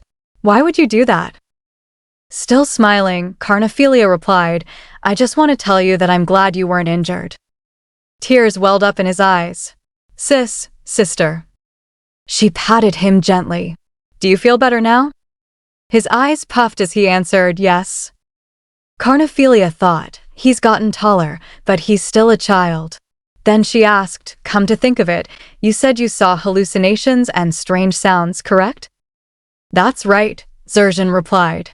He explained, It started a bit after we went into the estate. I guess it took some time for the poison to kick in. I thought of the moment when I lost my mother and when I first met you. I'm not sure what LL saw. It's just a hunch, but I think the poison makes you remember the memories that had the biggest impact on your life, whether it be good or bad. It's meant to make you hallucinate. Carnephelia reflected silently, the most impactful moments, whether they be good or bad. Helisa's words echoed painfully in her mind. Zerzhan glanced at her, thinking, in order to be of help in the future, I have to learn how to use my blessing. Then he spoke aloud, Sister. I need your permission. She tilted her head. For what? He replied earnestly, I'd like to practice using my blessing, against the third princess, to be exact. Carnephelia froze and said sharply, Zerzhan. He looked up at her at once. Yes, sister. She answered firmly, I can't allow that to happen. Zerzhan hesitated before asking, why not? Carnephelia replied seriously, Renabella is more dangerous than you think. Zerzhan thought to himself, is she saying I still have a long way to go? Then Carnephelia smiled softly and continued, instead, I'd be happy to be your training partner until I return to the palace. Zerzhan sprang to his feet. Really? Yes, Carnephelia replied. Mark my words. Training with me will be like going into actual battle. LL will also help us. LL nodded her head in agreement. Zerzhan beamed brightly. Thank you, Carnephelia. I won't let you down. Watching him, Carnephelia thought, Zerzhan has the blessing of protection. What a great power to wield. But he's still weak. He needs to become stronger if he wishes to survive in the royal palace. Just then, someone knocked at the door. Carnephelia spoke calmly, you may enter. A servant stepped inside and said, Your Highness, His Grace wishes to see you. By all means, lead the way, Carnephelia replied. Inwardly, she thought, the time has finally come. Later, Carnephelia greeted him politely. Greetings, Your Highness. The Duke gestured toward a seat. Why don't you have a seat? Carnephelia sat on the sofa as a servant poured tea for her. Spoke first. This morning, the followers of Manhwa attacked the royal palace. Is that so? Carnephelia responded. The Duke observed gently, you don't seem very surprised. Carnephelia answered evenly, the timing is just too suspect. It's the perfect opportunity for His Majesty to do away with Manhwa once and for all. Then her tone sharpened. Having said that, why are you so calm when there was an attack against the dukedom? Lord Svenbach could have been gravely injured. Why did you remove the divine powers that were protecting the estate? You, of all people, know that Lord Svenbach cannot use his divine powers to protect himself. Her thoughts screamed, why aren't you taking care of Helles? You put him in danger. Why must you make me watch him suffer? The Duke spoke quietly, Your Highness. What are you so afraid of? Carnephelia flinched. The Duke of Svenbach continued, my son Helles can take care of himself, even without his divine powers. I personally train my children so they would become strong. I have faith that they can fend for themselves. Carnephelia protested, but he could have died. The Duke replied calmly, I know. But it would be foolish to hide and cower for the rest of his life. Gritting her teeth, Carnephelia thought, is he saying something similar will happen again? Then the Duke asked pointedly, Your Highness, why are you invested in the safety of the Svenbachs? Shocked, Carnephelia replied, I never said such a thing. The Duke continued, I heard that you requested for the dukedom to remain neutral. But your actions go against what you requested of us, don't you think? If you really wish for us to remain neutral, you should practice what you preach, Your Highness. The dukedom will take offense if you continue to contradict yourself. I hope you'll acknowledge that things can no longer be neutral between us. Carnephelia staggered as she walked away, thinking, he put me in my place. Everything he said was true.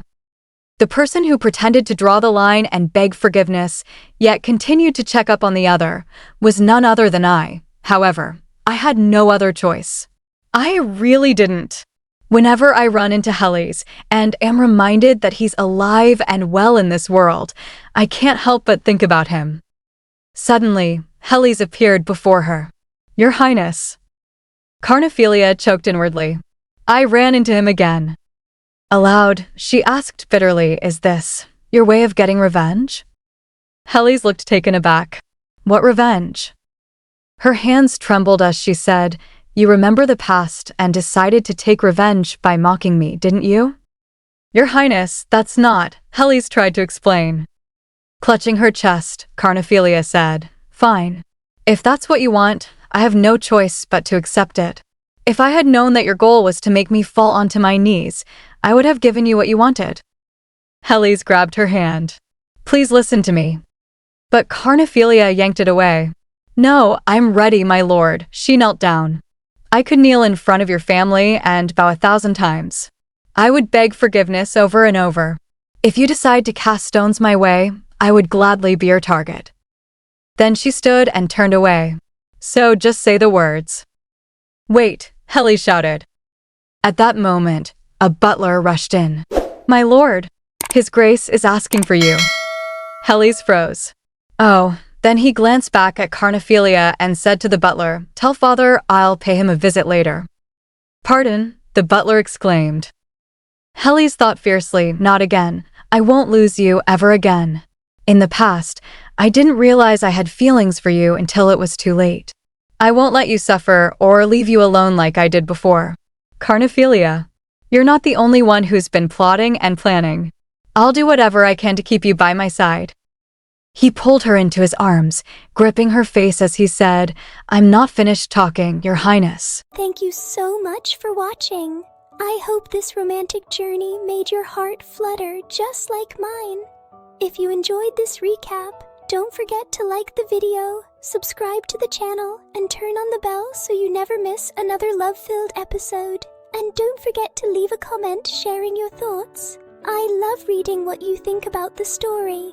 Your support means the world. See you in the next romantic adventure.